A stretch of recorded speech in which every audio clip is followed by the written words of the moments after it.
Now, today, we are gonna see. What if Naruto hid inside Kurenai's bathroom? And had wet harem there?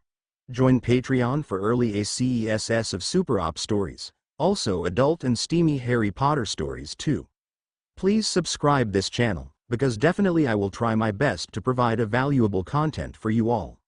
Also check the description to support the original author for this beautiful creation. Once, there was a giant fox with 9 tails. A single flick of one of those massive tails could cleave a mountain in half and cause a tsunami. This fox was feared by mortals as the embodiment of destruction, the Kyuubi no Kitsune, king of the demons. For reasons unknown, the Kyuubi had set its sights on a hidden shinobi village that was still recovering from a war with another, the village hidden in the leaves, Konoha. The death toll was catastrophic, and it was rising with every passing second. Men and women had blood pouring down their faces, arms, legs and bodies as they tried desperately to give their one hope of survival a chance to finish what he claimed was the ultimate weapon. People screamed out as they burst into flames, were cut in half or just fell to the ground lifeless. There were shouts from the shinobi, many of which were things like, "Hold it off until the Yondaime gets here." At that point, there was a huge flash and a puff of smoke, and when it cleared, there was the King of Frogs in all his glory with a soul figure atop his head, his white coat waving in the wind. Now, every single being on the battlefield had stopped, including the Kyuubi no Kitsune. Just as the Kyuubi turned to what looked to be a half-decent challenge, he was aware of an almighty presence behind the man atop the frog's head, one that even made him wary. One who should not be here. Kyuubi's eyes narrowed. Shinigami. A bright flash of blinding white light emanated the man atop Gamabunta's head, and Kyuubi could feel it. His soul was being wrenched from his body. As the soul finally left, the husk of the Kyuubi fell to the ground lifeless. Elsewhere in Konoha, 3 males of different generations, one who was going bald with gray hair from old age, a slightly younger man with long white hair and red facial markings, as well as a teenager who had a shock of silver hair. Wearing a face mask, were watching as they saw a child with blonde hair who had just been born cry out in agony as an intricate seal appeared on his navel, along with 3 whisker-like marks on each cheek. Back at the battlefield, the ninjas started cheering until they saw their fable leader, the yellow flash of Konoha, drop lifeless off Gamabunta's head, watching in horror as he slammed into the ground. Gamabunta puffing out of existence, his summoner no longer able to tie his existence to this world. Yondaime had killed the king of demons at the cost of his life. Today, the 10th of October, would be a day remembered for all history. The day the world's strongest man sacrificed his life for his village. 4 years later, it was the 10th of October, 4 years after Yondaime had died. Today, the majority of the village had an air of grieving hanging over it. However, at regular intervals, if one was nearby, an area of the village would erupt in severe hatred. If the observer was closer, they could see that a 4-year-old child was the cause of this rise in hatred and anger. Said boy could be seen running for his life, bleeding profusely, covered in grime and a look of pure fear plastered over his face. He still did not understand. From the limited amount of information he was able to find out, a person's birthday was supposed to be one of the happiest days of the year. His birthdays meant nothing but pain, torture, fear, and generally getting thrashed within an inch of his life. Today was no different from the last 3.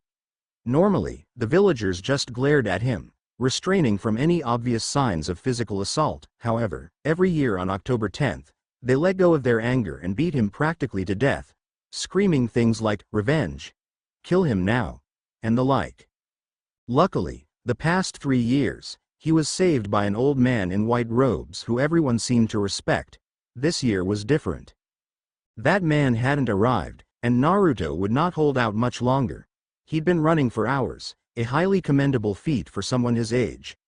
Right now, the only though on his mind was, "This is it, I can't go on." His pursuers noticed instantly when the boy stumbled and ran blindly down a side alley. The pack smiled as they saw the boy crawling up against the far wall. It was a dead end. Today, they would finally get their revenge against the demon. They proceeded forward and began laying into the child, kicking, punching, and hitting him with implements. The boy was dead, and everyone knew it. Not too far by, one of Konoha's most famous Chunin was just coming back from his mission, hoping to enjoy the festival when he sensed a massive amount of hatred nearby from a large group of people. He stopped on a roof and saw that there were people laughing manically, shouts of things like, demon, and other rather unusual sounds. The Chunin narrowed his one visible eye when he picked up another sound. The sound of a child sobbing. The sound was extremely faint, but it was coming from the group. The silver-haired Chunin jumped down from the roof and walked up to the crowd, raising his voice so they could all hear him. What exactly is going on here? The group stopped and turned to him smiling. We're finally getting our revenge on the demon. Kakashi-san, Yondaime-sama was your sensei. Why don't you finish off what he started? Kakashi's eyes narrowed before he realized who the child was. He quivered in barely suppressed rage as the people moved out of the way, making a path for him until he saw what he confirmed as the worst possible situation he had feared. The child was lying in a fetal position against the wall, barely clinging on to life. Kakashi noticed the shock of blonde spikes, blood pouring from extremely deep wounds and 3 telltale whisker marks on each cheek. He ran to the boy, checking his vitals, seeing he was alive, if only by the skin of his teeth. He got up and released such a large amount of killing intent at the mob that the majority of them fell to their knees, bringing up the food they had consumed at the festival.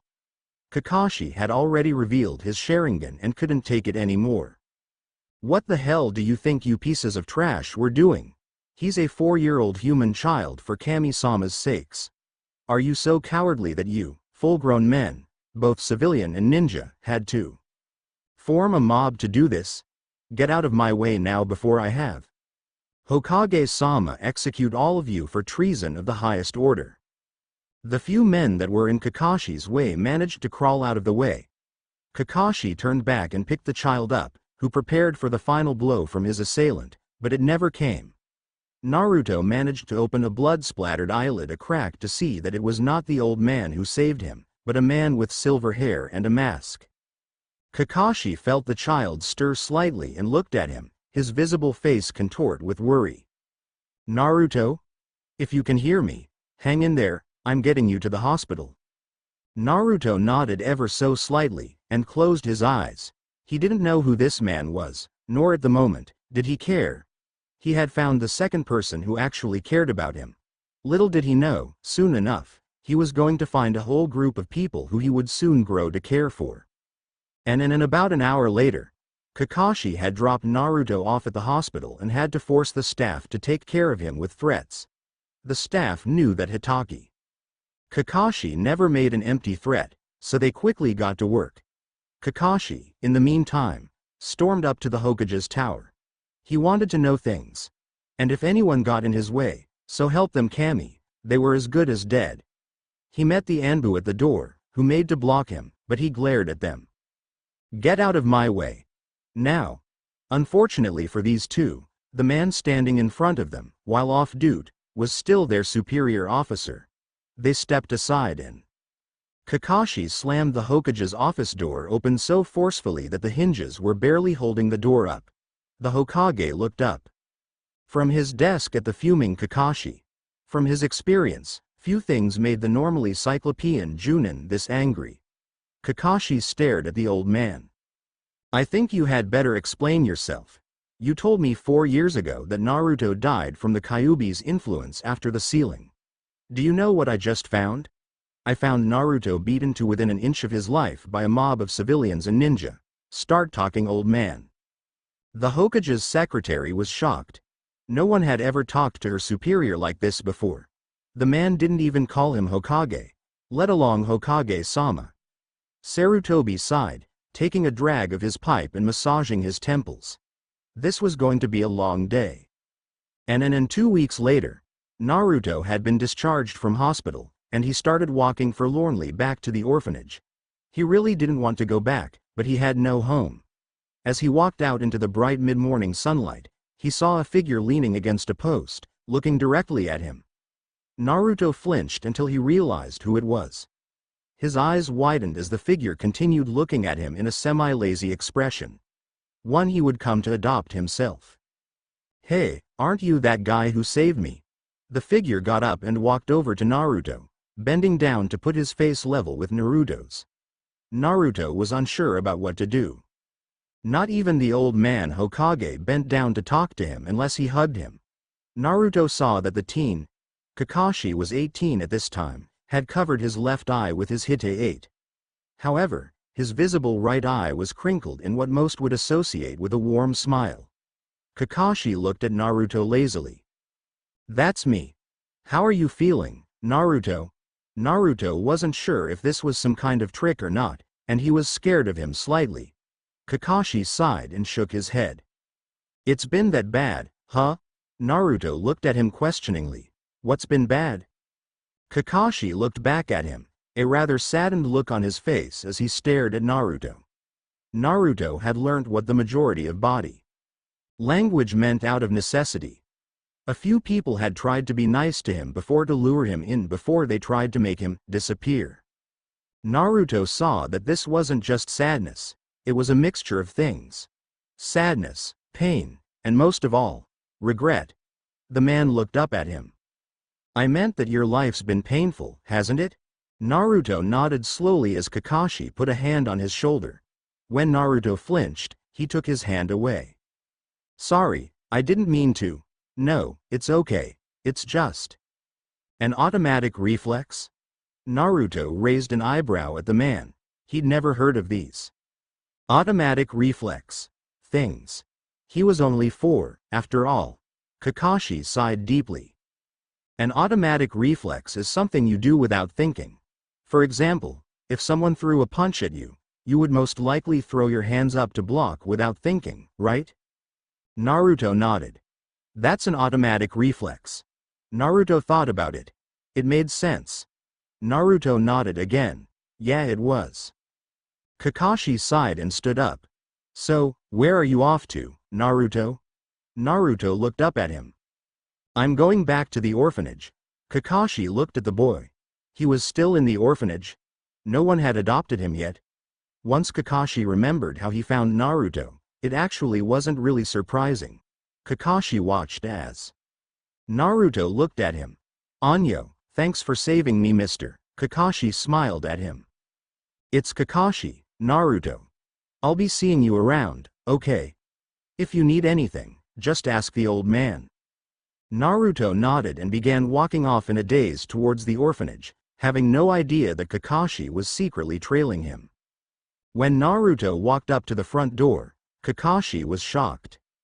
When he saw a group of boys slightly older than Naruto saw him and made their way over to him, starting to push him around. Kakashi frowned at this. One of the boys kneed Naruto in the stomach as Naruto fell to the ground and the boys sneered at him. Kakashi was about to go help him when a matron came out, seeing the boys covered in mud, scrapes and bruises. The matron looked at them. What on earth happened? The boys looked up at the matron, fake hurt plastered all over their faces. "He came over and started pushing us around while we were minding our own business." Kakashi smirked. "Surely they couldn't get away with. I should have known he would do something like that. The 4 of you get inside and go wash yourselves. As for you." She stared at Naruto. "What do you think you're doing? The boys did nothing to you. No lunch for you, now get inside." Kakashi frowned. The boys had been playing a game with a ball in the mud, and their appearance was their own fault. Naruto had done absolutely nothing to the boys, yet he was blamed as if it was an everyday occurrence. Kakashi wasn't going to tolerate this. He poofied to the Hokage's office with a personal request that he would not take no for an answer to. And next day, Naruto was woken up early by a wooden cooking spoon being slammed over his head. He shot up, staring at the matron, who glared at him.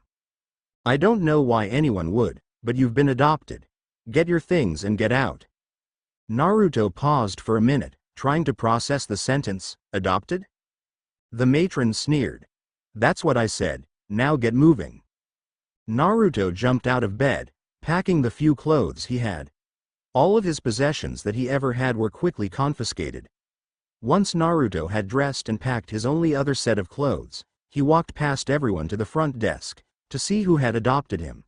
When he saw who it was, he was floored. It was the masked man.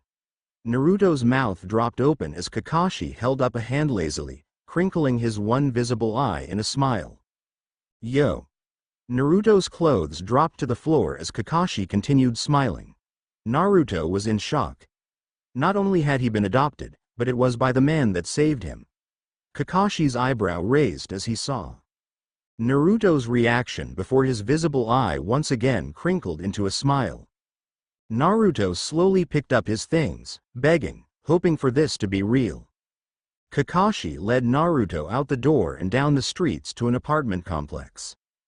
Kakashi led Naruto into the front door and up 3 flights of stairs to a door. Kakashi stopped at the first door out of the stairwell that had the numbers chapter 3 verse 01 on it. Kakashi fished a key out of his pocket with practiced ease and opened the door in one swift motion. Naruto looked around at his new home.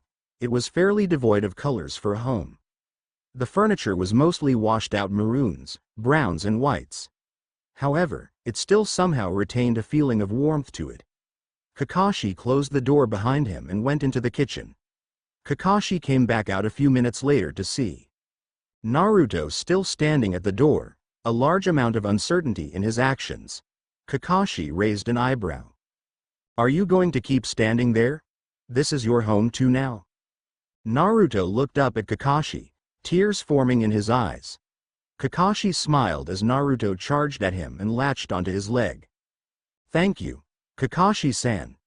Kakashi just smiled at the mass of blonde hair that had found a nice place to attach itself to on his leg.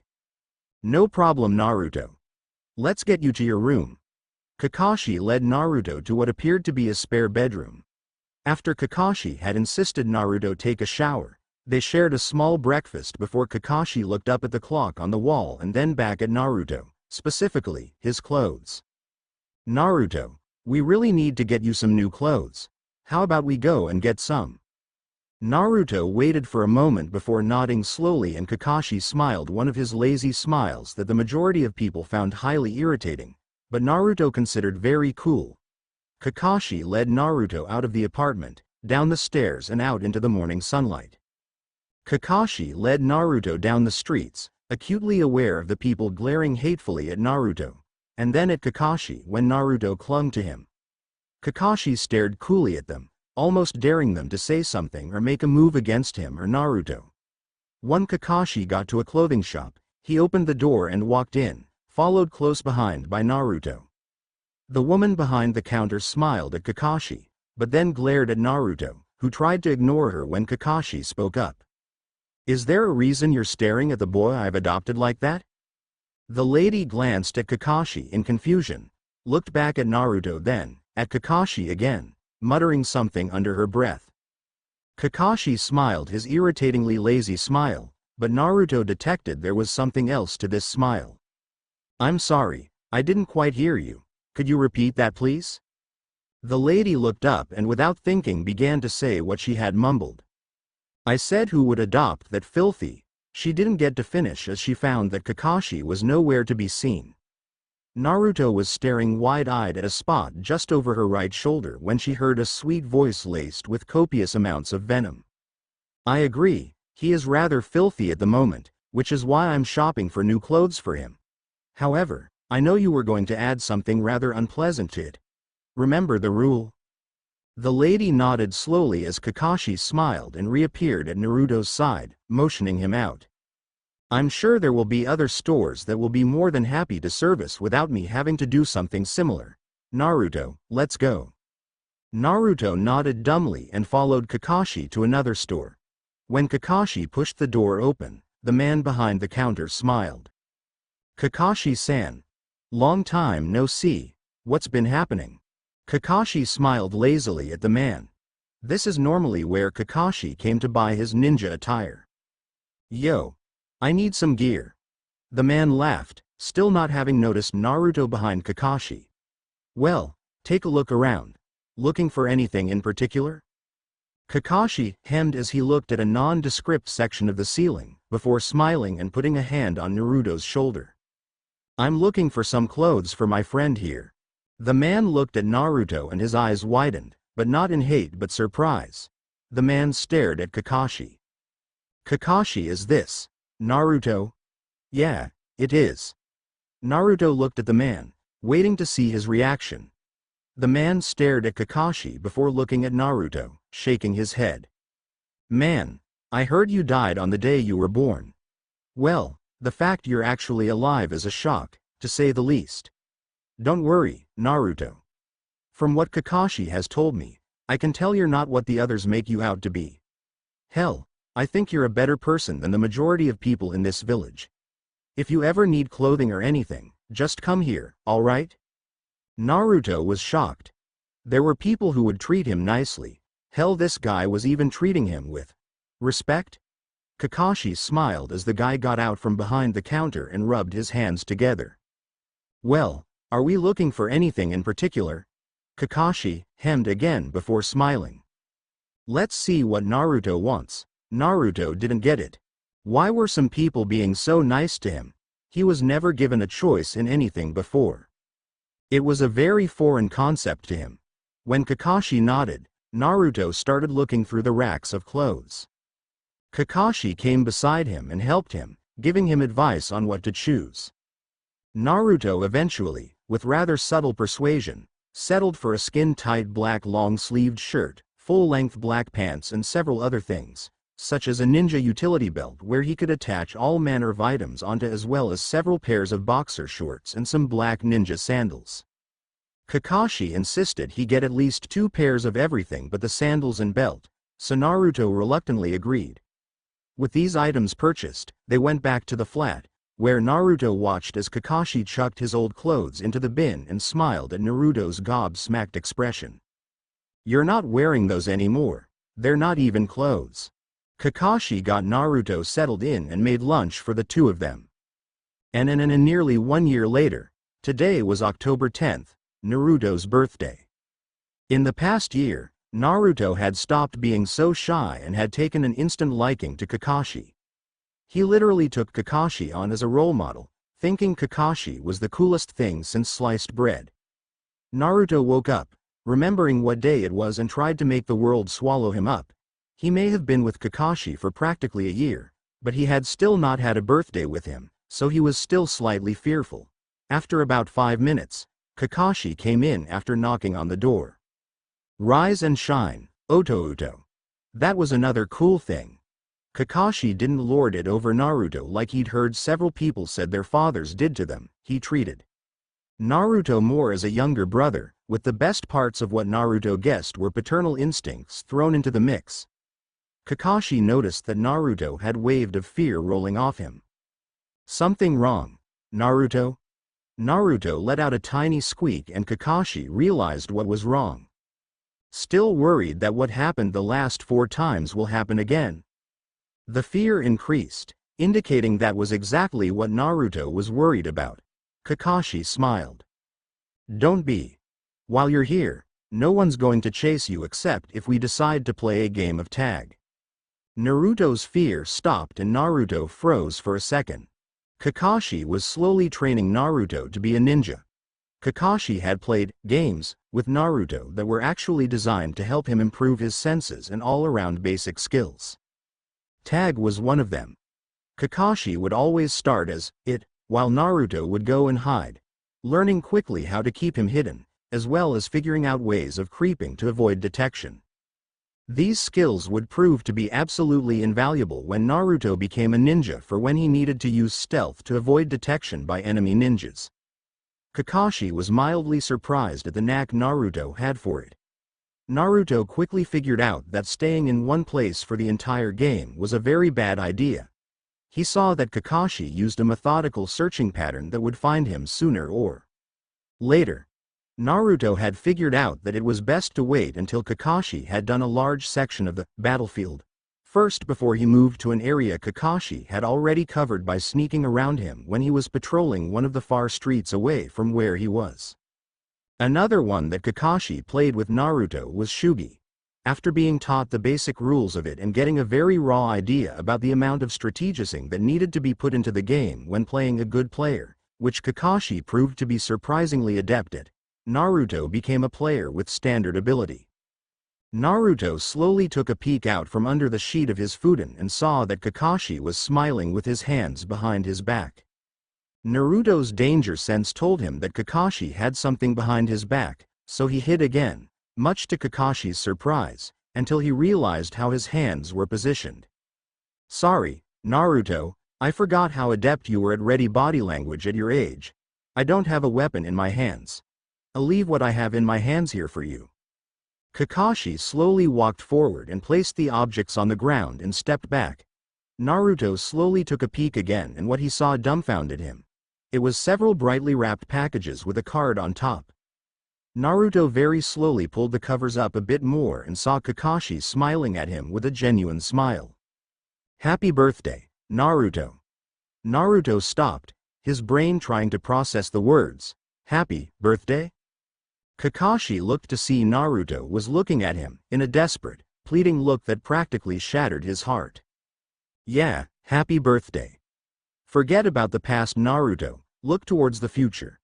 People who are stuck in the past will never be able to see what is in front of them, and they will miss many golden opportunities." Naruto couldn't take it anymore.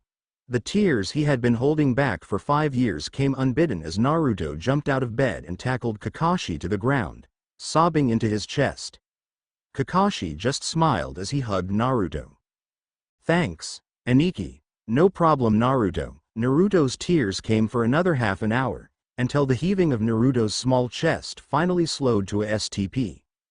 Naruto slowly pulled himself off Kakashi and smiled sheepishly, while Kakashi's eye crinkled. Kakashi got up and pointed to the presents. "Go on, open them." Naruto went to the presents and looked at the card, which had, "To Naruto," scrawled on the front. Naruto opened the card to see that not just Kakashi, but several others had signed it too. Naruto looked over each of the messages. Naruto read each of the messages. "Naruto-kun, your fiery passion of youth burns brightly. Use my gift to enjoy the springtime of youth to the fullest, Maida Guy. So, you're 5 now, Naruto? From the times I've seen you. You look like you'll grow up to be a great man. If you ever need a Shugi partner or some lessons in armed hand-to-hand combat, come and see me. Sarutobi Asuma." The next one was one he was not expecting, at least, not in the form it was. "Happy 5th birthday, Naruto. You're growing up fast. When you get older, make sure you don't let Kakashi turn you into a pervert, or I'll personally nail him up to a post and make him watch as I burn all of those little orange books of his. Yuhi Kurenai." "Happy 5th birthday, Oto. I know how much you idolize me, so I decided to get you a special something." The ink here looked kind of smudged, kind of like Kakashi had been moved forcefully while writing, as if someone had hit him over the head. Naruto continued reading. "Despite the fact that Kurenai thinks it's one of those little orange books, I'm actually going to give you something better. Happy birthday, Naruto." Naruto looked at the card, his chest swelling in happiness.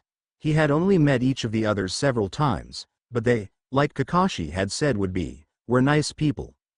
Naruto had taken an instant liking to Kurenai.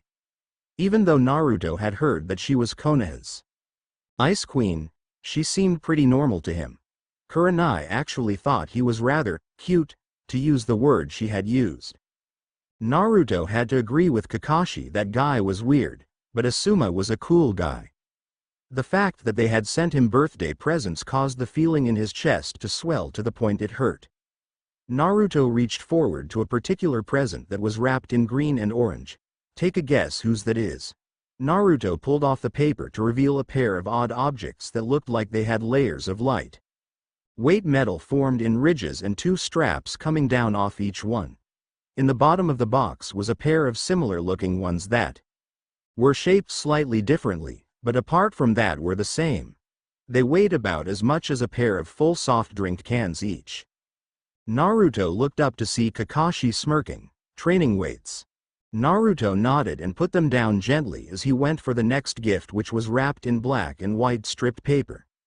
Naruto took the paper off to reveal a book, titled Shugi and You, a general introductory guide. Naruto had seriously wanted to get a book that taught him the basics of the game. Naruto had sort of gotten the hint that Shugi was originally more than just a board game that old geezers played to pass the time. Naruto put the book down and went to open a box wrapped in scarlet red paper to see a book that he had not expected to get. Ninjas for Dummies, a crash course introduction to the basics of being a ninja.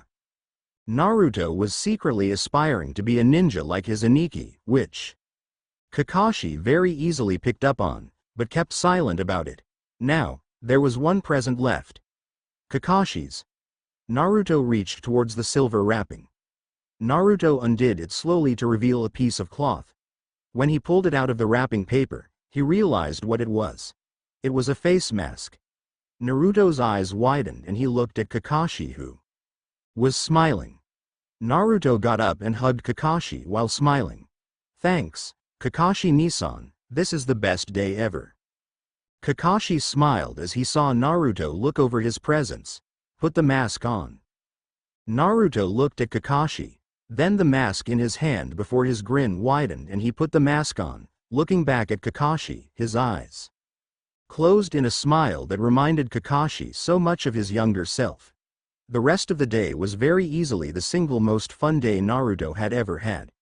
This was something that he was always going to remember. And 3 months later, Naruto had read both books he got for his birthday thoroughly. Kakashi had even taken Naruto to each of his friends for some slight introduction into each person's specialty. Kakashi had broached the subject to his friends the day after Naruto's birthday, and when they saw Naruto, they smiled. Asuma made a wisecrack as per usual. "So, Kakashi, how far have you gotten Naruto into the Icha series?" Naruto and Kakashi raised an eyebrow at Asuma while Kurenai smacked him over the head, causing Kakashi to smile and sit down with them. After some small talk, Kakashi introduced the idea of training Naruto in the bare basics of each area. The others shrugged, teaching him the general basics of chakra control, 1. Jutsu each, or in Asuma's and Gai's case, teaching Naruto how to throw shuriken and kunai, as well as some basic taijutsu moves. Wasn't all that bad of an idea. Naruto was really happy. Some people were finally seeing that Naruto wasn't a demon incarnate, but someone worth training. Naruto learned a basic part of each area, such as Kawarimi no Jutsu, Henge no Jutsu and some basic taijutsu moves, as well as shuriken and kunai practice. All of Naruto's senseis were shocked at how quickly Naruto picked each part up. Within a month, he had mastered both Kawarimi and Henge, as well as having a decent amount of skill in throwing weapons, and his ability to learn taijutsu was beyond what Asuma and Gai had expected. All 3 Junins and 1 Chunin, Kurenai was still Chunin at this point in time, decided to teach him some slightly more advanced things. Kakashi could see that Naruto's chakra capacity was already that of an upper-level genin, but his chakra control suffered directly. Because of it, Kakashi introduced Naruto to the idea of walking up trees with only his feet. Naruto had been dubious at first until Kakashi did it like it was the most normal thing in the world. Kakashi had gone over the mechanics of how it worked until Naruto decided to give it a try. Naruto had made it about halfway up the 50 or so meter tall tree before the bark cracked and repelled him off it. After about 3 or 4 goes, Naruto had made it to the top, with a very impressed Kakashi standing at the base. The training that the Junins and Chunin administered on Naruto gradually got tougher as the months went by. Gai had showed Naruto that the training weights he wore could have their weights adjusted to whatever weight Naruto wanted by pumping an appropriate amount of chakra into them. Naruto experimented, pumping just a small amount of chakra into the forearm guards, which increased the weight by a small amount. Gai told Naruto, taking out the flaming passion of youth stuff, that he should wear the weights at all times except for when he showered and slept, and every time he felt his body become used to the weight, to increase it. Guy had told Naruto that this would increase not only his youthfulness, but would even make him into a great example to all people who were enjoying the springtime of youth. Kakashi translated this into an increase in agility, speed and strength and stamina capacity. 1 year later, after the first year of training, Kakashi had given Naruto 5 pieces of paper, telling him to channel chakra into each piece. When Naruto got to the second piece, the paper burst into flames, much to Naruto's dismay. Kakashi had smiled and motioned Naruto to keep going. The next piece of paper that reacted to Naruto crumpled, and Naruto moved on to the last card, where the card reacted again, being sliced cleanly in half. Kakashi shook his head in pure disbelief. Naruto, you have 3 elemental affinities already. The 3 main types of elemental jutsus that would be best suited to you would be Kaden, Raiden and Fuden. Naruto nodded in understanding, having already learned about each of the 5 major elements and the basic theories of major elemental combinations to make sub-elements. A few were known, such as Mokuton and Hyoden. However, from the elemental affinities that Naruto had, there were no known sub-elements he could think of. Kakashi had begun teaching Naruto a basic Kaden jutsu called Kaden Housenka no Jutsu. Naruto had learned it surprisingly quickly, and at the end of the day, Kakashi gave Naruto the next day off to do what he wanted as long as he came back at dinner time. Next day, Naruto was walking down the streets, just looking around at everything in general. Naruto had, at Kakashi's suggestion, started growing his hair a bit longer. By now, Naruto had something that was halfway between a miniature mullet and frullet combo. A frullet, as its name might suggest, is a mullet, but at the front, and a mop makes you look like exactly that. A mop. However, Naruto had tied this back in a small ponytail. Naruto was still wearing all black, as well as his utility belt, shin, forearm guards and ninja sandals. Naruto heard kids shouting in the distance, so he went to check. When he got there, he saw a group of kids pretty much his own age having a rather heated argument. Naruto went up to them. "What's wrong, guys?" Everyone turned to the new arrival with a lazy look in his eyes. "We're trying to play ninja." Naruto's eyebrow rose. His curiosity was being sucked in. "Ninja? What exactly do you do in this?" The other kids gave an "E," but one explained it to him. "Well, you divide the people playing up evenly, and both teams have to hide. The first team to lose all of its players loses the game." Naruto nodded slowly. "And how does a team lose a member?" The kid that started talking to him continued. It seemed he was the leader of the group. "Well, when one person tags another team's member, that person who got tagged is out of the game." Naruto nodded. "So it's basically team tag?" They nodded. "All right. So what's the problem?" The kids all looked at one particular boy who was rather large, which Naruto vaguely recognized to be from one of the middle clans of Konoha.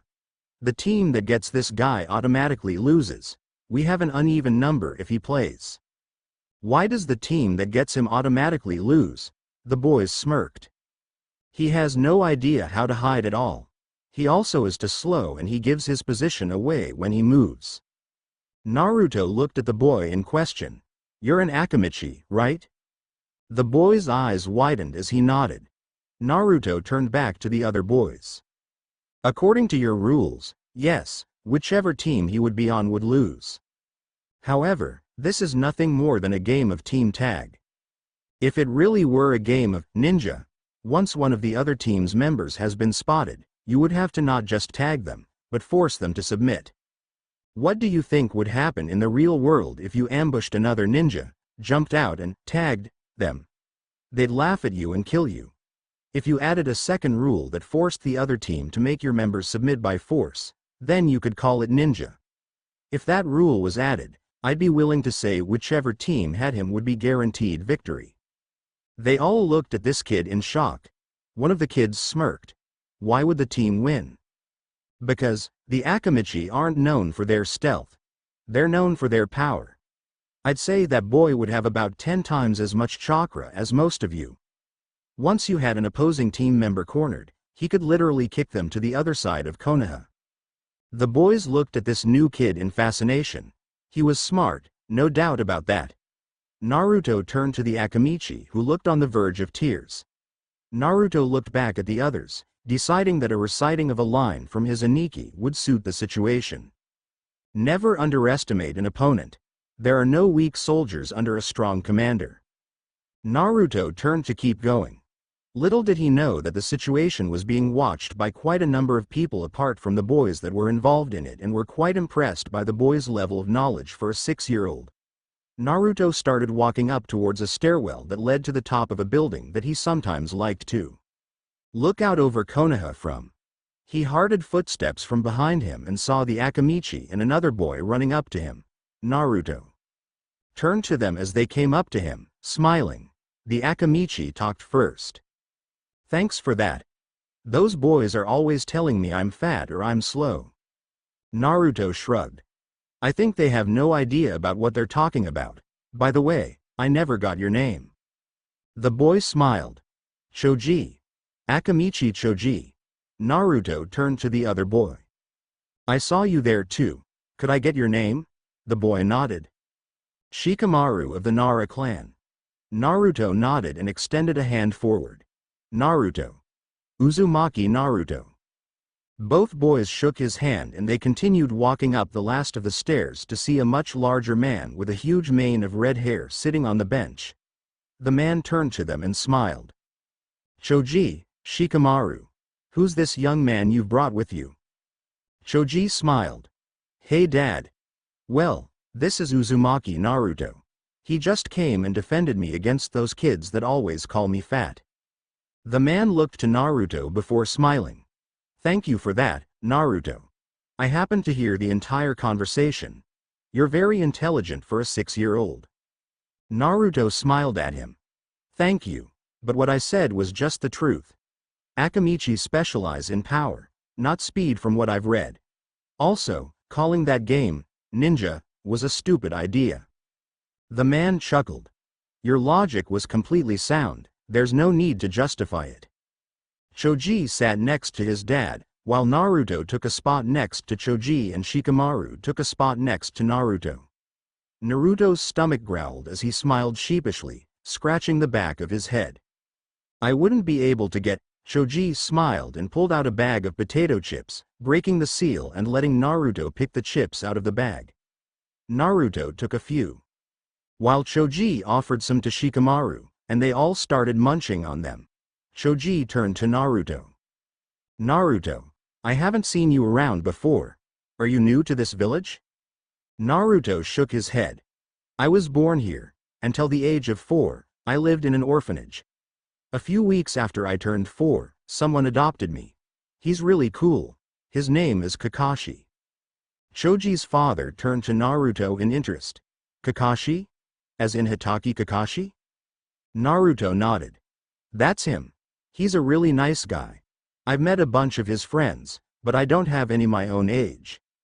Naruto looked down to the ground, rather saddened by the fact. Choji smiled at him. "Want to be my friend?" Naruto looked up at him happily. "Really?" Choji nodded and Naruto smiled. "Sounds like fun." Shikamaru smiled as well. "Well, if Choji's going to be your friend, then I might as well too." Naruto couldn't get much happier. He smiled at Shikamaru and the boys continued to eat chips and chat with their new friends well into the afternoon. And several months later, Naruto had become fast friends with both Shikamaru and Choji, quickly finding out that Shikamaru was a very good shugi player. Naruto's relationship with his senseis had also come along dramatically. Especially Kurenai. Most of the others noticed that Kurenai was starting to melt, as they called it, which usually earns them a glare when they mentioned it. Naruto had even gotten to the stage of calling her Kurenai-chan. Kurenai liked Naruto because he was so bashful around her. All she had to do was put her face close to his and stare at him, or smile at him, and he would look at the ground and blush, scratching the back of his head at the same time. Kurenai actually found this quite cute, but she would never let the others know. At times, she even called him Naru-chan, which practically made him faint.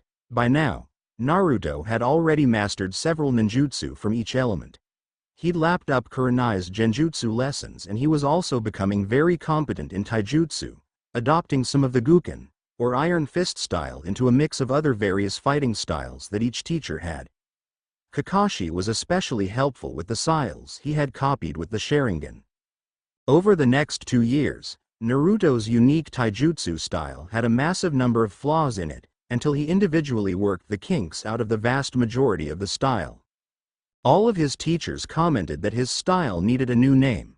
So Naruto got thinking while continuing to learn from his senseis. Eventually, he settled on the name Kageken, or Shadow Fist. Due to the style mainly relying of excessive agility to keep the enemy on their toes, constantly appearing in their shadow, and a decent amount of power so that a lot of powerful hits could be made in a short amount of time. The one downside to this is it required a huge stamina capacity to use to its full potential. However, for less serious occasions, or if he was running low on stamina, Naruto could sacrifice the power and use the speed for much longer.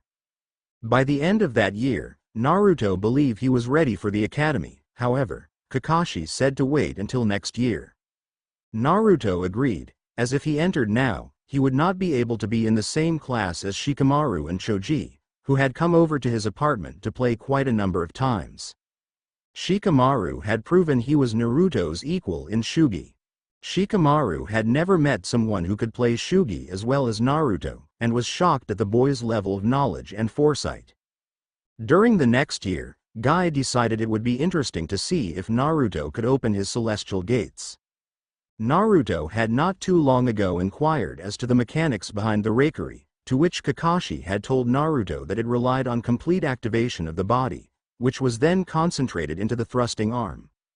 The theory behind temporarily opening the celestial gates used the same principle in a different manner. Unlocking the gates required activation of the body, or more specifically, certain parts of the body.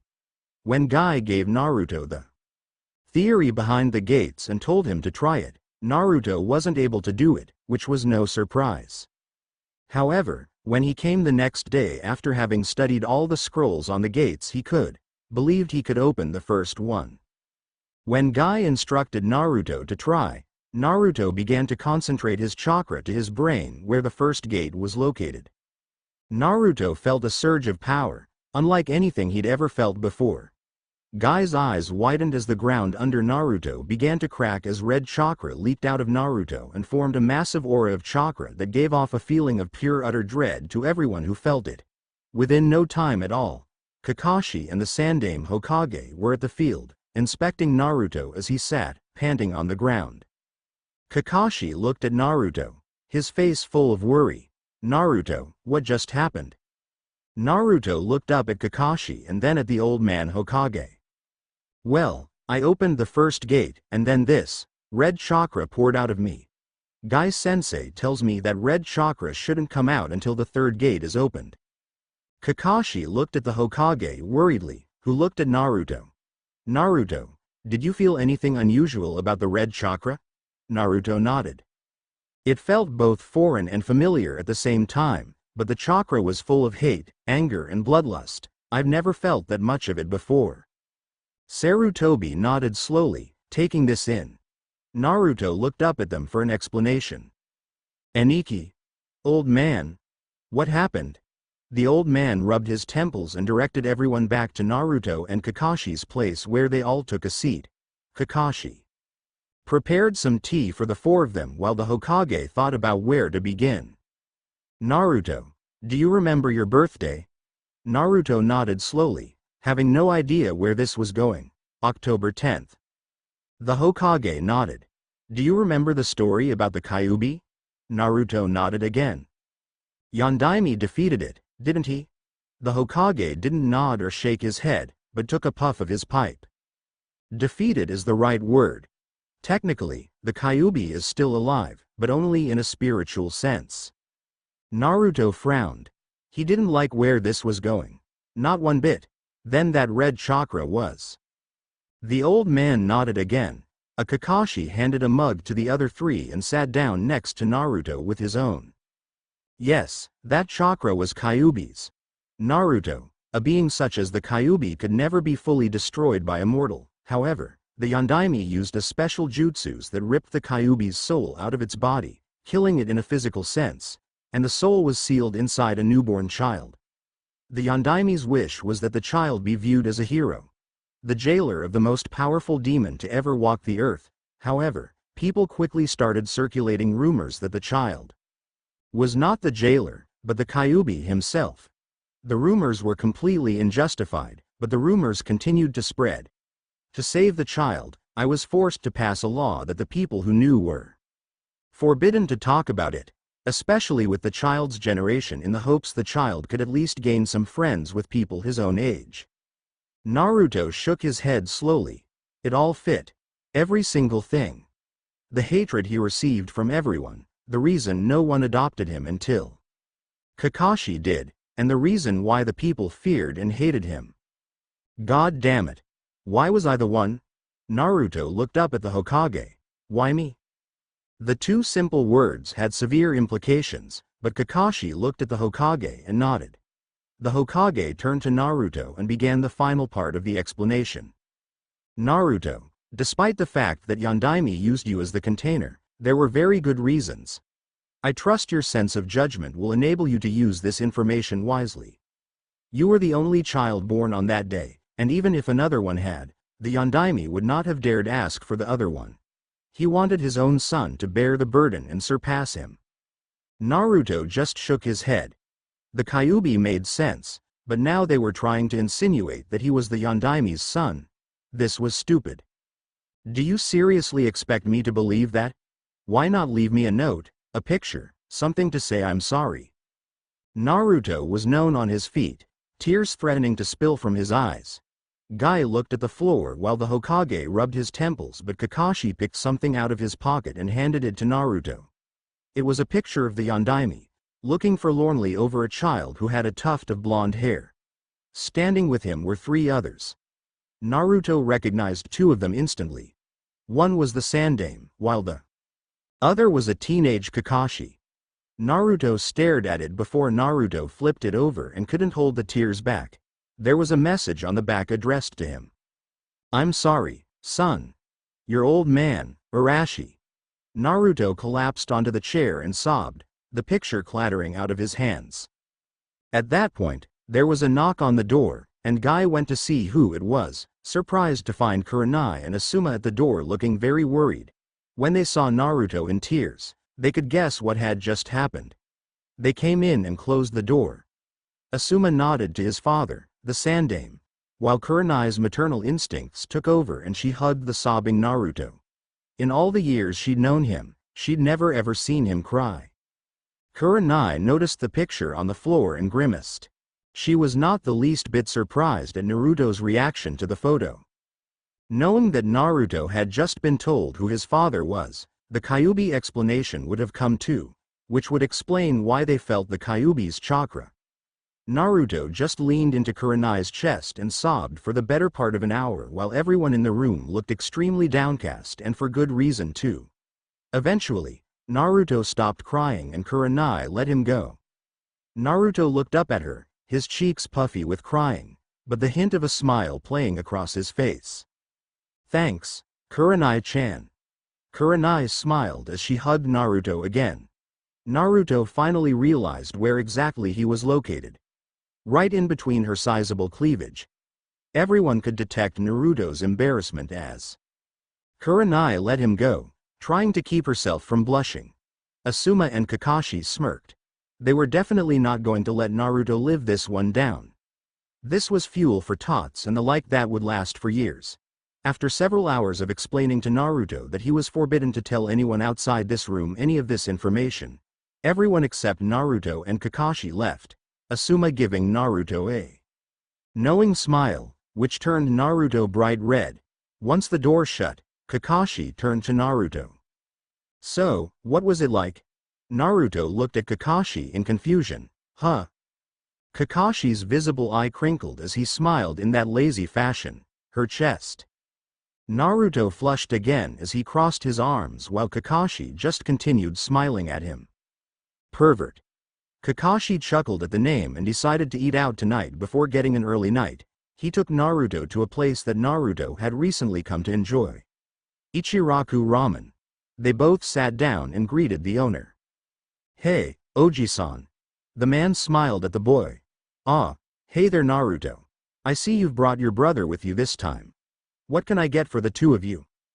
Naruto jumped in with his favorite order. One large miso pork ramen with a boiled egg please. Oji-san. The man turned to Kakashi. And for you? Kakashi smiled at the man. One large miso beef ramen please. The man nodded and got to work. Coming right up. After they had both eaten, Naruto and Kakashi paid and walked back to the apartment. The day of reckoning, as Kakashi called in jokingly, was close at hand. Naruto was about to enter the academy. At the start of the next year, Kakashi had walked Naruto to the academy where he quickly met up with his two friends Shikamaru and Choji, who had come with their parents.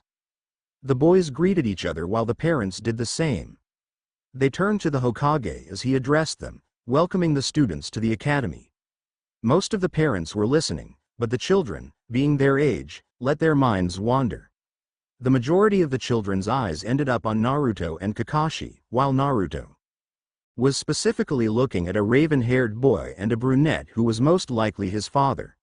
Both of them had the Uchiha family crest on the backs of their jackets. It was clear the father did not want to be there, and he proved it when the second the speech finished, he turned and left his son there. The other parents and their children walked inside to sign their son's or daughter's name off on the list that the head teacher had. Once it came to Naruto's turn, the man looked at Kakashi and smiled. Ah, Kakashi-san. This must be Naruto, correct? Kakashi nodded. The Chunin looked at Naruto smiling kindly. Naruto noticed the man had a very tanned face with a scar running across the bridge of his nose. Welcome to the academy, Naruto. I've heard a lot of positive stories about you. I look forward to teaching you. Naruto nodded, and as his name was ticked off, he was directed to a classroom. Kakashi walked him to the classroom door, and as he walked in, the formerly rowdy class calmed down again when they saw the newest father-son couple walk in.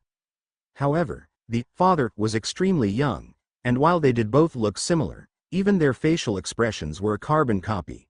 The age difference was far too small for the man to be Naruto's father. Naruto turned to his family and waved goodbye. I'll see you tonight, Nissan. Kakashi waved and walked out of the classroom. Naruto turned back to the class, noticing Shikamaru and Choji smiling at him. Naruto smiled back and took a seat beside them, completely ignoring the fact that the majority of the class's eyes were on him. Naruto took his eyes off Choji for a moment and saw one of the girls. She had a rather feisty look in her eyes. Naruto ignored it and looked forward to see every single girl in the class was looking at him in much the same manner. Naruto knew that look. It was the look a predator gave its prey. Naruto smiled and sweat dropped. Waving his hands dismissively in the air, Naruto spoke out loud for the class to hear. Sorry, ladies, I'm taken. There was a unanimous groan from every single girl in the classroom. Naruto smiled as the boy's sweat dropped. Shikamaru looked at Naruto. Since when did you get a girl? Naruto smiled lazily. Since yesterday. Shikamaru mumbled before he spoke loud enough for the people around him to hear. Mendokase. Naruto's eyes crinkled into a smile. The last of the people were coming into the classroom. Naruto noticed a boy with a mass of brown spikes, sunglasses and a trench coat. No one moved up for the boy, but Naruto moved up to make room for him. The boy took the spot with a slight nod. No problem. Everyone else turned to Naruto, thinking he was picking a fight. The boy looked at him with an eyebrow raised. Did you just read your body language? Yeah. Shino nodded and continued looking at the boy. Naruto smiled at him. You wouldn't happen to be from the Aburame clan, would you? The boy nodded slightly again.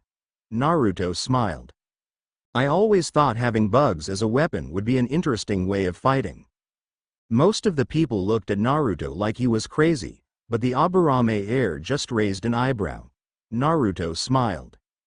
I do my research. The name's Uzumaki Naruto.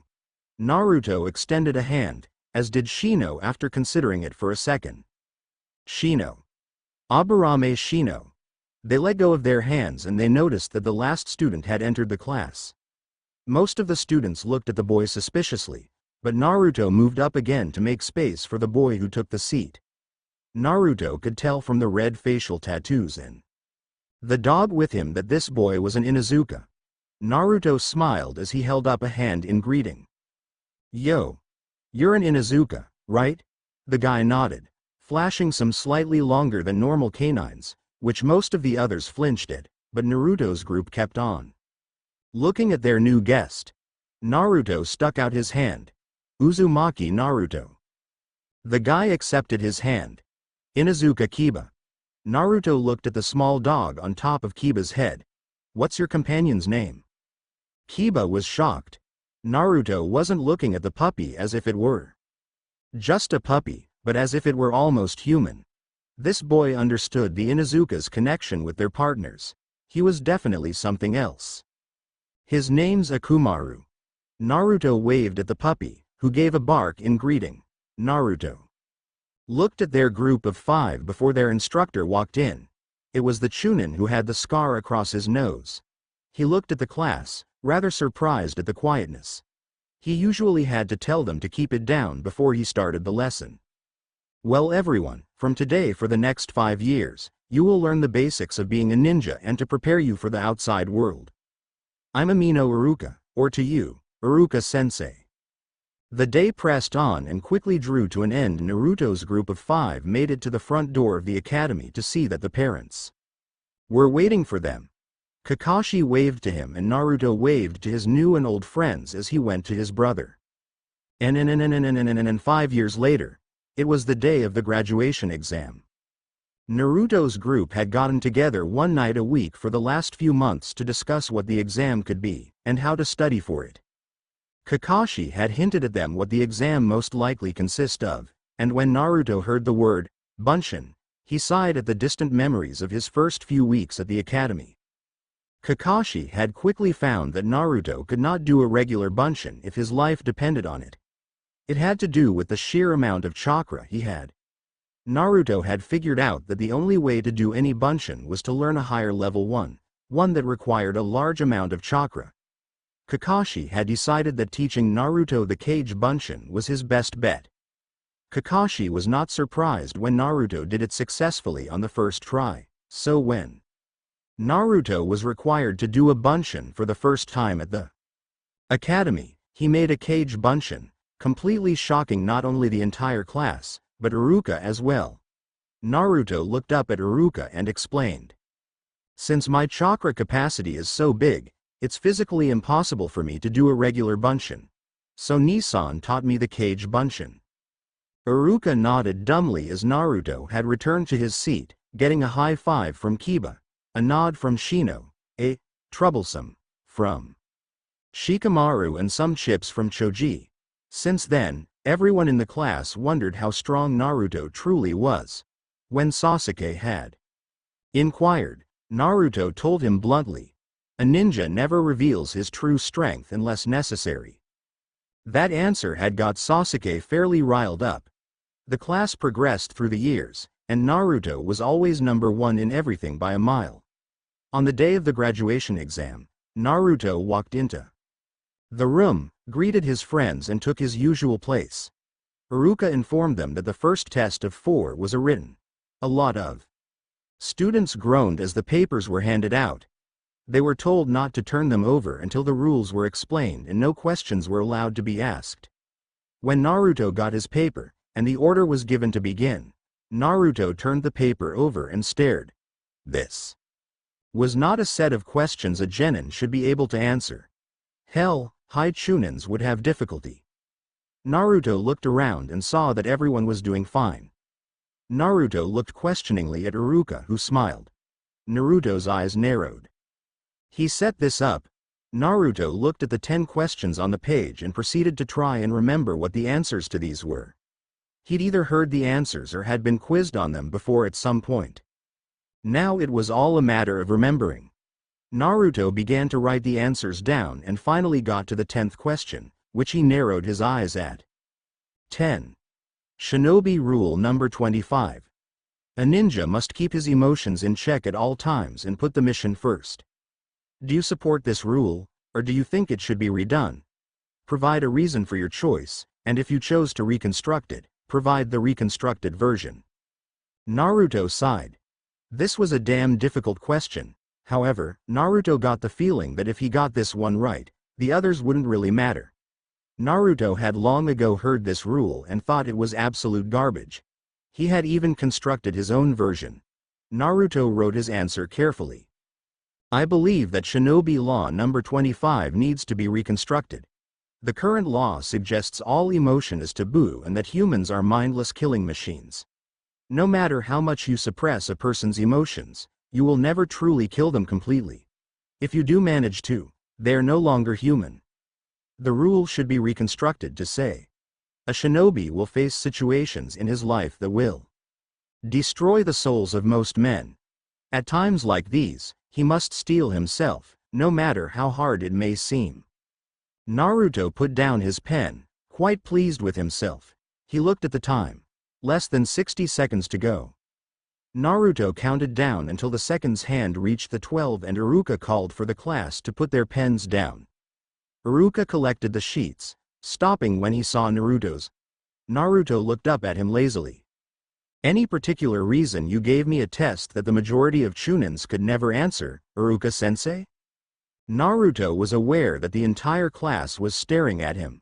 Both Shikamaru and Kiba, who were on either side of Naruto, boggled at the questions. Kiba, being the loudest one of the group, expressed the group's opinion.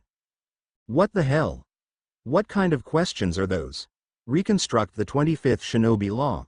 Naruto, you actually answered that? Naruto shrugged. Whoever made that rule was an idiot.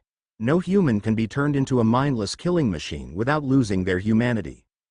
The others stared at Naruto, who was lazily staring at the board. Iruka straightened the papers on his desk and then looked up at the class.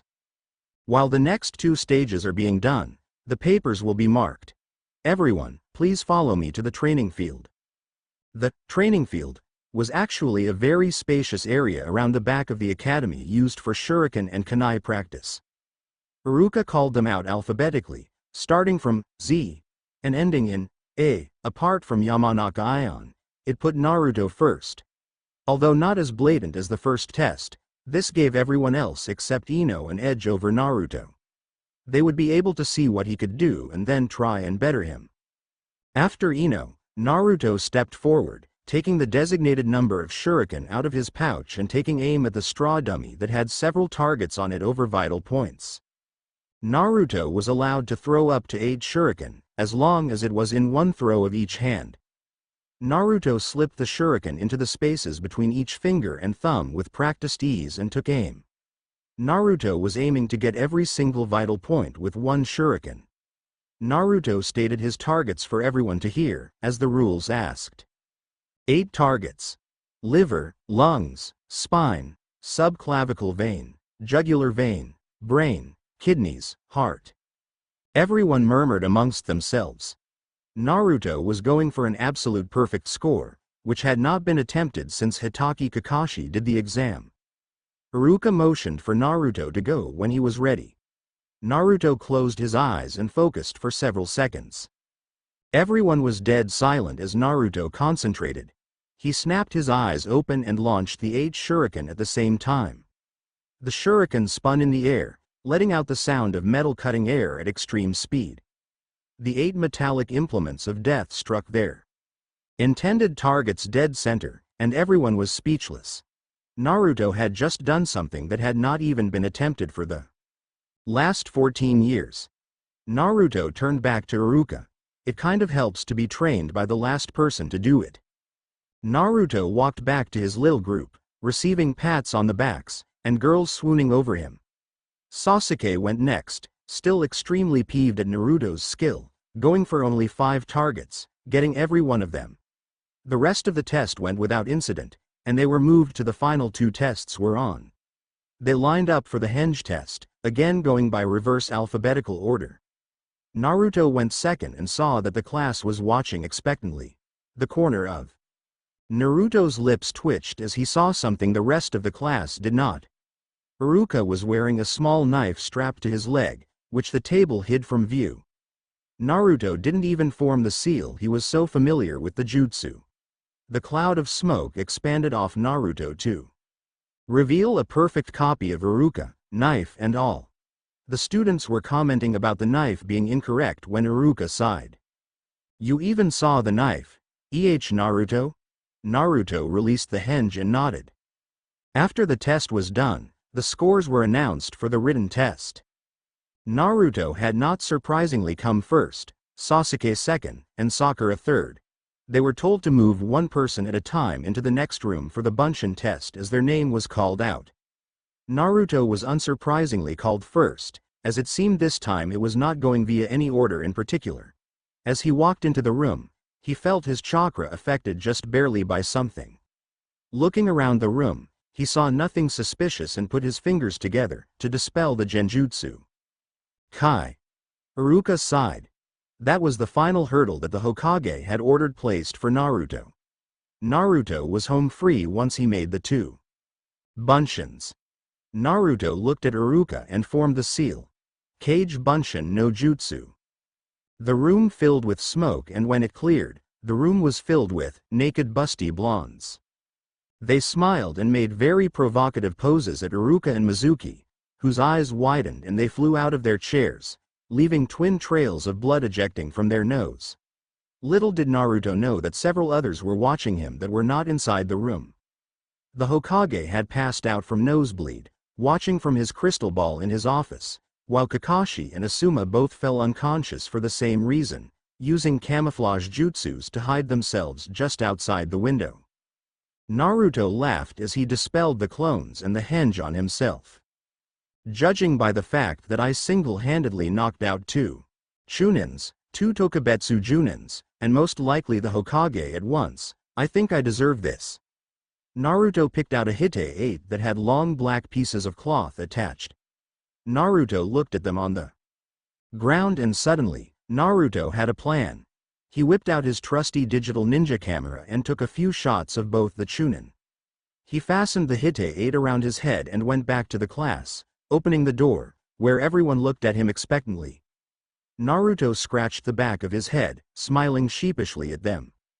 I think I went a bit overboard. They're both currently unconscious from blood loss caused by an overload of perverted thoughts. They stopped for a moment before Shikamaru's head slammed onto the desk. Kiba started howling with laughter. Choji smiled, and Shino raised both eyebrows. Naruto waved at them. Good luck, guys, assuming they ever wake up. Naruto left the room while the others went to see if what Naruto had said was true, and sure enough, both Chunins were against the wall with twin tails of blood leading from their nostrils. Naruto went outside and pulled out his trusty, all-purpose digital ninja camera again and snapped some shots of both Kakashi and Asuma, promising himself to show them some time later before he created a Kage Bunshin to wait for him in the room the graduates were supposed to wait in while he snuck into the Hokage's office to take several pictures of him as well. He got back just in time to replace himself with his clone, just as Sasuke entered the room, scowling at Naruto.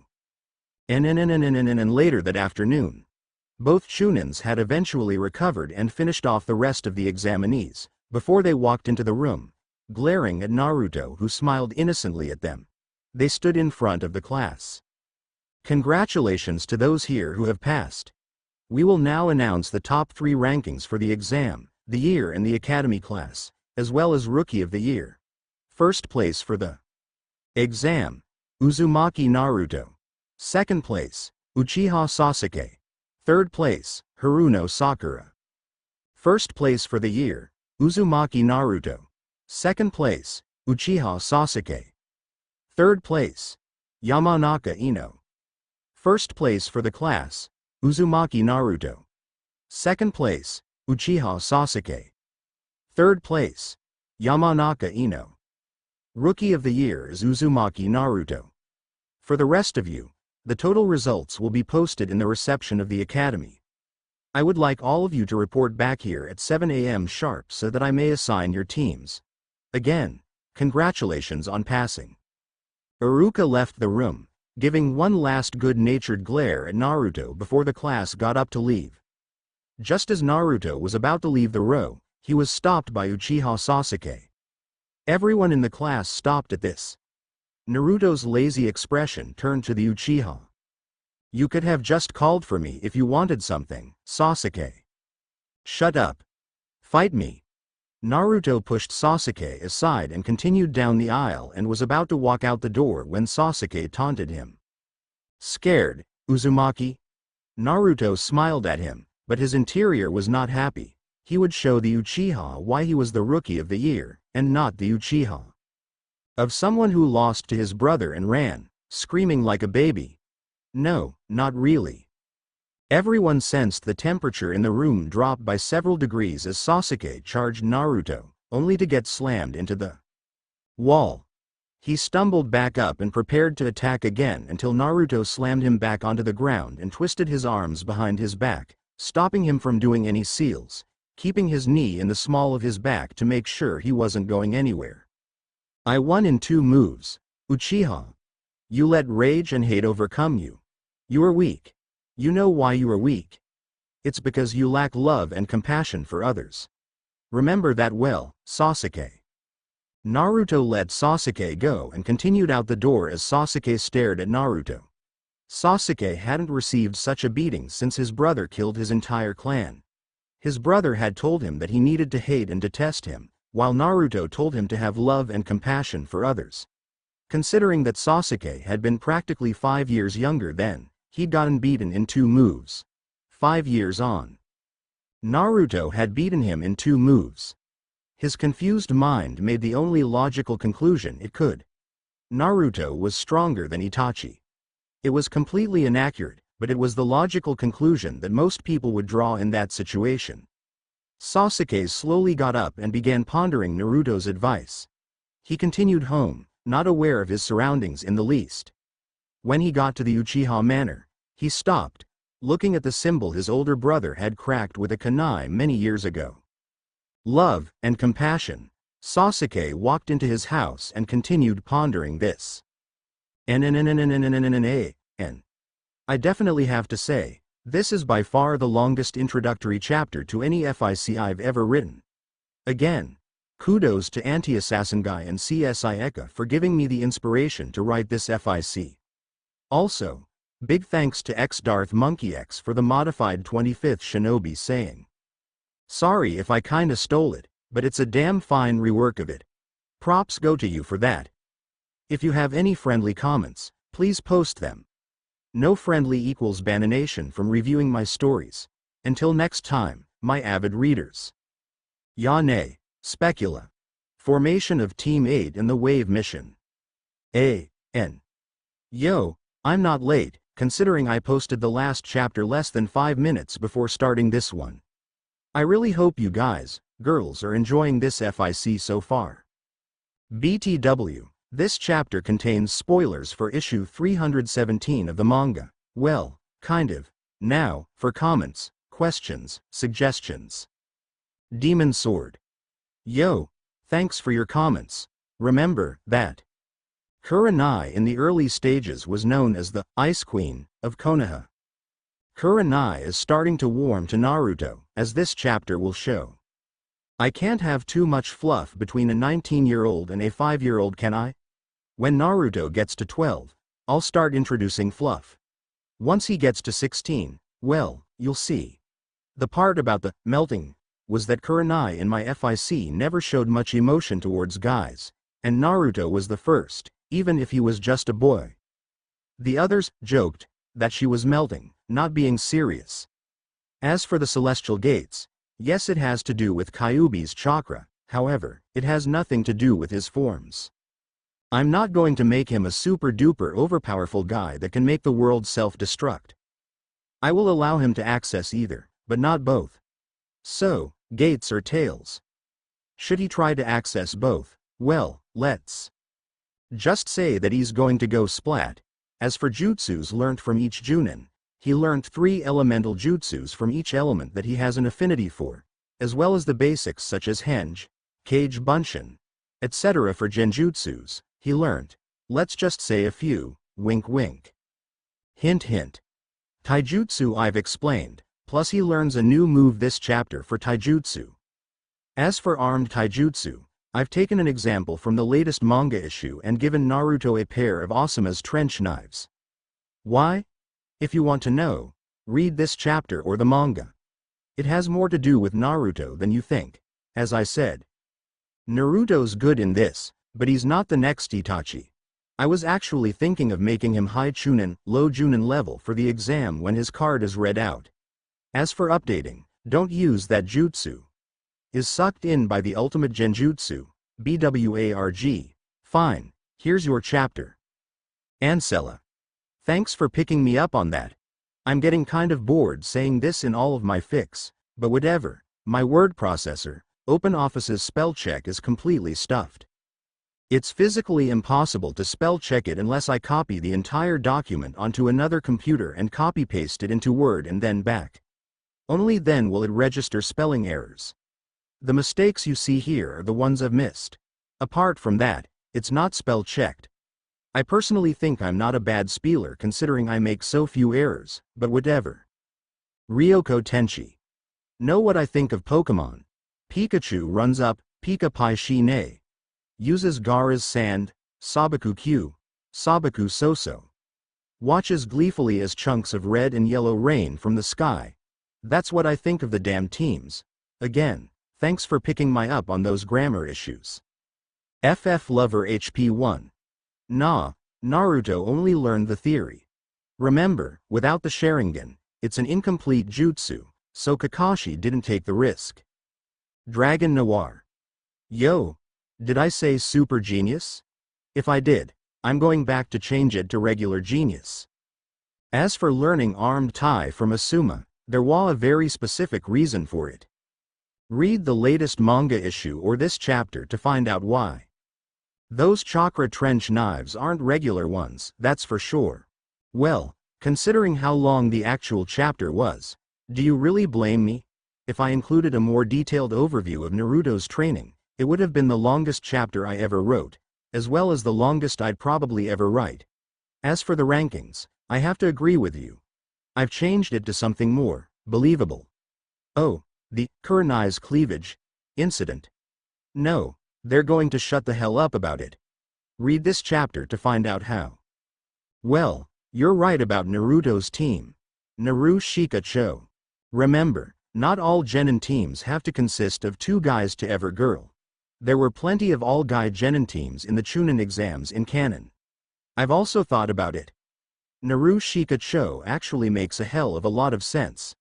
The Dobi Shikamaru who took Naruto's place because it was too troublesome to move his pencil during the tests. Even in canon, Shikamaru was practically tying with Naruto for the wooden spoon, as we call it. Choji I would have presumed was an all-rounder. So, give them the Dobi, the top dog and an average guy and you got yourself a well-balanced team. Well, as well-balanced as the Naru Sasu Saku team was, i.e., the next 3 Sannin. Endolphins. It earns the humor part this chapter. Believe me, the romance is coming this chapter, and it will stay fairly discreet until Naruto turns 16. After that, well, I can't promise you anything. As for the elemental affinities, in that chapter, Yamamoto commented that the majority of Junins had at least 2. Some, like Sarutobi, had an affinity for every single one. So, it's not really that unbelievable. Ranma Hibiki. Oh yeah, Naruto would have permanently damaged their relationship if she was around, so you better thank me Naruto for not placing her in viewing range. Mage Ronin. You know something? I started an anti-emo Sasuke fan club a while ago. After a while, I sort of lost contact with it, like you. Emo Sasuke just pisses me off. I almost wish he'd just slit his wrists and get it over with. Taken 832. Nah, remember, the genin teams are based on graduating scores.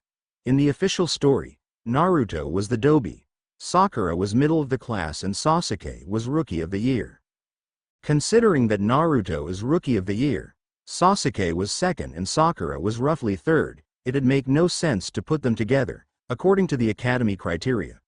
Read Mage Ronan's reply for the reason your second guess was right. Shiano 16. Nobel Prize, huh? Wow, it was that good? I think I'll give myself a pat on the back. Pat, well, thanks for reviewing and keep reading. LBC Lost Kid. True, but as I've said with my other fix, all Romaji. Words that are supposed to have a double U in them can be done in another way. My word processor had a special key that allows me to make the shortened version, which is a single U with a line over the top of it, which is the symbol for a double U. However, when I upload the chapter to the site won't read it, so it appears as a single U. I'm trying to get into the habit of doing a regular double U instead of the special one. Artemis Turan. OMG, I overlooked that. I've changed it now, thanks for that. Keymaster. Bugger, overlooked that. As for that other FIC, I'm going to look into it. Soul of the Silver Phoenix. Yeah, so you noticed it. However, a Narix Cur FIC can be done in one of two ways from what I've been able to figure out. 1. Kakashi takes Naruto to meet Kurenai at a young age, or 2. Naruto gets assigned to Team 8 at the Academy. I gave mention that both authors heavily influenced my ideas, but as Sasuke would say, from here on, it's all original. Bounty Hunter AWL. Well, I actually really dislike Narc's harem fix. I don't like the idea of Naruto sleeping around with every woman he can get his hands on. He'd be another Jiraiya. I refuse to have a miniature Jiraiya running around in any of my fics. As far as lemons, I did happen to have others, but they were lost many years ago during my spate of hard drive crashes. So, sorry, that's the only one. Delsera Osiren. Yeah, I've fixed the troublesome thing, thanks for that. As for Trogdor, I was using that word long before I knew Trogdor from a bar of soap. However, Bernanate does not equal Benini 8. Benini 8 means block, while Bernanate in this sense would mean flame the flamer. Anti-assassin guy. Yay. One of my idols has given me a review. As for his power level, yeah, he's upper Chunin, lower Junin. And sorry for nabbing some of your plot, it's damn hard to do a Naru X Cur FIC without having one of two beginnings, which are the one you and I did, or Naruto gets assigned to Team 8 at the Academy. As Sasuke said, from here on, it's all original. As for Naruto's elemental affinities, I gave him fire for obvious reasons, wind because he has it in the manga and for a very specific reason which is revealed in the latest manga issue as well as this chapter, and lightning because I think Raiden jutsus are, in one word, sexcellent. Your views on Shinobi and emotions is true. However, what do you think Naruto would do if he saw Kurenai-chan killed in front of him? Yay, 4/5. Catch you round. I also look forward to your FIC being updated, it's good reading. To everyone else who I didn't answer to individually because it had no questions, thank you all for the reviews. And now, without further ado, I give you Chapter 2 of Rubies and Sapphires. Enjoy. Legend. Human or lesser summon thinking, small a, n. Demon or summon boss thinking, human or lesser summon talking, demon or summon boss talking. Shouting, 2 or more people casting the same jutsu. And scene change, and rubies and sapphires. Chapter 2. Formation of Team 8 and mission to the wave, and that night. When Naruto had gotten home, he opened the door to the apartment with ease and saw that it was completely dark.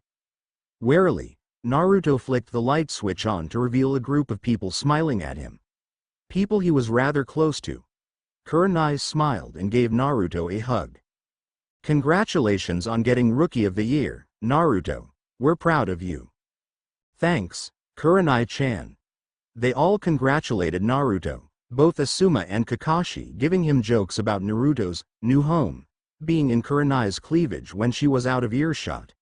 Naruto smirked ever so slightly. And next morning, 5 a.m. Naruto was up bright and early to get the daily Konoha Times. Just as he suspected, his plans had all come to this. Naruto walked into Kakashi's bedroom and placed the paper and a carefully prepared note next to the bed. His bag already prepared for the final day at the academy, and he snuck out of the apartment, leaving Kakashi to face the facts. When Kakashi got up several minutes later, he was aware of something unusual about his room. There was a newspaper and a note sitting on the bedside table. He groggily got up and read the headline. He stopped, he reread it. Chunin, Junin and Hokage knocked unconscious by a giant nosebleed. He then read the note. You have been served by Uzumaki Naruto. He quivered in rage as he shouted out his curse. I'll get you yet, Naruto. This awakened the majority of people in the general vicinity, and since most of them started at sunrise, there was no point going back to sleep, so they got up, fetching the paper and finding the headlines to be interesting, and they proceeded to laugh to their heart's content at the content of the full-page article. By the time the students were at the academy, when Naruto walked in, everyone stopped and then burst out laughing.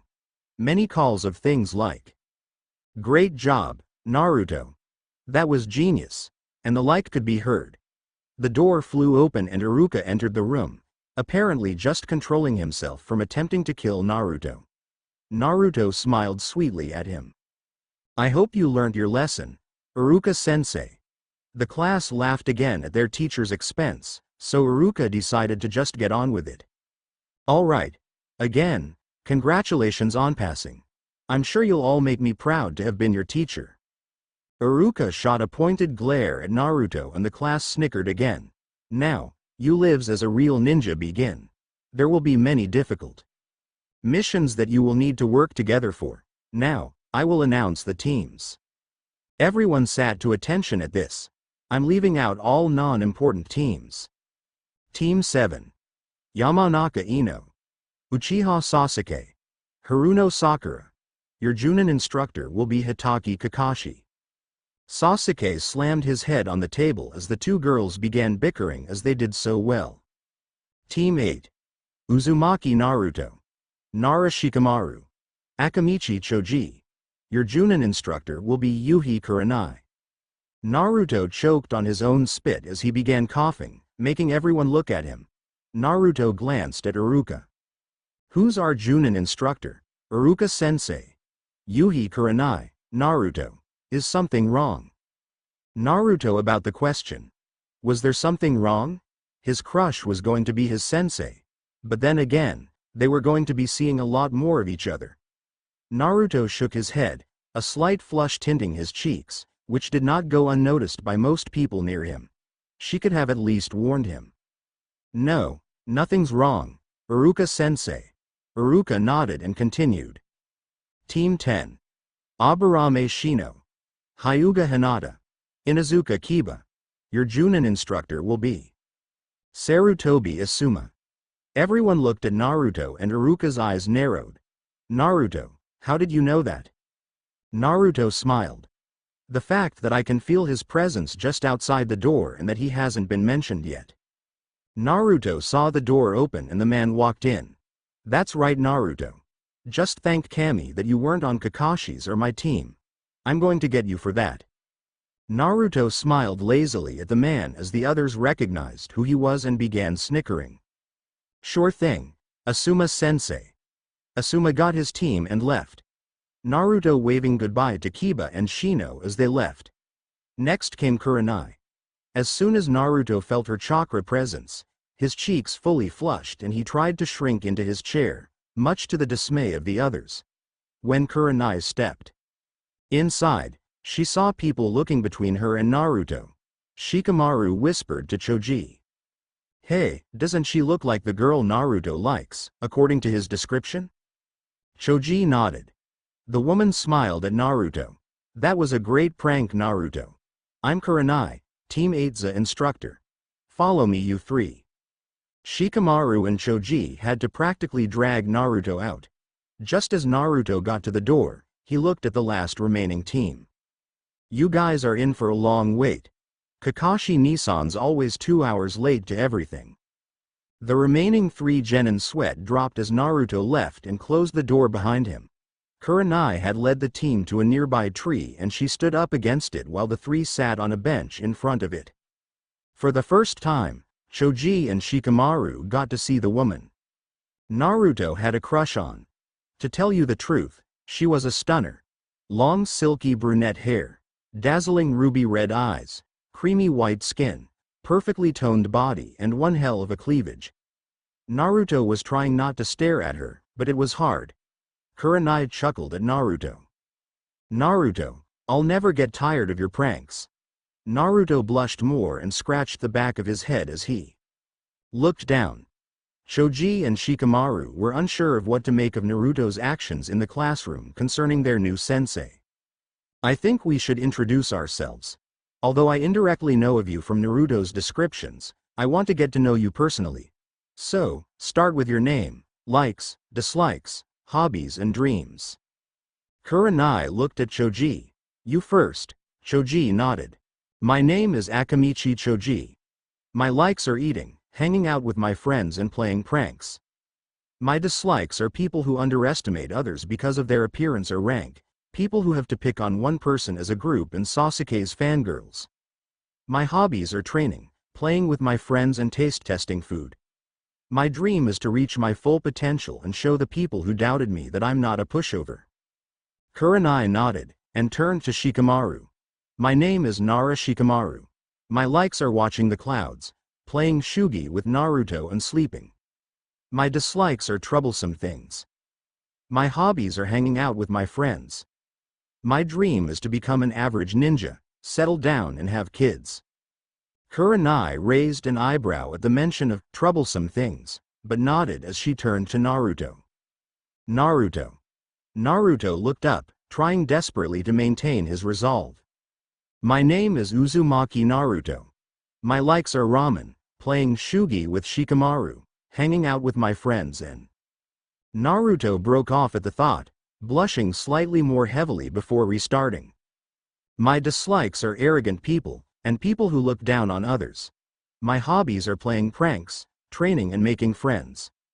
My dream is to become the Hokage, and make everyone in this village recognize me by surpassing all the ones before me. Kurenai nodded as she introduced herself. My name is Yuhi Kurenai. My likes are talking with friends, dango and calligraphy. My dislikes are others who judge people by their appearances, little orange books and perverts. My hobbies are to train and learn new genjutsu. My dream, I have not decided on yet. Kurenai looked at each of them, while Naruto was smiling at the mention of little orange books and perverts. Kurenai grinned at them in a way that made all 3 boys slightly uncomfortable. As I'm sure Naruto is aware, the graduation exam was not the actual genin exam.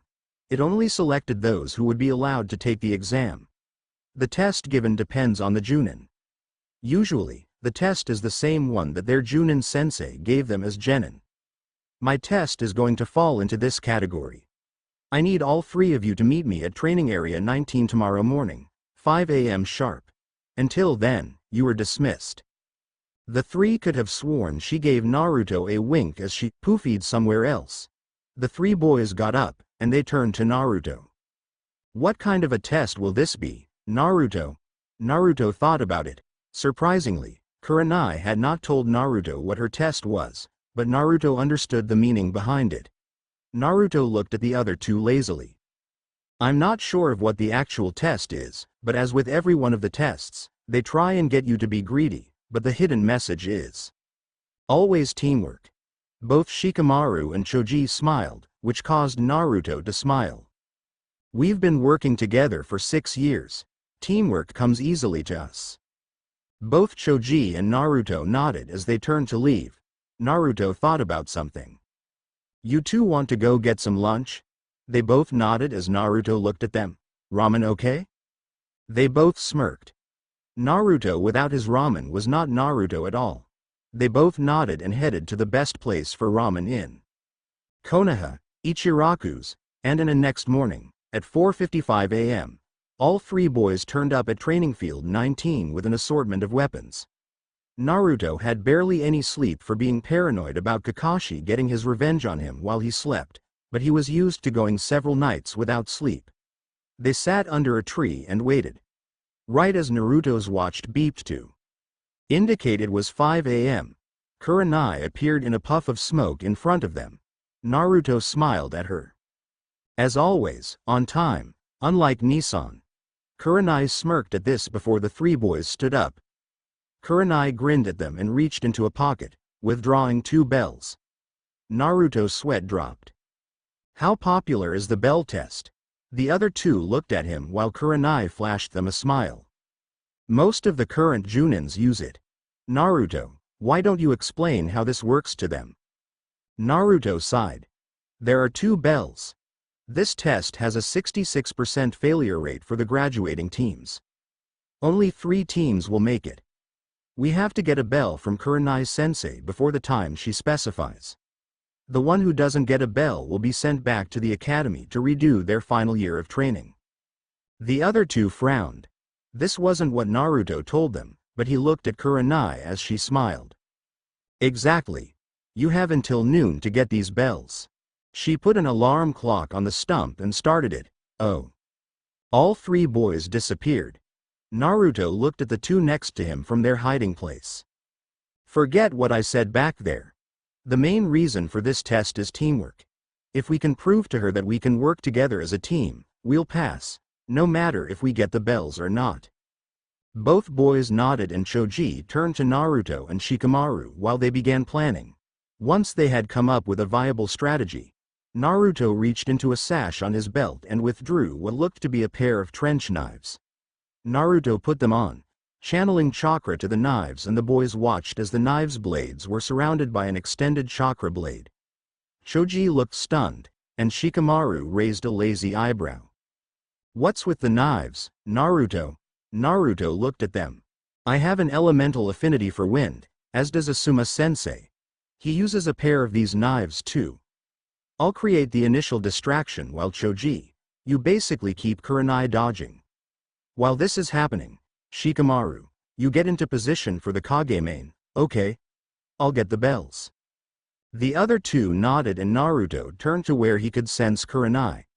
Naruto focused to make sure it wasn't a genjutsu of some sort and nodded. He extended the fingers on one hand and closed them slowly. 5, 4, 3, go. Naruto channeled a huge amount of chakra into the knives and hurled them, one after the other, at the tree in front of him. They pierced through the tree, the next and the next, making Kurenai hop out of the way from her position in the field. By now, Choji had appeared, using his Baika no Jutsu and Nikuden Sensha, as he began carving up the field. Roll, roll, roll, roll, roll, roll, roll, roll. Kurenai had to smirk at Choji's antics until she realized she couldn't move. She managed to see Shikamaru forming a rat seal from a nearby tree branch, smirking at her, seeing his shadow stretching down the tree trunk and up to her own shadow. Kagemain no Jutsu, Seiko. Kurenai was aware of Naruto behind her and he walked up to her, removing the bells from her belt. Sorry, Kurenai-sensei. But we've been working together for 6 years. Teamwork comes naturally to us. Shikamaru let Kurenai go as Naruto smiled at her, holding the bells for her to see. While the others made fun of Choji for being overweight, we knew he had the ability to become an excellent ninja. And while Shikamaru was the dobi of the class, according to him, it was just too troublesome to move the pen during class. Shikamaru's actually smarter than me. A hell of a lot smarter. His IQ is about 200. Kurenai looked at Shikamaru. It was true. Shikamaru had the worst score of his year, but the look on Naruto's face implied he was completely serious. Naruto smiled as his teammates gave him the thumbs up. Kurenai smiled at them. You saw the real reason for this test. Teamwork. All of you pass. From tomorrow, Team 8 will begin doing missions. Naruto, I trust you don't mind me making you the team captain? Naruto turned to the others. If they don't mind, it's okay with me. They both nodded and smiled, so Naruto smiled too. Kurenai looked at each of the 3 boys. Congratulations on passing. From what Naruto told me, I had no doubts that you would pass. Meet here at 9 a.m. every morning unless I specify otherwise. The three nodded and they turned to leave the field, but Kurenai called Naruto back. Naruto motioned the others to keep going, so they did. What is it, Kurenai-chan? Kurenai smiled at him as he looked up at her, hanging off her every word. She looked at Naruto. Naruto, now that you're the team captain, you have several responsibilities. Naruto nodded, listening to her. You are responsible for your team's health and status. Do you remember what we've all taught you? Naruto nodded, reciting the phrase that had been drilled into him from the age of 5. People who disobey the mission directives are trash. However, those who don't take care of their friends are far worse than that. Kurenai nodded in agreement as she bent down to put her face level with Naruto, smiling at his awkwardness. Everyone in their little group of Chunin friends knew of Naruto's crush on Kurenai. The fact that Naruto tried desperately to hide it made it all the cuter, according to Kurenai. She looked at him, and bent forward, placing her lips to his forehead, and Naruto froze. Naruto turned bright red and started trembling. His crush was giving him a kiss. Naruto could pretty much go on to the next world contently. Kurenai pulled back slowly as she looked into Naruto's eyes, ruby red locking with sapphire blue. Congratulations, Naruto. You make me proud. That did it. Naruto's senses were in overload, still very aware of the slight warmth that Kurenai's lips had left on his forehead and the praise that came with it from the object of his affections. Naruto's body did the only thing it could, which was very uncharacteristic for him. He fainted, much to Kurenai's amusement. Kurenai picked him up, poofing back to Naruto and Kakashi's house to drop him off. And 6 days later, Team 8 had been doing many D-rank missions, as well as training by themselves and with others. After the latest mission, Naruto had gone back to Guy for some tips in taijutsu and met up with not only Guy, but his genin team, which Naruto had met about a week after they became Guy's team. Naruto waved to the team as he entered their training field. Lee rushed up to him, grabbing his hand in a bone-crunching shake. It is my eternal rival, Naruto-kun. Your flames of youth burn brightly, my friend. Naruto smiled, but shuddered internally at the title he had earned himself from a stupid mistake. Flashback. 1 year ago. When he first met the team, he saw Lee and the two had made fast friends. Upon seeing Lee use the springtime of youth speech, Naruto was acutely aware of the infection of the green spandex flames of youth disease, as both Naruto and Kakashi jokingly called it, was spreading from Guy to Lee. Naruto, snapping out of this line of thought, and noticed that Lee was expecting an answer and Naruto had foolishly said the worst thing he possibly could have without thinking. Sorry, what was that? Guy's eyes started burning with the flames of youth, who Lee mirrored. Both of Lee's teammates, a chocolate brown-eyed, brunette girl and a jet black-haired Hyuga, started backing away. Naruto's sweat dropped. Lee, it seems that my eternal rival's annoyingly hip attitude has passed on to his student.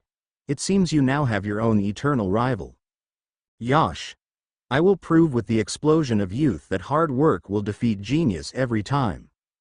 And back in the present, Naruto shook his hand and winced slightly at the pressure, despite both Lee and Guy's passionate talks of the flames of youth, crying, group hugs and the strange genjutsu that usually manifested in the form of something that would usually be equated to a romantic scene, such as waves crashing against a rock in the afternoon sunset, that even with the help of Kurenai's training in genjutsu, Naruto still couldn't figure out how it worked. Both of them were actually quite accomplished fighters and excellent taijutsu sparring partners. Soon enough, Naruto had become friends with the girl, who identified herself as Tenten, and even managed to eventually get under Neji's cool exterior to an extent. Today, Guy was teaching them about opening the celestial gates and a move that can only be used by opening them. After the theory, as well as some tips from both Naruto and Guy, everyone tried. Even though the group knew that Lee had no chakra, he had a surprising knack for opening gates, as did Naruto. Naruto was puzzled as to why Neji could not open them, considering his clan relied on total control of their chakra, but proceeded to open the first gate. Once he closed it, Guy showed them the move, which shocked even Naruto. The move was a highly destructive, self-damaging move, but if you managed to get the enemy with it, they were pretty much guaranteed death. Guy gave Naruto 2 rolls of specially modified medical tape, insisting that he use them to assist with the move. Naruto found that he could control the movement of this medical tape with chakra. Naruto and Lee both undid part of the medical tape around their forearms and aimed for their individual targets, which happened to be 2 rather large logs. Once they opened the first gate, they disappeared, reappearing inside what would be considered the enemy's guard, giving a savage kick to the log, making it fly into the air. One of the things Naruto, Neji and Guy noticed was that when Lee opened a gate was that his body somehow produced chakra while the gate was open. Using this, both boys controlled the medical tape to wrap around the logs, adding an extremely fast rotation to add extra damage to the impact, slamming the logs into the ground. Omet Renge. Both boys fell back, panting from the strain on their bodies as they heard the logs crack and split in half, much to Neji and Tenten's amazement. Lee, having boundless energy, jumped up, cheering and shouting while Naruto just shook his head, trying to get over the pain his body was feeling. Stamina freak, Lee smiled, giving him a nice guy pose, and Naruto shuddered as he saw Lee's teeth sparkle. After training with the 3 for the day, Naruto went home, silently dreading whatever foolish mission they would get tomorrow. Next morning, midday, after a 30-minute meeting, Kurenai had taken the team to receive their mission, much to the chagrin of the team. It was time to find that dreaded cat, Tora again. Naruto just barely suppressed a groan. This was the 4th time this week alone they had to retrieve the daimyo's wife's damn cat. Naruto seriously wished he could just kick the cat clear into the middle of next week so as to avoid it for at least 1 week. When they had caught it, the cat attempted to scratch Naruto until he directed a none too small amount of chakra-infused hatred at the cat, who quietened down immediately. Shikamaru had sighed. Mendokase, when they reported their success to Mission Command and handed over the offending kitten to the daimyo's wife, she started violently squeezing the cat against her face. Choji smiled as he put more chips into his mouth. No wonder it runs away so often. Naruto was chanting a mantra to himself, which the others heard. Hug it harder. Hug it harder. Hug it harder. Both boys smirked and Kurenai chuckled. The woman left the payment for the Hokage and left the room with a very distressed cat. The Hokage smiled at them. Team 8. Your missions for today include babysitting an elder's grandson, shopping in a nearby town, digging up the potatoes. Naruto sighed and shook his head before speaking the other 3's opinions. Old man, do you realize the content of the missions you're giving us? I really don't see how these could be classified as missions for ninja. These are tasks that should be delegated to regular civilians. A ninja is supposed to handle his inventory carefully, not squander it on things that they could be used for something that would better suit their purpose. Iruka was going to shout out at Naruto, but his logic was sound. There really was no answer to Naruto's request other than to admit that he was right. The Hokage sighed and took a puff of his pipe, reaching into the stack of paper marked, "See?" He handed a scroll to Kurenai, giving them a brief summary of the mission. The Wave Country has sent a person to request protection from thugs and bandits as he completes the bridge he is working on. You can come in now. The door opened, and the team turned to see a thick-set man most likely in his 50s. His skin was very tanned, indicating he worked outside most of his life. He reeked of alcohol and the bottle of sake in his hand proved it. He took another swig as he looked over the people that were assigned to protect him. What's the idea of giving me 3 runts for protection? Are you sure they can do it? The blonde looks super stupid. Naruto smiled lazily as he looked at the man. You know, underestimating a person is a grave mistake that you usually won't live to regret. The old man stopped drinking, a grin spreading over his face. I like you, kid. I was half expecting you to lose your cool. Sorry about that. Naruto waved his hand dismissively. No harm done. We'll protect you until you complete the bridge. The man nodded as he thanked the Hokage and led them to the front of the Hokage tower. Kurenai looked at each of them. We're leaving in half an hour from the south gate. Prepare yourselves for a several-week mission. Go. The three split, while Kurenai nodded at Tazuna, poofing away to get her own things, leaving the man to walk towards the south gate by himself. And in half an hour later, the three boys met up within a minute of each other, seeing Tazuna already there. As the designated half-hour expired, Kurenai appeared and the team walked out of the gates towards their destination. Naruto immediately struck up a conversation with Tazuna about the project he was the head of. Tazuna had carefully prepared a story that would leave out any details hinting this mission was anything more than a C-class. Naruto smiled when he felt a genjutsu and looked to see a puddle on the ground. All four ninjas noticed that it was off. It hadn't rained in weeks, and the weather since it last rained had been very sunny with few clouds.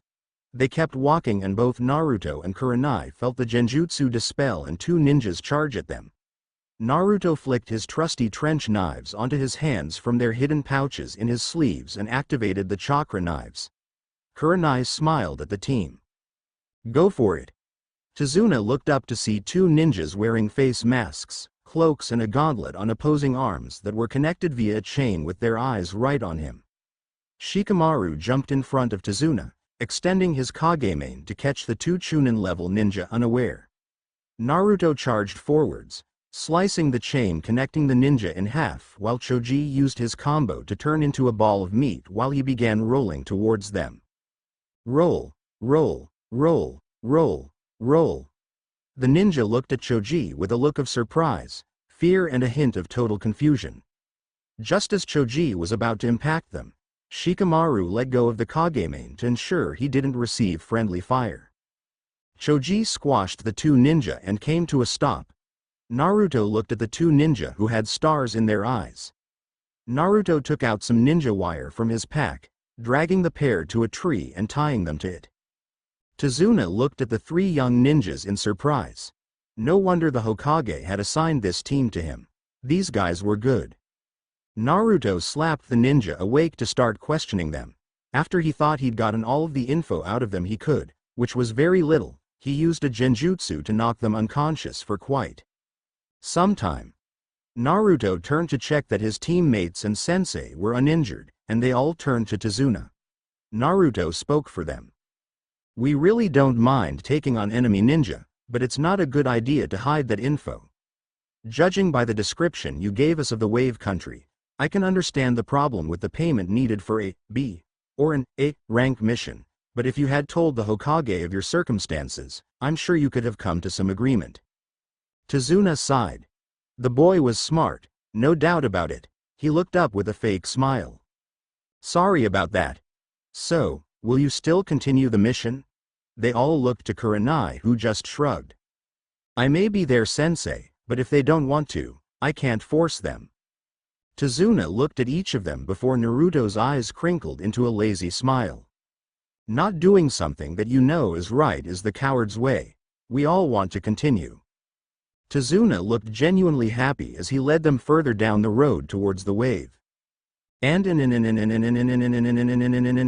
several hours later, Tazuna had led them to a boat where another man in a coolie hat was waiting.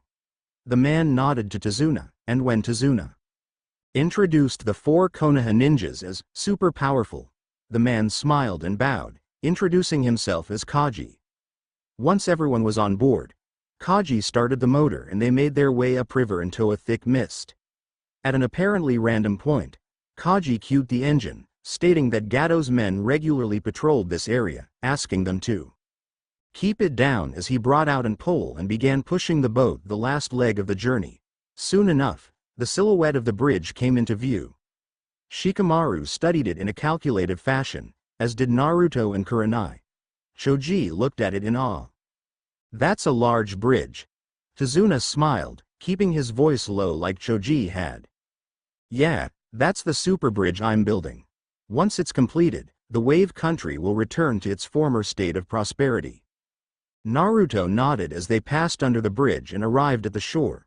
They got out and Kaji nodded to them. This is as far as I can go without being caught. Good luck.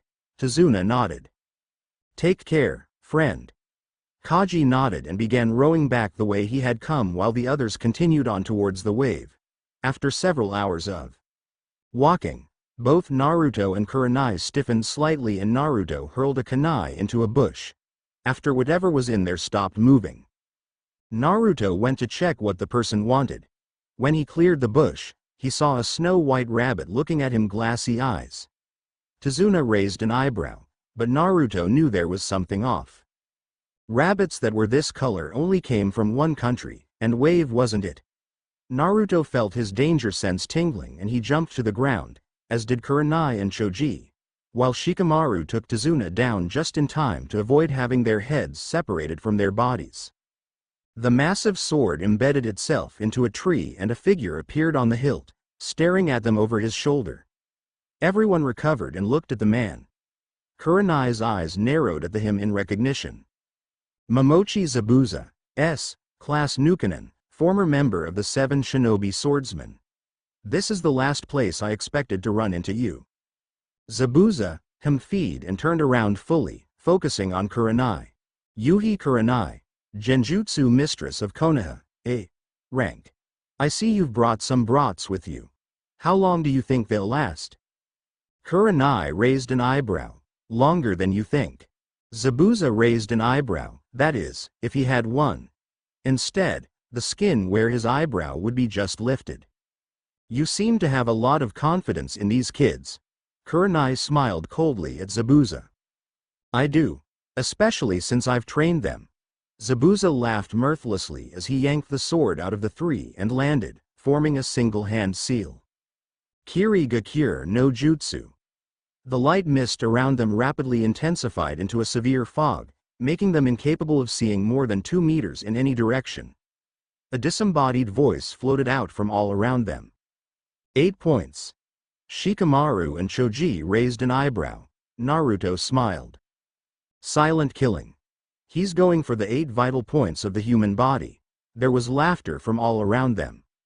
You know your stuff, kid. Mind telling me what those points are? Naruto's eyes crinkled up as he recited them. Liver, lungs, spine, subclavicle vein, jugular vein, brain, kidneys, heart. There was more laughter before Naruto felt Zabuza appear right in the middle of their group. Exactly. Let's see how many I can get on one swipe. Naruto flashed forward, shoving a kunai into Zabuza's stomach only to see the wound drip water, and not blood. Naruto cursed his luck. Mizu Bunshin. Sure enough, the Bunshin turned to water and splattered onto the ground. Naruto felt another presence behind him. This one was just as weak as the last, so Naruto prepared his plan. You're not bad for a runt. However, this is where you die. Zabuza cleaved Naruto, only to find he puffed into smoke. Cage Bunshin? Naruto appeared behind Zabuza again, one of Naruto's chakra knives held to his neck. Yeah. I would have, though a Chunin would never have underestimated an opponent. After all, there are kids my age that are stronger than I am. Naruto was aware of another Zabuza behind him. This one was also a clone, but he felt the real deal appear behind Kurenai. Naruto stood stock still. No matter what he did now, it was highly likely that one of the groups would die. Naruto should have seen this coming. So, you sacrificed pawns until you got me into a false sense of security, and then cornered the queen with yours. I should have seen that. Zabuza smirked again. So you play shugi. Well, you realize without your queen, you're stuffed, right? Naruto sighed, slowly taking his knife back from in front of him. Zabuza smirked and gave Kurenai a savage kick to the back, sending her flying into the water. Naruto used both knives to inflict a wound deep enough on the clones to destroy both of them before looking at Kurenai. Kurenai's sensei. Kurenai got to the surface of the water only to see Zabuza whiz behind her and form several seals, trapping her in a prison of water. He looked back at them. Checkmate. Hand over the old man. Naruto, Choji and Shikamaru got to their feet. Kurenai looked at them. "The three of you, get out of here, Naruto. I may have trained you for 7 years, but you're still no match for him. Take Tazuna and run." Naruto sighed. "The second you were captured, we lost that option. If we ran, Zabuza would kill you and then pick us off at his leisure." Both Choji and Shikamaru nodded in agreement. Zabuza formed about 10 Mizu buncheons and sent them to stand around the 4 of them. Shikamaru bent down and formed his thinking pose. Naruto and Choji smiled. Whenever Shikamaru formed that pose, he was coming up with a strategy. After about 1 minute, Shikamaru opened his eyes and put his hands by his side. "Naruto, I need you to take care of the queen. I'll hold off the pawns with Choji until you deal with him." Naruto nodded and readied himself as Shikamaru pulled out 10 kunai, while Choji prepared to do an old trick. Shikamaru launched the kunai at the clones, who dodged with ease. Choji focused his chakra to his arms. Buban Baika no Jutsu. Choji's arms grew massively disproportionate to his body size, and he brought both hands in a swiping motion, knocking the Zabuza clones back to their original positions where Shikamaru captured them with his clan jutsu that he had extended towards their original positions after throwing the kunai. Kageme no Jutsu, Seiko. By now, Naruto had long disappeared from his teammate's position and Zabuza felt the boy's presence behind him, running along the top of the water with chakra knives activated. Zabuza smirked and used his free hand to swipe at the boy, who brought the knives up into a defensive position much like a boxer would. After dodging several swipes, Naruto brought the 2 knives together and captured the sword in between them. Even though Zabuza was using one hand, Naruto was struggling to keep the blade from cleaving him in half. Naruto started trying to push the blade back before he kicked water up into Zabuza's face, making him shut his eyes out of instinct. The split second was all Naruto needed as he dislodged Zabuza's sword from the deadlock and let gravity do its work. Zabuza was still putting a heavy amount of pressure on the sword, and when he felt the resistance disappear, he stumbled slightly, but not enough to break the prison. Naruto took care of that by reappearing behind Zabuza, giving him a boot to the small of the back. Zabuza stumbled and pulled his hand free of the prison, thereby breaking the jutsu. Releasing Kurenai, he looked up at Naruto with a wicked glint in his eyes. "You're good, kid. To be able to take me on in armed taijutsu, even if I only had one hand free and live without a scratch, proves that you're good. No wonder your sensei has faith in you." Naruto smiled lazily at him, distancing himself from Zabuza. Kurenai joined him and they both stared at Zabuza, who stared right back. They both waited for the other to make the first move. Finally, as the splash of water hit the ground that indicated Zabuza's clones had been defeated, the real ones started forming hand seals. Naruto instantly recognized the jutsu as one he had seen Kakashi perform not too long ago. However, he still did not know how to perform it, so he used a separate jutsu. Suiden. Sueuden no Jutsu. Kaden. Karyu Enden no Jutsu. Kurenai had also performed a genjutsu, making her disappear from the naked eye, leaving the 2 jutsus to take form and collide. The dragon of water headed straight for the dragon of fire, creating a huge explosion of steam and superheated particles of water. Kurenai had used this time to reappear behind Zabuza with a kunai to his neck. "It's over, Zabuza. Checkmate." Zabuza started to relax, knowing he had lost when he felt 2 senbon needles pierce his neck, and he dropped to the ground, or in this case, the surface of the water, and began sinking until a young child with a mask, signifying he was either an Anbu or hunter nin, appeared, pulling Zabuza's body out of the water.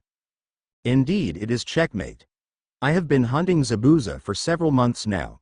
He had proven elusive. Thank you for your assistance." Kurenai nodded slowly as the boy put the body over his shoulder. Naruto raised a lazy eyebrow. "So, are you going to get rid of the body? I can see it would be hard to do on water, but why not do it over there where my friends are?" Naruto motioned over to Choji, Shikamaru and Tazuna. The hunter nin looked there and then gave a slight shrug, disappearing. Naruto cursed. The boy had left the area. Great. The boy took Zabuza somewhere else. I get the feeling that he wasn't what he claimed he was. Kurenai nodded as they went back to shore, heading the last part of the way to the main village of the wave. And that afternoon, Tazuna had led the group to a house that looked slightly better quality than the rest, which were not exactly what the group would call houses. Tazuna hadn't been kidding when he said this country was poor. He opened the front door and led them in. Tazuna led them into a room that seemed to be a living room, dining room and kitchen rolled into one. A young woman with long black hair came inside. "Dad, are you okay?" Tazuna nodded, smiling. "I'm fine, Tsunami, thanks to these super guys. They saved me twice on the way here." Tsunami smiled at the three boys and the woman. "Thank you. The bridge is our last hope to get out of this poverty. If we lost Dad, that would be the end of it." Kurenai introduced them to Tsunami as she sat them down, making everyone a cup of tea and chatting about the mission. And that night, Team 8 and the three occupants of the house were sitting around the table eating dinner. Shikamaru, Choji and Naruto were talking about training, as well as some other things. Out of nowhere, the boy who was apparently Tsunami's son slammed his hands on the table, catching everyone's attention. "Why do you bother trying so hard? You can't defeat Gato's men. If you go up against him, you'll just die." Naruto just smiled at him. "Inari, do you believe in heroes?" The three owners of the house looked at Naruto warily, but he continued on. "There are two types of heroes in this world. Regular heroes and martyrs. Being either type of hero has its advantages and disadvantages. The former has to be smart enough to stay alive, or else they'll become a martyr. However, martyrs usually set an example to the people around them that they are not afraid to die to protect those close to them, and also have a dying wish for those close to him or her. Which type do you think I am?" Inari looked at Naruto for a few seconds. "Martyr?" Naruto shook his head. "I can't become a martyr yet. Not until I achieve my dream. Until my dream is achieved, I will live life in a way that will leave me with no regrets. You should do the same." Inari was shocked that Naruto had used the line his father used. However, Inari still wasn't finished. "But how would you know what it's like for someone close to you to die? I bet you've lived a sheltered life." Naruto shook his head. "For the first 4 years of my life, I had nothing. No one. I was hunted as a monster by mobs of villagers, who took special pleasure in beating me to near death on my birthday. On my 4th birthday, I found someone precious to me. He saved me from the regular mob and even adopted me.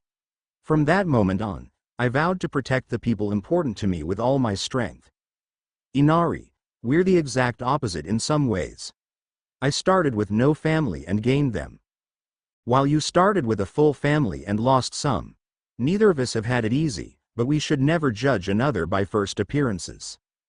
Everyone except Kurenai was shocked, speechless. Naruto had lived that kind of a life yet was as happy as he was? Even though Choji and Shikamaru had gotten an answer they were secretly wondering about, it left them with more questions than answers. Inari slowly stopped crying, looking at Naruto, who was smiling at him. Inari's lips formed the barest hint of a smile as he rubbed the tears from his eyes. "Sorry, Naruto." Naruto waved a hand dismissively. "No problem." Tazuna and Tsunami were almost floored. Naruto, in the space of a minute, had completely changed Inari's beliefs, and waved off his apology for the outburst like he was used to such things every day. This boy was by no stretch of the imagination ordinary. Naruto got up and bent down and looked Inari in the face. "Inari, if you want to stop people precious to you dying, grow strong enough to protect them." Naruto pulled several shuriken, kunai and a coil of ninja wire from his ninja pack and handed them to Inari, who looked at them like it was a godsend. Naruto gave Inari a warning. "Be careful how you use them. They can very seriously hurt people. Make sure you get at least a year's practice with them before you even think of bringing them out near people unless it's an absolute emergency. Practice with them in an area where you're sure no people are around, okay?" Inari nodded again as Naruto ruffled his hair. standing up and putting his plate in the sink. "Do you mind if I excuse myself? I'm feeling rather tired from today's fights." Everyone else in the room was still trying to recover from the revelations of the past several minutes, but Tazuna nodded dumbly. No problem." Naruto left the group to head to the boys' room and stripped down to his boxers, before taking a quick shower to get rid of the sweat and grime covering his body. As he walked out of the bathroom with a towel around his waist, he acutely aware of Kurenai just entering her room when she saw Naruto come out. They stared at each other for a moment, not sure what to say or do. Kurenai saw Naruto's well-toned body and began to blush as a few perverted thoughts ran through her mind. Naruto, seeing Kurenai blush, blushed in return. Both of them kept getting redder until Naruto turned and faced the bedroom. "Gomenasai, Kurenai-chan." Kurenai shook her head. "I should be the one apologizing, Naruto." They both shrugged it off and went into their rooms. Choji and Shikamaru came in soon after Naruto had changed into his sleep. "Where?" Both boys saw Naruto staring dreamily at the ceiling and knew that look anywhere. It was the same look Naruto had on his face the day after they had passed the Genin exam. Both boys ignored it and got changed before getting into their futons and turned out the lights. Next morning, Naruto was the first awake, as he usually was, just before dawn. Naruto got out of bed, dressed and crept out of the room so as not to wake the others. He stepped outside and jumped onto the roof to watch the unobstructed view of the sun rising. He became aware of Kurenai walking out of the house. She saw him and jumped up next to him, taking a seat. After a minute, Kurenai broke the silence. "What you did for Inari yesterday was really kind," Naruto sighed. "But it was all true," Kurenai chuckled. That was practically Naruto's standard answer to all praise for his support of others. "I know, and that's what made Inari make a change for the better. You're really unusual, Naruto. Not many people could do that sort of thing in under a minute." Naruto smiled at the praise. He leant his head on her shoulder, which she didn't resist, and they watched the sun make its first appearance over the horizon, turning the sky from black to an odd purple, indicating twilight before it slowly turned to red, orange, yellow, and finally blue. By now, the rest of the house was up, so Naruto took his head off her shoulder, blushing a bit before they hopped down, going inside for breakfast. Once everyone was at the table, the mood was much lighter than last night. In fact, Inari was shoveling down his food with gusto usually seen by famished people. After everyone had finished, Tsunami took the plates and began washing up. Kurenai turned to Tazuna. "From what I've been able to figure out last night, Zabuza may have been put into just a near-death state. He's not actually dead." Tsunami let a plate drop from her fingers which shattered on the ground while Tazuna let the chopsticks in his hand clatter to the table while Inari looked at her. Naruto nodded in agreement. The weapon the boy used was questionable. Normally, senbon needles are used in medical acupuncture, and the chances of getting a kill in 2 needles is for all intents and purposes, 0. The only way you could achieve something like that is if you trained from a young age using solely needles and had an incredible understanding of the human anatomy. Shikamaru nodded in agreement, adding his own 2 cents. "From what I know of how Anbu and Hunter Nins work, once they kill their target, they are required to destroy the body on the spot, taking back something like the head as proof of the kill." Regardless of the fact that Zabuza died on the water, Naruto had told the boy to go to the shore we were on, which was the nearest stable ground, but he disappeared. I'd say he was actually working with Zabuza. Both Naruto and Kurenai nodded in agreement. Tazuna was visibly shaking, but Naruto smiled at him. He was lucky to get away last time. The only thing that saved him was the boy. Now that we know about him, it won't happen again. From an injury like that, he won't be getting out of bed for at least another half a week. Even then, he won't attack us for another few days until he gets his strength back. All the other ninjas in the room nodded to show they agreed with the analysis. Tazuna sighed. Well, at least by that stage, the bridge should just about be complete. They chatted a bit more before Tazuna brought out a list of things that he needed doing. Some things involved getting supplies for the bridge, such as hand tools, screws, bolts and nuts. Others included buying some groceries for dinner that night. Kurenai took stock of the list and assigned each person duties. Choji went to get the groceries while Shikamaru went to get the supplies for the bridge. Kurenai opted to guard the bridge, which left Naruto to guard the house. Naruto smiled as he turned to Inari. "Well, since I'm here, I can help you practice with the things I gave you." Inari hugged Naruto and ran off to get the kunai, shuriken and wire. Once he had returned, Naruto looked at Tsunami. "Tsunami-san, we won't be going far, however, if anything happens, either drop or throw this to the ground, okay?" Naruto handed Tsunami a brown ball which she took. "What is it, Naruto?" "It's a flash bomb. I'll see it from a mile off. Remember, whatever you do, close your eyes as you throw it. Otherwise, you'll end up temporarily blinded."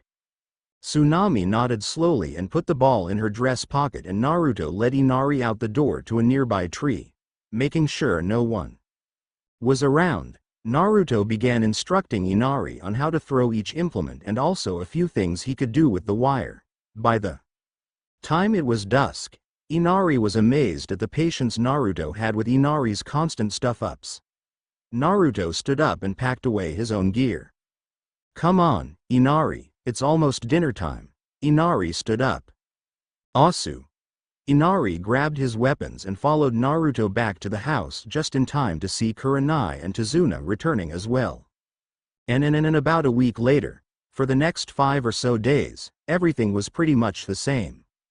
On the 5th day, Naruto was waiting for Inari to arrive at the tree when he felt the flash bomb go off. Naruto stiffened and ran to the house to see that Tsunami was being dragged out of the house by 2 thugs while Inari was hurling his kunai and shuriken at them, only half of them hitting them, which both of them expertly blocked with their katanas. Inari, now out of weapons, charged at them blindly, letting out a war cry as he went. Naruto pumped chakra to his feet to increase his speed and just managed to replace Inari with a nearby plank of wood as the thugs sliced the piece of wood to pieces. Both of them were aware of a presence behind them, but neither of them was able to turn around before they were dealt a severe blow to the backs of the neck, knocking them unconscious for quite some time. Naruto looked at Inari, smiling. "Inari, thanks to that, I was able to save both you and your mom. I need you to do something. Get the villagers and whatever weapons you can get and come to the bridge. Today, Gato is going down." Inari nodded and saluted Naruto as Naruto brought his hands together in a seal, muttering, "Kai." The weights on his arms and legs expelled their stored chakra, making Naruto able to move much faster. Naruto blurred out of existence and headed towards the bridge as fast as he could. "I have to make it in time." Just as Naruto got to the bridge, he saw that the group had just gotten there, the unconscious bodies of the workers scattered over the bridge. The mist started thickening quickly as Zabuza and the boy appeared in front of the group. Naruto waited to see what would happen and plan an ambush. Choji was quickly delegated to taking care of Tazuna, while Shikamaru tried in vain to match up to Haku's speed. Kurenai went up against Zabuza. On the whole, Haku was faring quite well against Shikamaru while Kurenai was holding her own against Zabuza. Just as the Haku was about to land the killing blow, Naruto blurred in front of Shikamaru and punched Haku in the face, sending the boy at least 20 meters back. Haku got up and looked at Naruto. "You are that boy from a week ago." Naruto nodded. "I always thought there was something strange about you." Haku pulled out a senbon while Naruto pulled out his lovable trench knives. Naruto noticed that he was surrounded by Zabuza clones. Naruto smirked and slashed them all across the chest or stomach in under a second, watching them splatter to the ground. Kurenai smiled. "Finally took of your weights, Naruto?" Naruto nodded. "Yeah. I wouldn't have made it here in time if I hadn't."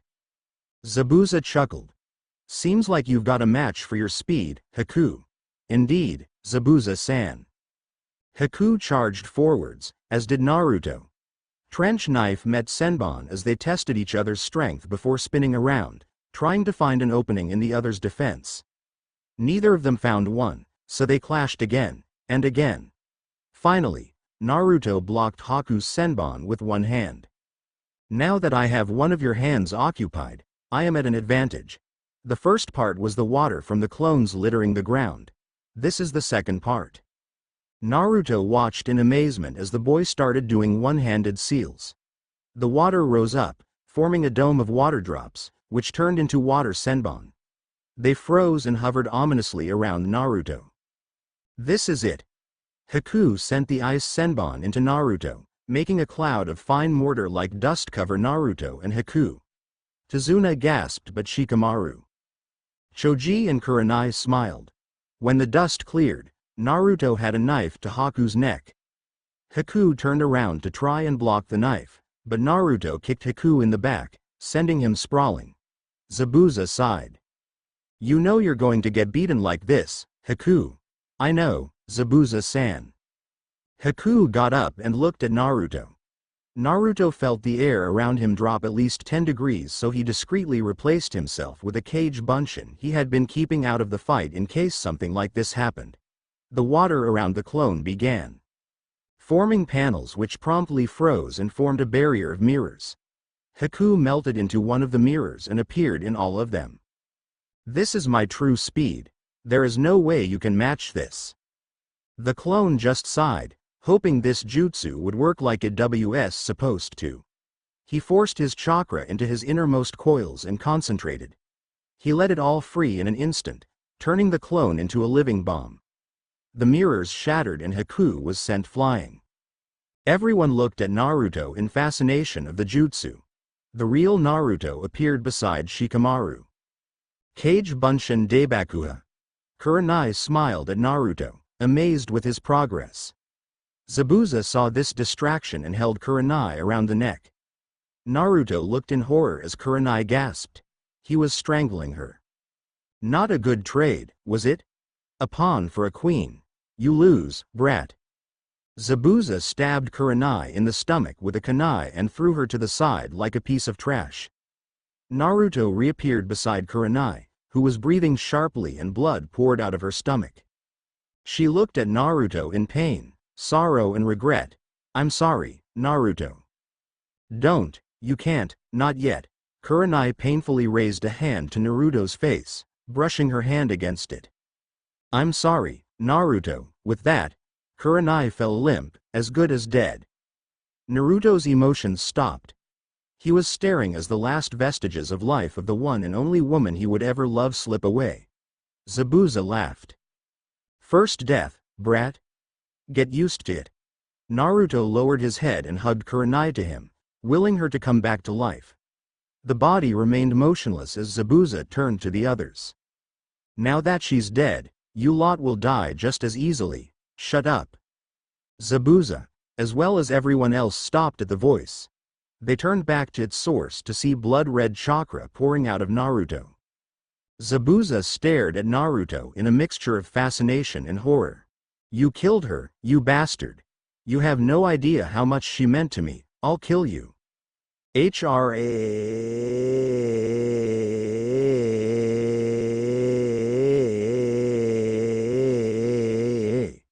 The chakra exploded off Naruto, making everyone stumble back at the sheer magnitude of it.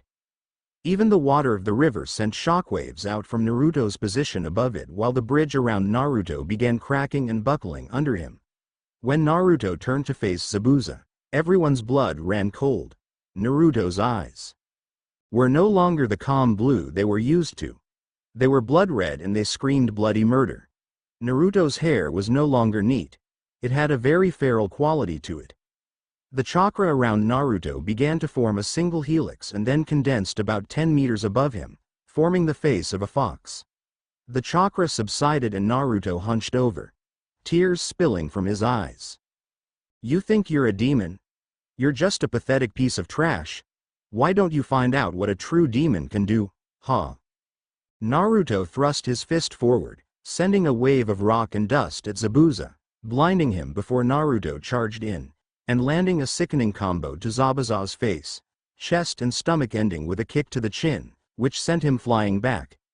Zabuza landed in time to see Naruto jump down from on top, slamming into Zabuza's head. With both fists, sending Zabuza straight through the bridge and into the water below. Naruto let out a primal roar of anguish, fury and hatred. He jumped off the side of the bridge and proceeded to beat Zabuza to a pulp. Every time Zabuza managed to cast a jutsu to try and keep the boy at bay, Naruto just ran full force into it and blew the jutsu to pieces and kept going as if nothing impeded him. Zabuza quickly realized that this kid was going to kill him, and there wasn't a thing he could do about it. Naruto proceeded to slash and hack Zabuza to pieces before he went in for the killing blow. However, it didn't land, at least, not on its expected target. Haku had jumped in to take the blow for Zabuza from an ice mirror. Naruto's hand went straight through the boy's chest while Haku grabbed Naruto's hand to try and keep him there. Naruto growled in frustration as he ripped his arm out of Haku and threw him to the side, concentrating on his main target. Naruto decided a modified version of the Omet Renge would suit the situation just fine. He disappeared and kicked Zabuza by the chin straight up, making him crash through another place in the bridge. When Naruto jumped back up, he saw that Zabuza was dying, and there was no chance to survive. Naruto walked up to him, lifting up the man by the belt that held his sword to his back. A pawn and the king for a queen. In terms of Shugi, we won. However, I'm going to make sure you feel the pain I am. I'm going to break your heart. Naruto reached his fist back, and began charging chakra to it before he shoved his hand straight through Zabuza's chest, making the man drop dead in Naruto's arm. Naruto threw Zabuza over the side. Now, with the object of his rage dead, Naruto's real senses started returning. His eyes turned from red to blue and the red chakra stopped as he fell to his knees and began sobbing. Everyone became aware of some laughing from the incomplete end of the bridge. They turned to see a large group of thugs as well as a fat man with one arm in plaster laughing. I always thought Zabuza was nothing but a kawaii little demon. Seeing your fight with him, I'm convinced of it. Oh well, I was going to kill him after he had done his job anyway. Hiring ninja from villages is too expensive, and they tend to speak out against the type of work I give them, so renegade nins like Zabuza and his pet are perfect. Then, when I'm finished with them, I just let them wear each other out fighting normal ninja while these guys take care of the rest. It's a great. He didn't get to finish the sentence as an arrow lodged itself in his forehead, making him drop to the ground, dead. Naruto turned to see Inari and the entire wave village with all sorts of makeshift weapons. You won't take another step closer to this village. If you hurt another one of our friends, we'll stop you with everything we have. The villagers raised their weapons in the air, giving a roar of approval. The thugs were indecisive now. Naruto decided to tip the scales further in their favor. He had only a little chakra left, as using the Kyuubi's chakra was tiring to say the least. Naruto formed about 30 cage buncheons with the last of his chakra and the thugs decided it was a good time to take a hike. Most of them scrambled down the net that their boat was connected to, or the more impatient ones just dived off. Naruto dispelled the clones and he fell to his knees.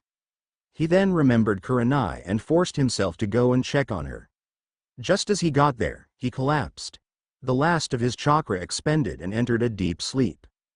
And a few days later, Naruto awoke in a bed inside an unfamiliar place. Naruto tried to get his bearings before he recalled the events of the bridge. He sat bolt upright, his eyes wide with fear. Kurenai-chan. Naruto looked around to see a man looking at him with shock. The man came and checked up on him. Are you all right, Naruto-san? You should have been out for quite a few more days? Naruto ripped the bed covers off and started looking around frantically. Where is she? Naruto, keep it down, this is a hospital. Naruto froze. He pulled the curtain out of the way that separated his bed from the next and saw Kurenai laying there with a mildly irritated look on her face. Not thinking, Naruto lunged and grabbed her into a hug, much to the dismay of the doctor. Kurenai-chan. Kurenai froze and Naruto realized that her stomach was still quite tender, so he got off her, grinning sheepishly, scratching the back of his head. Gomenasai, sensei. Kurenai smiled at Naruto. Don't worry, Naruto. We just don't have your rate of healing. Naruto smiled again as both Shikamaru and Choji came into the room. Choji was munching on a bag of chips while Shikamaru made their presence known. What's all this troublesome noise? Definitely no surprises there. The doctor gave Naruto and Kurenai a final checkup before exiting the room. All of them sat around Kurenai's bed, a heavy tension in the air. Finally, Naruto sighed. I guess I owe you guys an explanation. Kurenai raised an eyebrow. Think they can handle the truth, Naruto? Naruto looked at her, then at each of the other two. Naruto decided to make them guess by providing the barest facts. I've told you that my birthday is October 10th, right? They both nodded. I'm the same age as you two are. Choji nodded again, not understanding where this was going. Shikamaru, on the other hand, had a fairly good idea. Naruto, could you show us your face? Naruto sighed. No going back now. Naruto pulled down the face mask to show the others his 3 whisker marks on each cheek. Shikamaru nodded in understanding. It wouldn't have anything to do with the Kyuubi, would it? Naruto nodded and pulled the mask back up. That's right. On the day I was born, the Kyuubi was defeated. Not killed, defeated. His soul was ripped out of his body and he was sealed inside a newborn infant, me. Shikamaru nodded slowly, as did Choji. Now, the tidbits Naruto had given them on his past all made sense. The orphanage, the beatings, why his birthday was the worst day of the year. Naruto looked at them with eyes full of desperation. Shikamaru sighed. You're so troublesome, Naruto. Naruto saw Shikamaru smiling and Choji offered him the bag of chips. I don't care if you're the container. You're still the Naruto we've always known. Just remind me not to get you angry, okay? The 4 of them laughed at the joke. This had gone down far better than Naruto could have ever hoped for. As they stopped laughing, Naruto turned serious again. Even though you know, this information is considered an S-rank secret. You two aren't even supposed to know. Not even what my face looks like. They both nodded in understanding, while Shikamaru muttered his signature word, troublesome, again. And nearly a week later, Kurenai had been cleared from hospital, or the medical shack, in this instance, and they had showed up at the bridge to see that it was now completed. Tazuna and the rest of the villagers were there to see them off. Tazuna smiled at them. You guys were super. Thanks to you, the bridge is now complete, Gato is dead and we can get our lives back on track. We don't know how we can repay you. Naruto smiled. Just make the wave country into something that won't waste the effort we went through. Naruto looked at Inari, who was trying to hold back the tears. Naruto smiled at him. Inari, just because you said you wouldn't cry anymore doesn't mean you can't cry because you're happy. Remember, a ninja who keeps their emotions suppressed at all times is no longer human. Inari smiled at Naruto. It's okay for you to cry too. Naruto nodded. Yeah. They said their final goodbyes and Team 8 began their trek back to Konoha. One of the people beside Tazuna looked at him. Tazuna-san, we still haven't named the bridge yet. Tazuna smiled. You're right. I think we should call it the Great Naruto Bridge. Naruto changed the heart of Inari, and he changed the hearts of the villagers. Everyone agreed that the name was perfect, and so they went back to rebuilding their lives. N. Yada. Another chapter done. Next chapter will kick off the Chunin exams. No real N to put down here. Well, until next time, my avid readers. Yane. Specula. Chunin exams part 1A. N. Yo, I'll start writing another chappy again. Knowing the routine I'm slipping into, I'll probably have it finished by sometime tomorrow afternoon. BTW. I kinda got an idea for a completely new jutsu for Naruto. It's kind of a cross between Neji's 128 Divine Strikes and Tenten's Twin Rising Dragon Jutsus. I'm pretty sure I got the name right, but any corrections would be appreciated. As a final note, this is going to be by far the longest chapter yet. So, during the prelims, the matchups that appear in canon will be introduced, but not played out. The only exception will be the Hyuga Neji vs Hyuga Hinata fight. The results will still be announced, but I don't feel like doing all that extra work. Shikamaru. Mendokase. Exactly, Shikamaru. Couldn't have put it better myself. Comments, suggestions, questions. Fan fiction section. Faberati. Yeah, that's what I meant. There are 2 good Narix Kur authors here. Not including me, but I haven't proved yet that I am. Another few chapters and I might start to consider myself one. The majority of Narix Kur fics on this site are under 10k words, and from what I can make out, are all one-shots. If there's any type of fic I hate almost as much as yaoi, it's a one-shot. One-shots have a shallow storyline. I prefer longer, more involved storylines. I'm not going to make Kurenai see Naruto as a potential love interest yet. After he comes back from his trip with Jiraiya, then yes, I will make her see him as one. Haza for the strong-arm alchemist. Rips off his shirt and flexes. Bounty Hunter AWL. Well, to tell you the truth, I really don't. Like fics where Naruto becomes a heartbreaking, wooing girls, sleep with them and move on. I personally think that's way too shallow for Naruto with any sort of personality except a thug, and I really hate Naruto as a thug. It's demeaning. You know, I was actually mixing elements of the Naru fight at the Valley of the End into that fight. I'm surprised no one's noticed. Demon Sword. Thanks for pointing that out. I fixed that up as soon as I saw your review. As for the mental instability, this chapter provides answers. Dragon Noir. Well, I answered your questions in a review reply, so if you check your email, you should have it. Akalon. Well, I was thinking of putting Naruto into the Star Wars galaxy about the time of Eps 4, 5 and 6. Yeah, that's right. Naruto meets Luke and company. I was thinking of the interactions between Chewie and Naruto. Now that would be funny. Thanks for picking me up on the typos. Sometimes, I get into and out of a habit of typing a particular word incorrectly. For example, this chapter I always wrote Tamari as Tamari before I went back and changed it after I wrote the rest of the sentence. Anti-assassin guy. You're right. It did come out a bit rushed. I had intended for the kiss to be a reward for having maturity and intelligence highly uncommon for someone his age.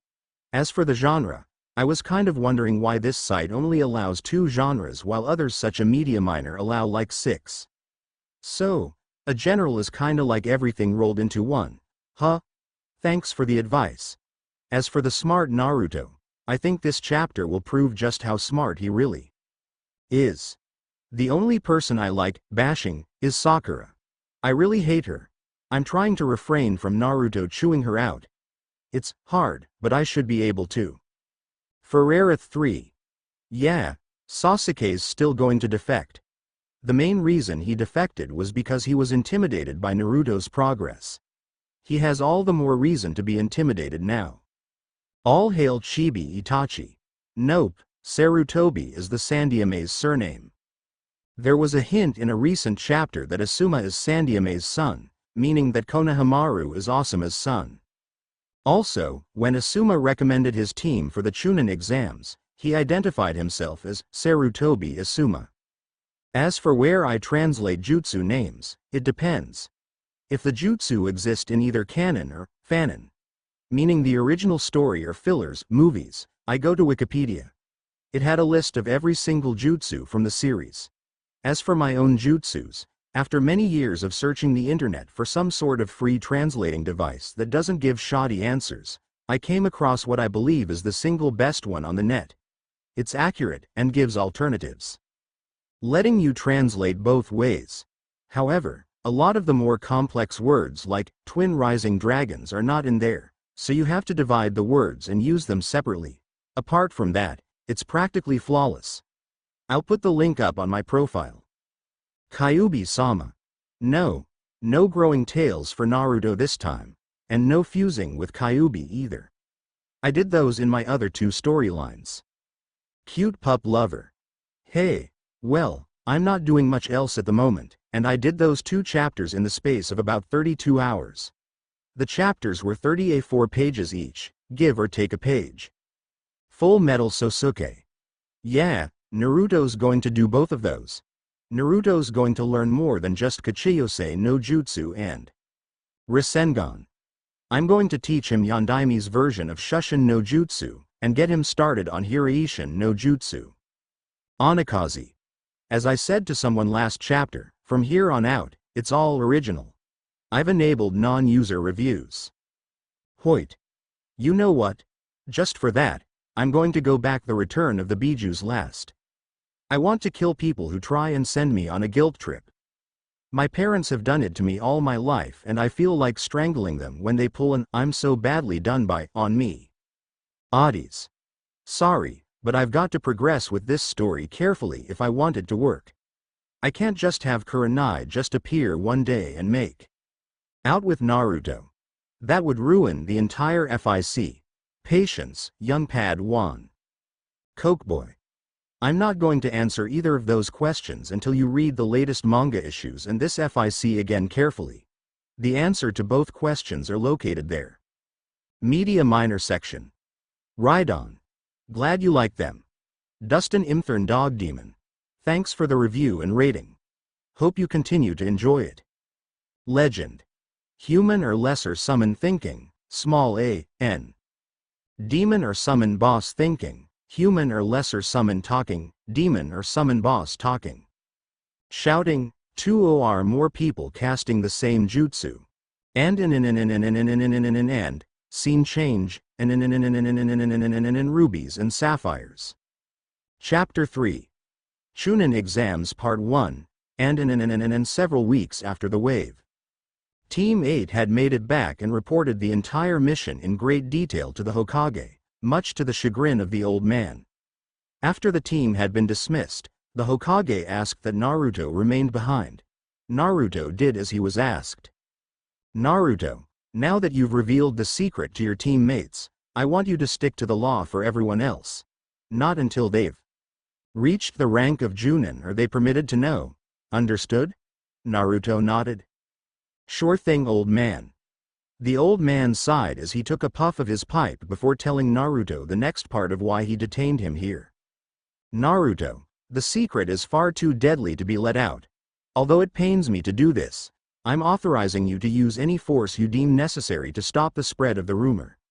I trust both of your teammates, but with the times ahead, I would not be surprised if word somehow got out. The only thing I can compensate for this is turning this into an ongoing S-rank mission. Naruto nodded slowly. I guess I could take it. The old man spoke to Naruto for a few moments more before dismissing him, asking that he report to the hospital for psychological testing to make sure that his mind was still stable after killing both of his targets on the mission. About a week later, the nurses at the hospital quickly made sure that Naruto was okay, providing a minor medical healing jutsu to help his mind recover before discharging him. Since then, Naruto had been training and trying to constantly improve himself. 6 days after they got back, Kurenai had appeared with 3 slips of paper. Morning, boys. To get straight to the point, I've nominated you 3 for the Chunin exams. Just sign the forms and turn up at room 301 at the academy by 4 p.m. tomorrow. Until then, you're dismissed. Kurenai poofied out of existence while Shikamaru looked over his form. Mendokase, Naruto smiled at Shikamaru. Everything's troublesome for you, Shikamaru. Shikamaru sighed. While Choji opened a packet of chips, sharing them around as they went off to sign the forms and discuss the possibilities of the exam.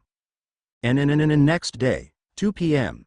Naruto, Shikamaru and Choji were walking towards the academy when they heard a yell, so they went to check it out.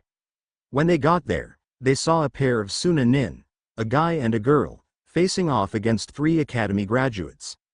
The male Chunin was holding one boy up by the collar, who was trying desperately to get free. The female sighed. If anything happens, I'm not taking the blame.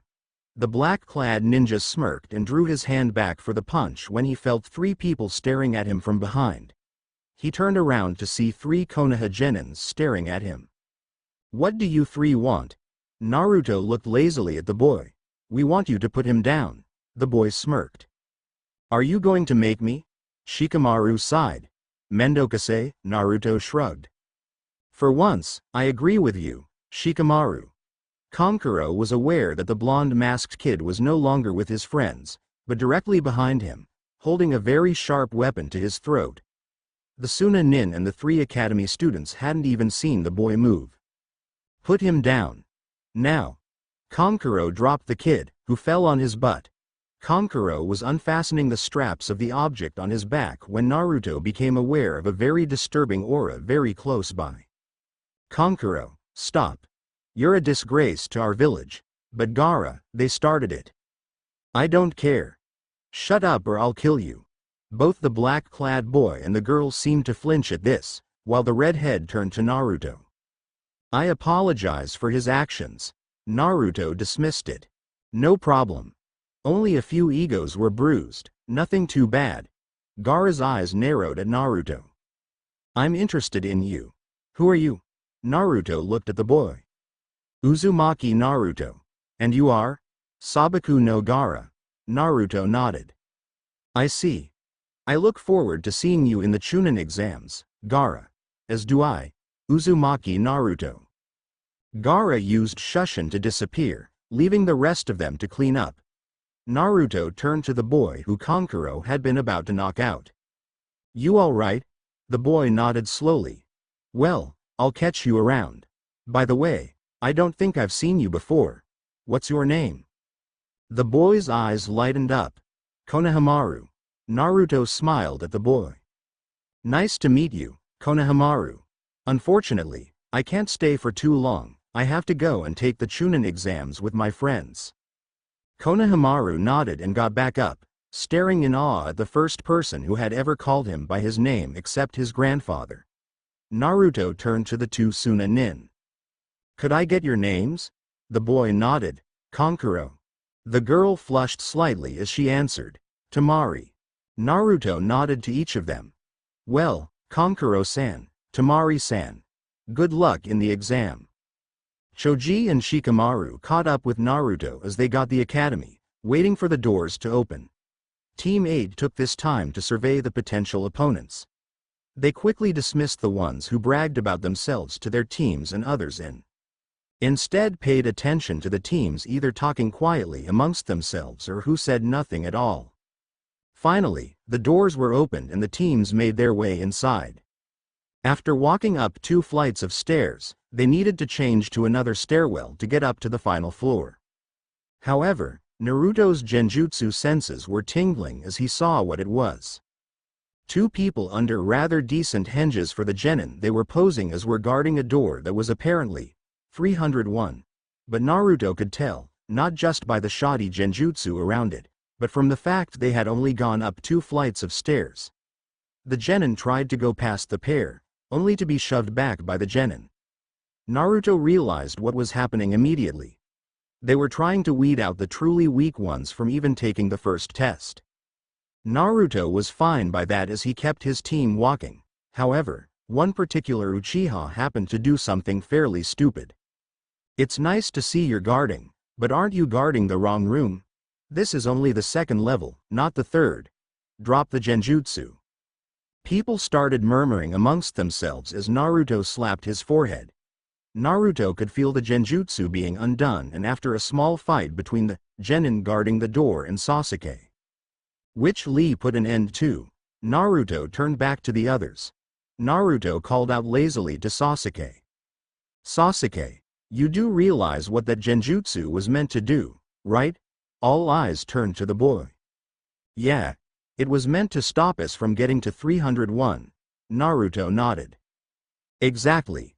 If you had noticed it, why didn't you just lead your team past it and keep going? We could have gotten rid of all of these guys here before the first test, cutting a huge portion of the examiners off before we have to begin the test." Sasuke hated to admit it, but Naruto's logic was impeccable, as always. Lee's eyes caught fire as he rushed up to his rival. Naruto-kun. Your fires of youth are burning as bright as ever. You are indeed my eternal rival. Naruto smiled, translating it for himself as, you're looking well. Hey, Lee. How's Guy-sensei? Lee did a nice guy pose to help illustrate his point. Guy-sensei's springtime of youth is an example to us all. Naruto translated this in his own mind to, he's great. After a bit more friendly banter, Tenten and Neji walked up. Hi Tenten. Neji. Both of them greeted him in their usual manner, Tenten smiling and Neji giving a nod in his direction. Both teams walked down the corridor together, followed by Team 7, up the stairwell and down the final corridor to the real 301.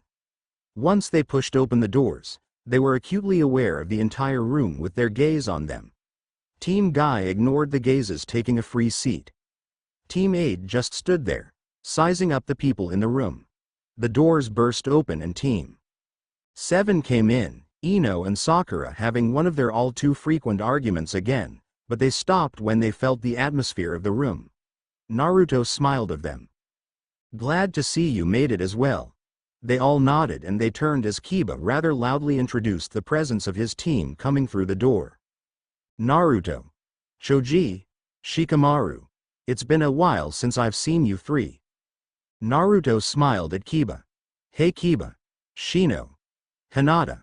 The three nodded in Naruto's direction. Naruto looked at Akamaru. How's Akamaru, Kiba? The dog gave a happy bark. Great. Naruto pulled out a piece of dried meat and flicked it at Akamaru, who caught it expertly in his mouth. Kiba smiled at Naruto when Naruto felt someone coming up to them on the right. Why don't you lot grasp the atmosphere? Screaming like a bunch of schoolgirls, geez. Naruto looked at the silver-haired bespectacled guy lazily.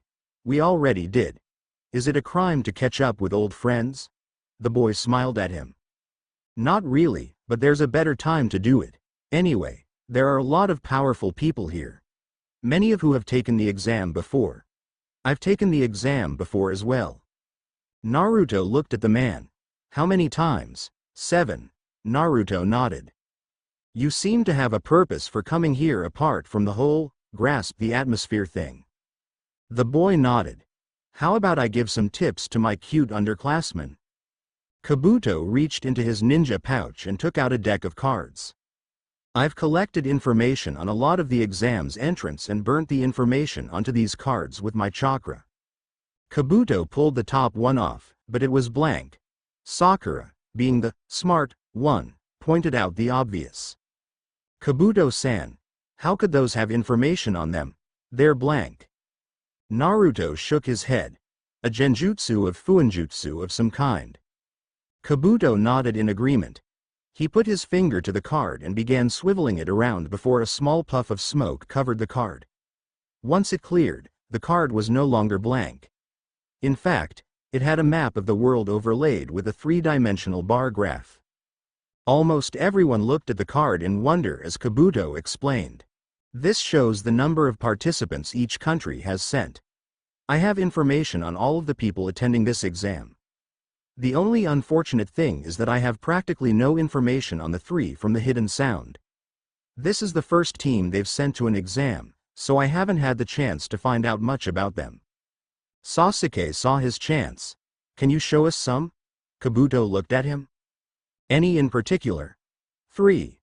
Rock Lee, Sabaku no Gaara and Uzumaki Naruto. Kabuto put the first card away and picked the deck up. This will be easy since you know their names. Kabuto swiped the deck, pulling out 3 cards. He fanned them out and began channeling chakra into one of them. First, Uzumaki. Naruto ripped the card out from under him as soon as the chakra revealed the information. Naruto began scanning it. He couldn't risk the secret getting out, so he ripped through it, finding the information to be startlingly accurate. He even found it in there. He smiled. You're good. The fact that a certain something is in here proves you're either very nosy with friends in high places, or you're not a genin. Naruto shoved some chakra into the card and deleted the offending passage, handing the card back. Sasuke smirked. Scared of us finding out something, Naruto? Naruto smiled lazily, however, his insiders were in total turmoil. Not for me, but for you. I have authorization to use whatever force I deem necessary to stop that piece of information getting out by the Hokage himself. Normally, the offending person would be put to death immediately. This caught everyone's attention. Naruto smiled as he looked at Kabuto. Read the card. Kabuto went back to reading the card. Uzumaki Naruto, Taiko of Team 8 of the Konoha Rookies. His teammates are Nara Shikamaru and Akamichi Choji. Their Chunin sensei is Yuhi Kurenai. He graduated from the academy earlier this year with a perfect record, earning him the title of Rookie of the Year. His ninjutsu, genjutsu, taijutsu and armed taijutsu abilities are off the charts, making him high Chunin level to low Chunin level.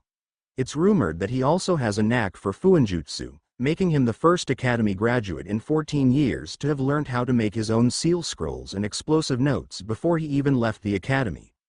His family or clan abilities are a complete mystery, due to the severe shortage of knowledge of his blood family. He has also invented his own taijutsu style, called the Kageken. Out of all the examinees here, Naruto's ninjutsu, genjutsu and armed taijutsu abilities are unmatched by anyone, but his regular taijutsu is about equal to Rock Lee's of Konoha. Missions completed include 8D class, 1C class which was apparently a disguised upper rank mission and even an ongoing S class. It seems that apart from chakra exhaustion on the C rank mission, Naruto has come back from all his missions completely unscathed. Naruto smiled at him.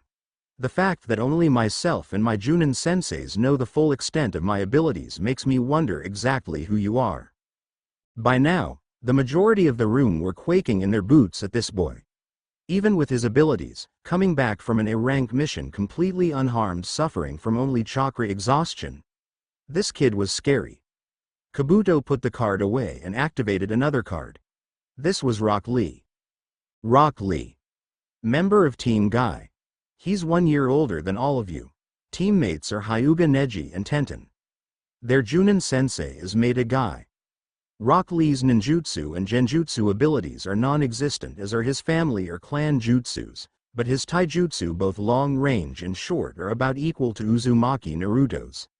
Mission dossier records show he has completed 20D rank and 12C rank missions. Kabuto felt a kunai pressing against his neck. It was held by the hand of Naruto. No one in the room had seen him move. I knew it. Apart from his team and me, no one has that much detailed information on Lee. Only 4 people apart from myself know the full extent of my abilities. All of them have been my senseis for the past 7 years and who I am close friends with. You're not a genin. Your chakra capacity is far too massive for you to even be a Chunin. The fact that you knew about a certain something gives me permission to slit your throat here and now. Naruto looked to the front of the room in time to see an explosion of smoke and a booming voice reach the genin. Uzumaki, what the hell do you think you're doing? Naruto smiled lazily at Ibiki. Just doing a mission, Ibiki-san. Ibiki scowled at Naruto. You can complete the mission later. This is as good a time as any to say this. So let me make one thing clear. There will be fighting in this exam, however, you will not engage another person unless given express permission by an examiner. Even then, killing unless also permitted is forbidden. Pigs who go against my rule will be failed. Immediately, understood? Now the genin had completely forgotten about Naruto and were completely transfixed by the man in front of them. Ibiki held up a tab with the number 1 on it. All of you will approach the examiners with your 3 application forms. Once your genin cell has been marked off, take 1 number from this box. That number is the seat you will use during this part of the exam. Once you are all seated, we will begin handing out the papers. Everyone handed in their application forms, got a numbered tab and was assigned a seat.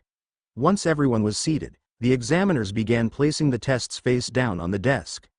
Once that had been done, Ibiki started tapping the piece of chalk against the board.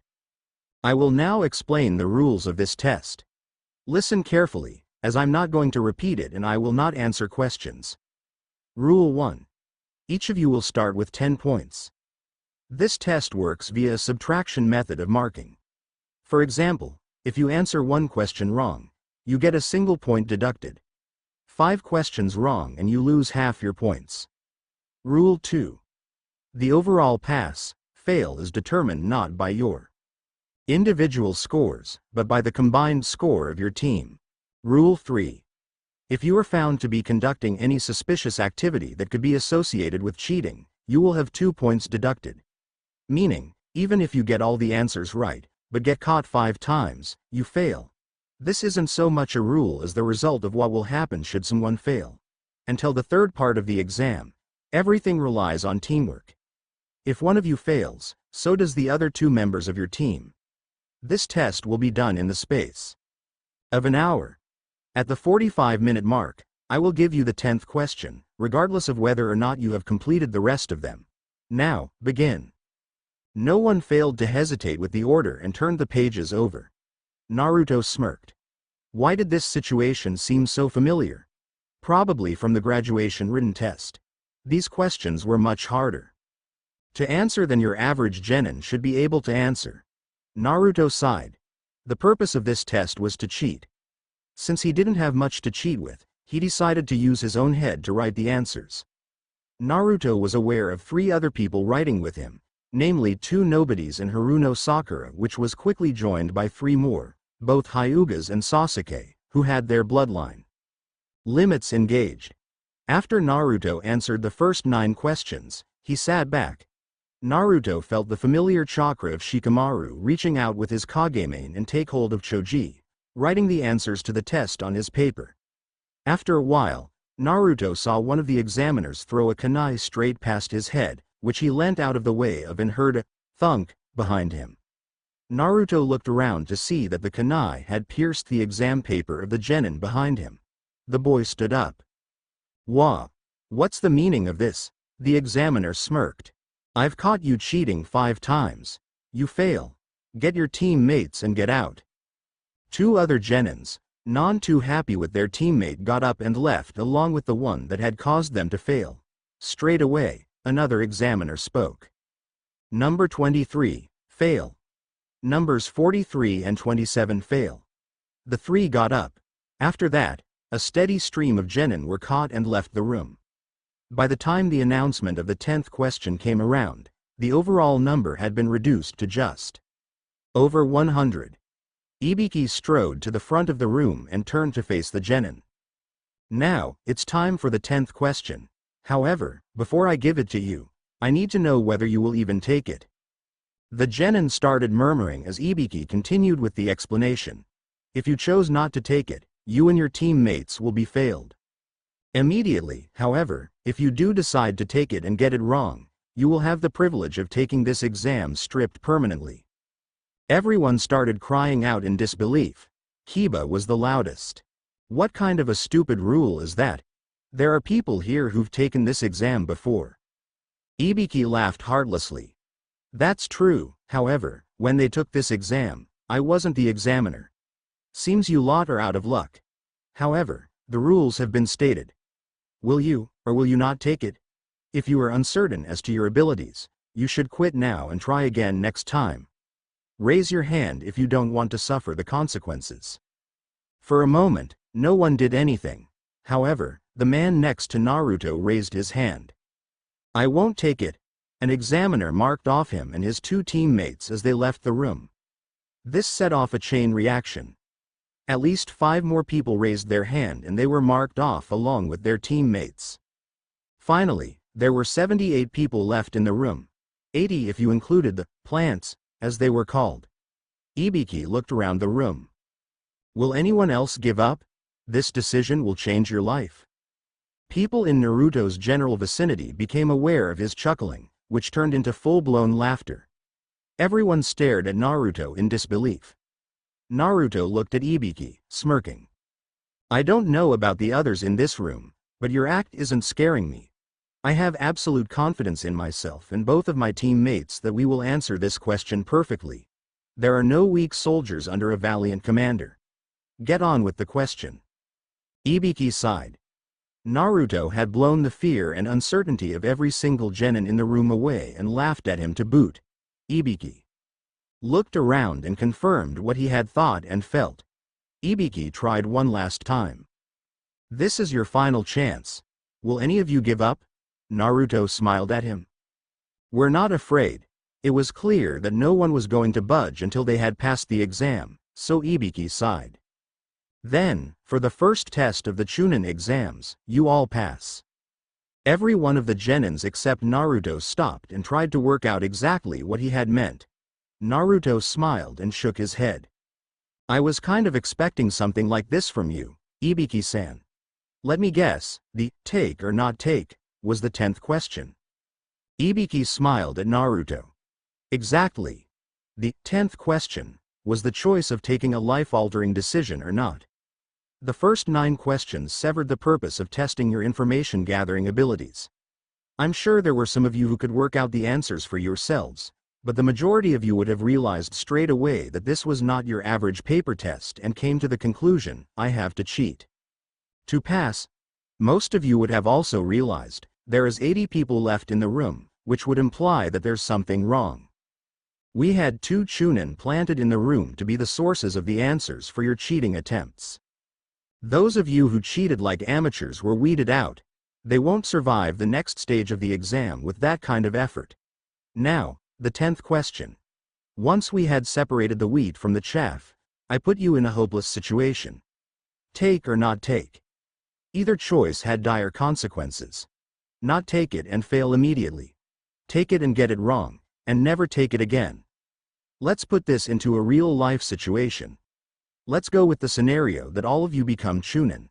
A Chunin is a squad leader who is responsible for handling the mission and his team's lives. You arrive at the mission center along with your squad and receive a mission. You are to infiltrate an enemy facility and steal a scroll. The number of ninja, their state of preparedness, armaments, jutsus and skill are unknown. Can you just decline the mission, because the content of the mission is unknown, enchaining today's certainty with tomorrow's uncertainty? The answer is no. As a Chunin, there will be missions you will not have a choice in. Information can be more important than a Kage's life in some situations. What if that scroll contained information about another village planning to invade your own? If you obtain the information carelessly, it is likely that the enemy will feed you false information that could cost many people their lives. People who do not have the resolve to go through with missions are pigs who don't deserve the right to become Chunin. There are no weak soldiers. Under a valiant commander, Naruto had joined Ibiki with the last line to emphasize his previous point. Ibiki smiled at Naruto. Congratulations to every one of you. I wish you the best of luck. Both Ibiki and Naruto became aware of a dark ball just before it came crashing through the window. The black ball unfurled itself to reveal a woman in a beige trench coat, purple hair, fishnet shirt and metal leg plates. She introduced herself in a rather loud manner. There's no time to celebrate. I'm the second examiner, Mitarashi Anko. Follow me, everyone. The majority of people in the room's sweat dropped as Naruto smiled. Hi there, Anko-san. Haven't seen you in a while. Anko looked at Naruto, smiling in that sadistic fashion we all love to hate. Well, if it isn't little Naruto. I'm really not surprised that there's 78 people left with you in here. Another one of your speeches? Naruto tilted his head to the side as he continued smiling. Ibiki came around the side of the banner that Anko had erected, looking slightly peeved. Can't you grasp the atmosphere, Anko? Anko smiled sheepishly before turning back to the genin. Despite the fact that there's so many of you left, by the end of the next exam, there will be less than half of you remaining. Report to Training Area 44 at 9 a.m. sharp tomorrow morning. Until then, you are dismissed. The remaining genin teams got up and left, preparing for whatever might come with the next test. Naruto led his team to his house, in the hope of some tidbits of info from his Aniki. Ibiki started collecting the papers. When he got to Naruto's he saw that, not surprisingly, the entire test was answered. However, seeing a note at the bottom, he checked it.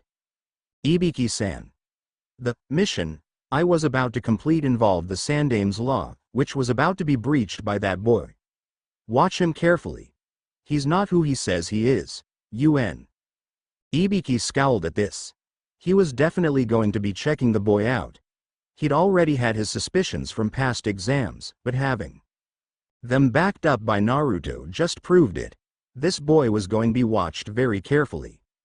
And in Naruto's apartment, when Naruto arrived home, Kakashi was there, reading one of his favorite orange books. Naruto didn't recognize this one. New book in the series, Nissan? Kakashi looked up. Yeah. Naruto shook his head as he led his team inside. Kakashi snapped the book shut and put it on the arm-rest of the seat he was in. Kakashi chuckled. News of your antics in the first part of the exam travel fast, Naruto. I suppose you want some hints for the second one? Naruto nodded. Well, the first is always a written, the second is always a field test, and the last is always a tournament. The second test has the most variation out of all of the tests. However, since it's in Training Area 44, I have a feeling it's a several-day mission. Choji looked horrified while Shikamaru sighed. Mendokase. What are we supposed to do for food? Naruto got an idea. He looked to Kakashi. Nissan. Can I have some summoning scrolls? Kakashi smiled lazily. Sure. 2 each. Those things aren't exactly cheap, you know. Naruto smiled back at Kakashi, mirroring his lazy smile. Thanks, Nissan. Naruto led his team to the supply closet, which was packed with all sorts of ninja goodies. Weapons, explosive notes, scrolls, the lot. Naruto went to a particular shelf and skimmed along some scrolls until he found a group of navy blue scrolls. Pulling them out, he placed them on the ground and closed the door with his foot. Naruto opened one particular scroll and showed them it. This is a multiple summon scroll. Basically with this you're able to summon just about anything excluding animals that require a contract to summon and a few other things. Some versions of them can even summon people. However, once it's summoned, that part of the scroll cannot be reused. For example, if you brought a basket of food, Choji, I could perform a jutsu that would seal it inside one of these circles, and when you wanted to, you could make the basket of food pop straight back into existence in front of you. Choji looked at the scroll like it was a gift from Kami himself. Choji could certainly use something like one of these on long missions. Naruto looked up at both of them. I want both of you to go to your places and get anything and everything you think you'll need for a week-long mission. Meet back here and I'll do the sealing. Both boys nodded and headed out the door to get their things. Naruto was suddenly struck by an idea. He went back to the closet and pulled out a black special summoning scroll that was used to hold a mass of weapons and procured his wind-powered trench knives. Naruto knew that while weapons were sealed, they were essentially maintained in stasis until brought back to the real world. Also, if he could create cage bunshin of his blades, they should also be kept in stasis without him having to worry about them. He had learnt Shuriken Cage Bunshin no Jutsu several months ago. The next part of his theory was that since making any kind bunshin relied on creating a copy of the original, and since Shuriken Cage Bunshin no Jutsu allowed the user to create clones of another object, it should be theoretically possible to do the same for any object. However, Shuriken were an obvious first target, since they were small and perfectly symmetrical. Creating cage bunshins of other weapons such as kunai and whatnot should prove only slightly harder. Naruto practiced making a single cage bunshin of a kunai and found that the theory was just as easily done as said. Naruto moved onto his special knives and focused an insane amount of chakra, creating about 64 shadow clones of the left-handed knife. Kakashi came into the room at this chakra spike and saw Naruto surrounded by knives. Kakashi raised an eyebrow. Do I want to know what's going on? Naruto carefully pushed his way out of the stack so as not to cut himself and got the scroll. He smiled lazily at Kakashi. Well, I had an idea for a new jutsu. Kakashi looked at the knives. A variant of cage shuriken? Naruto shrugged. That's the first part of it. Kakashi looked at Naruto in interest. First part? Naruto nodded and explained his reasoning. Objects that are sealed are kept in stasis.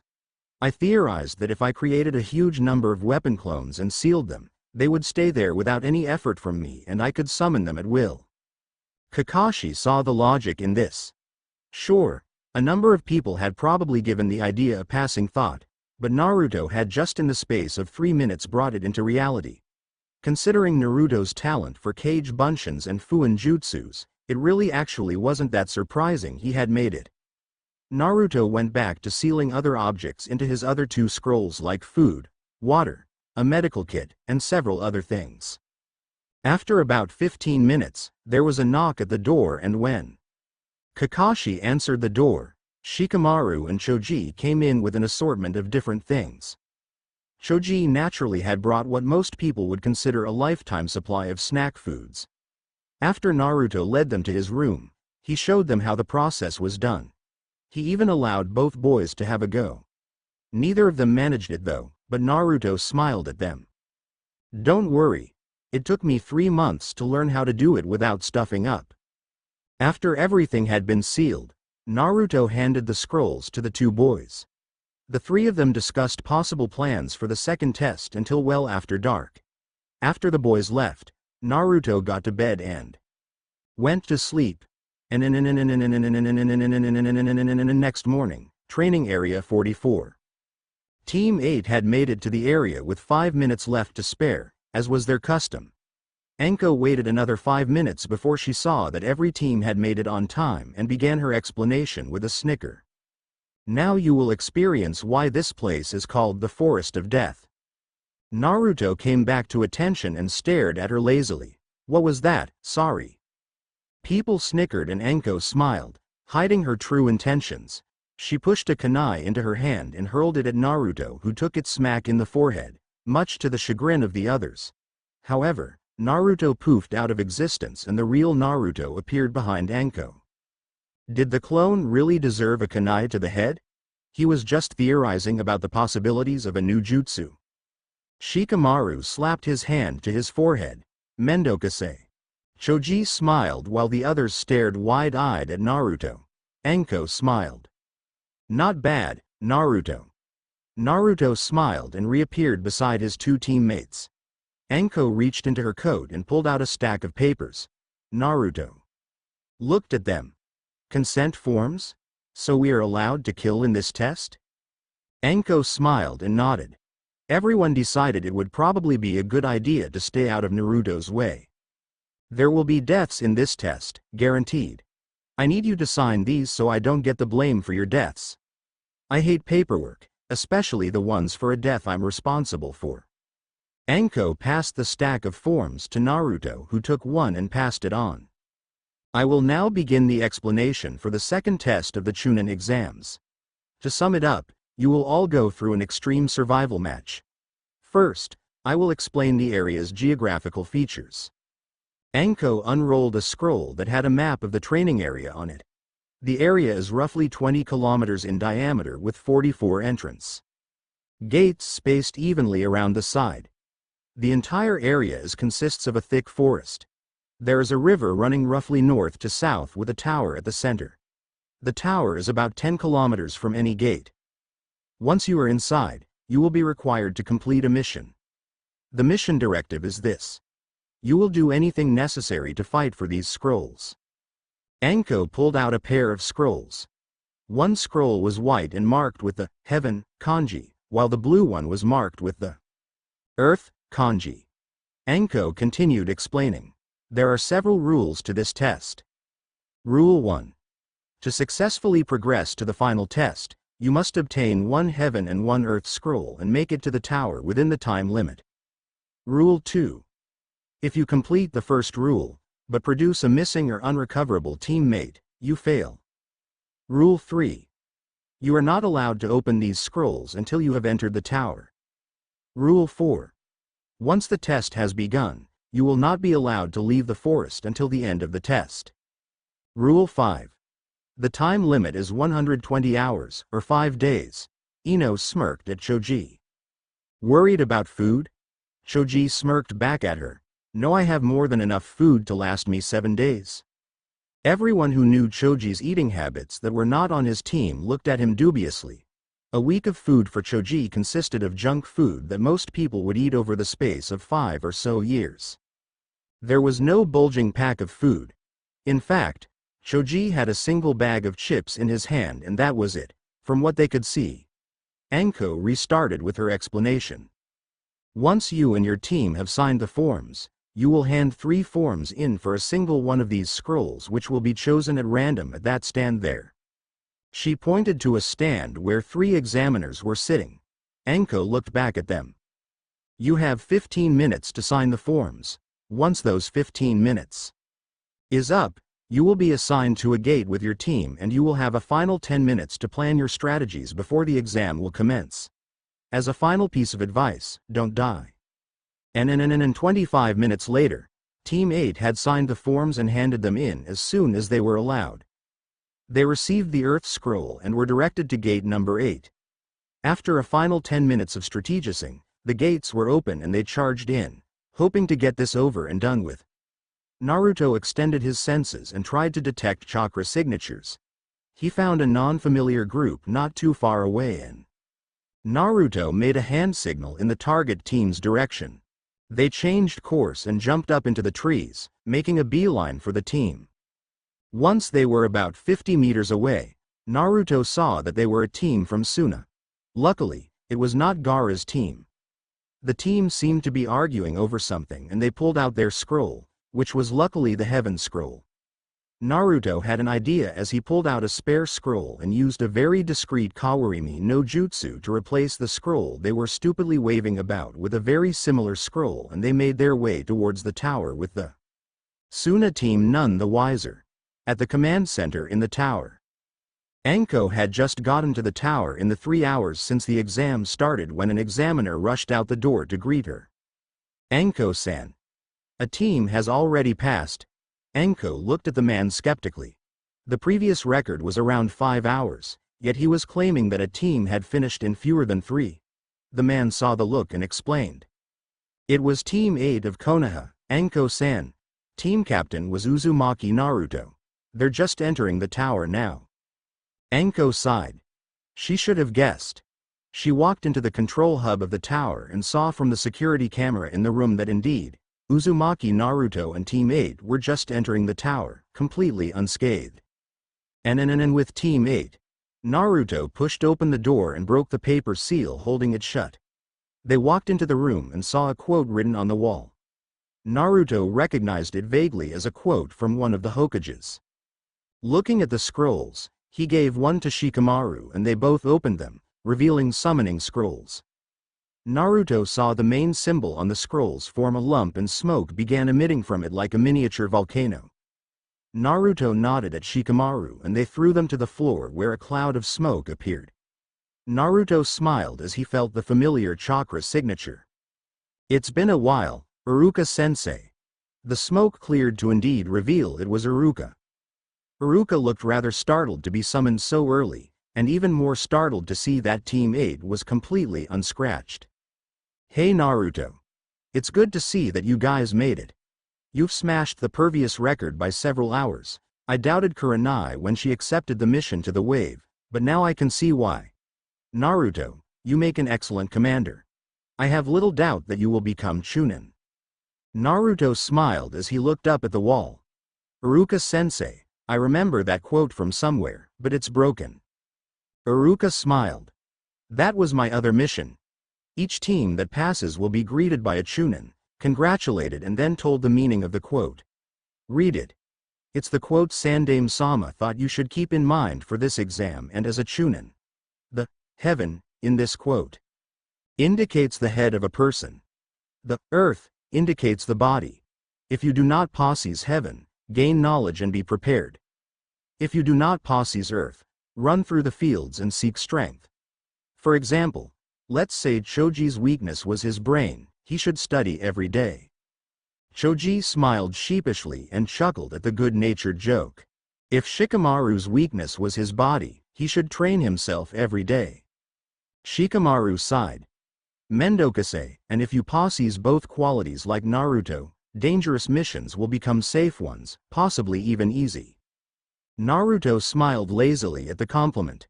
Iruka held up a finger and closed his eyes. A Chunin is a commander-class ninja who is responsible for his teammates' lives and successful completion of the mission.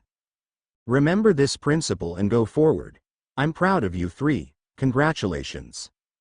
Naruto smiled as they chatted for a bit longer before Iruka puffed out of existence, leaving Team 8 to explore the tower.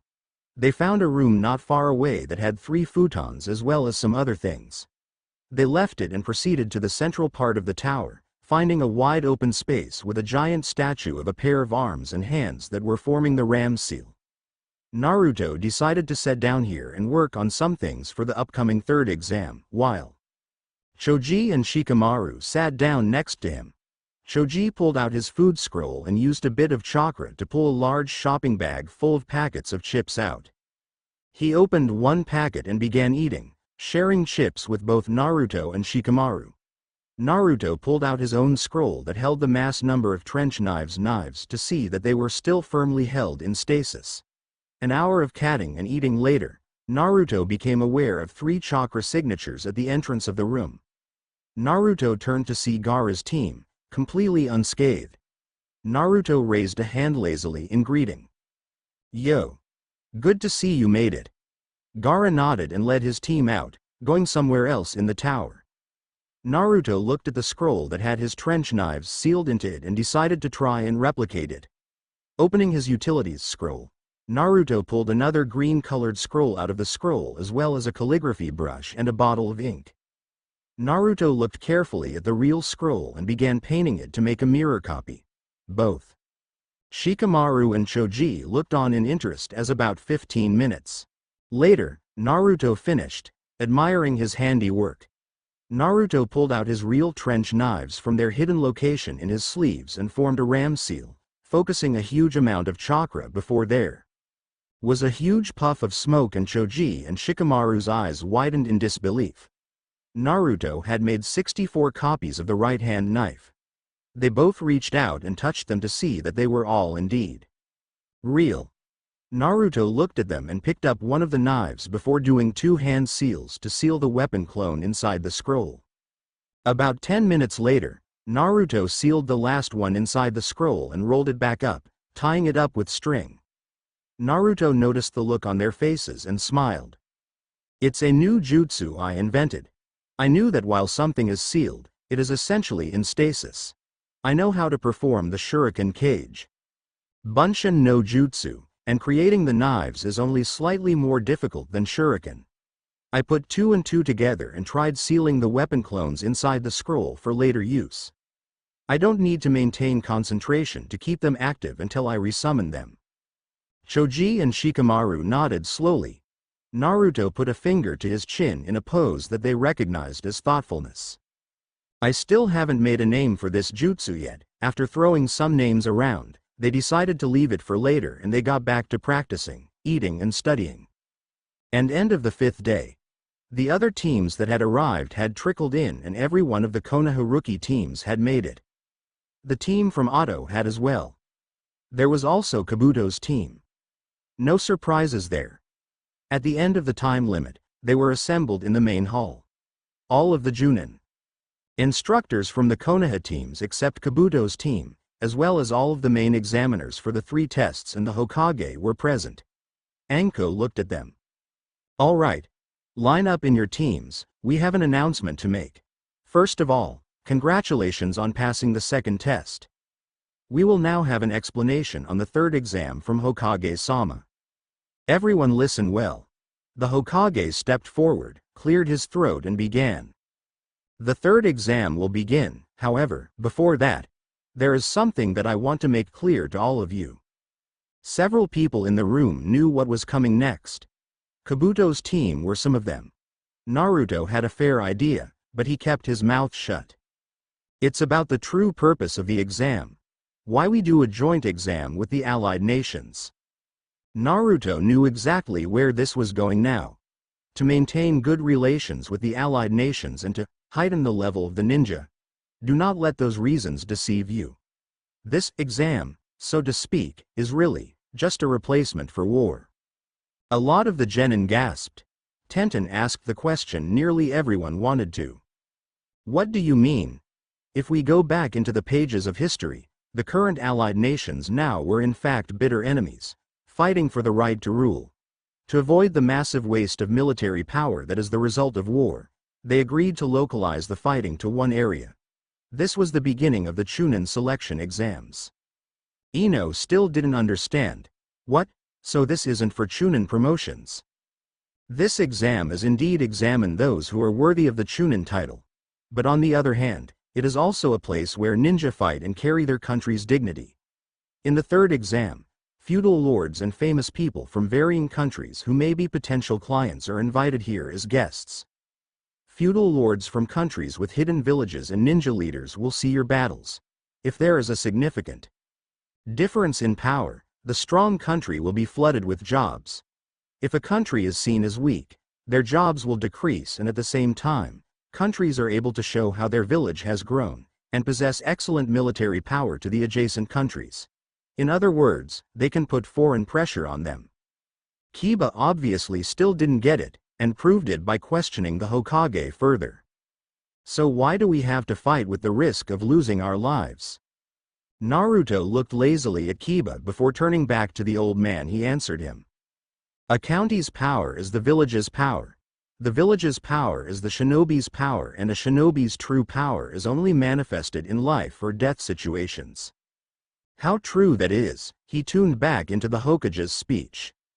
This exam is also a place to show off the ninja power of one's country.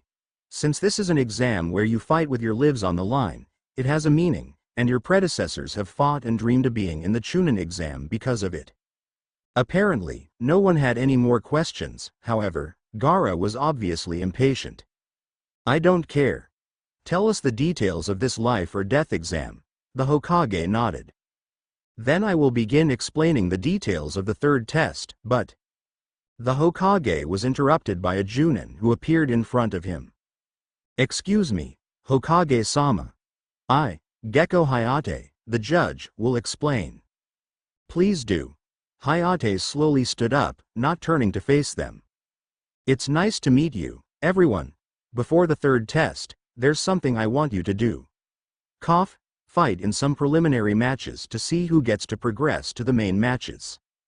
Most of the genin started murmuring to each other.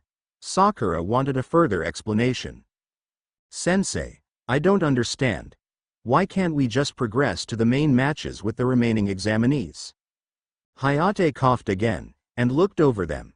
It may have been that the exams were too easy this year, or you're all exceptional genins. However, there are far too many of you left. The time of the feudal lords and other important people is precious, and we cannot afford to waste it with endless battles. Therefore, only 10 or less people are allowed to enter the main matches. According to the Chunin exam regulations, we are required to hold preliminaries to decrease it to a suitable number. We are also limited on time. So those who do not feel well and wish to quit, please raise your hand now. You can do so without hurting your team, as from now on, it will be one-on-one matches. The preliminaries will begin immediately. Would anyone like to quit? Sasuke grabbed his neck, which Naruto noticed as he felt a distinctly evil pulse of chakra coming from Sasuke. Sasuke-kun. Naruto saw that Sakura was worried about something. Sasuke-kun, you should withdraw from the preliminary matches. Both Naruto's and Sasuke's eyes widened at this. Sakura pressed on. You've been acting weird since that Orochimaru guy beat you. The bruise hurt even now, right? Please stop. I'm afraid. Anko, Ibiki and the Hokage began discussing what they should do with the boy. The suggestion of forcing him out of the matches and surrounding them with Enbu escort in isolation came up when Kakashi butted in. He's not the sort that will listen to you that easily. He has a background that gives him a stubborn will to try his hardest, after all.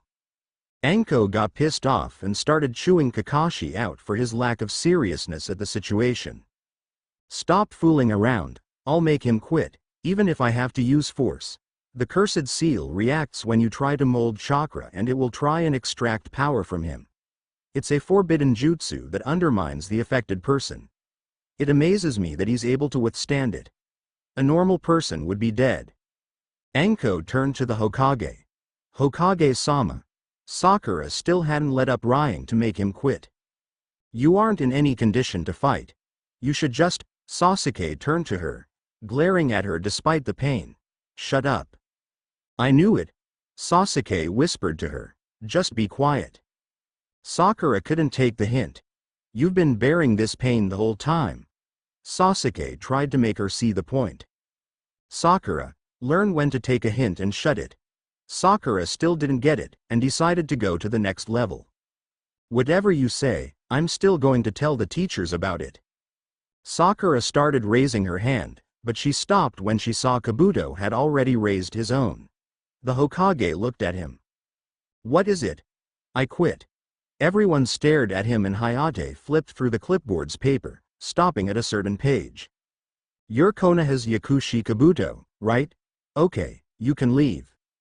Kabuto turned around and walked through the lines towards the door. As he walked out the back of the group of genin, Naruto stopped him with a lazy stare. Kabuto. Why are you quitting? Kabuto turned around and smiled at him. I'm sorry, Naruto-kun, but I'm exhausted of chakra. I'd rather quit now while I'm still in one piece than face off against someone and be taken out of here on a stretcher. Naruto glared at him. Your chakra levels are full. Your lying may convince the others, but I know a traitor when I see one. Everyone stopped and looked at Naruto, who was accusing one of his fellow comrades of treason. First, you had a staggering amount of information on my background and abilities, which besides 4 of the people up there, only I should know about. Not even the Hokage knows the full extent of my abilities. You would have even broken the law and revealed an S-class secret to a bunch of genin who, even if they were all from Konoha, would not be permitted to know it until they reached Chunin. An act which is punishable by death. You knew more about Rock Lee than anyone else except his team and myself. Your chakra capacity is massive, beyond even mine. You said your chakra was drained, yet I can feel it's still at basically full strength. And also, while you're at it, get rid of that genjutsu on your forehead protector. I am within my legal rights to end your life right now. Kabuto's eyes widened as he smiled sadly.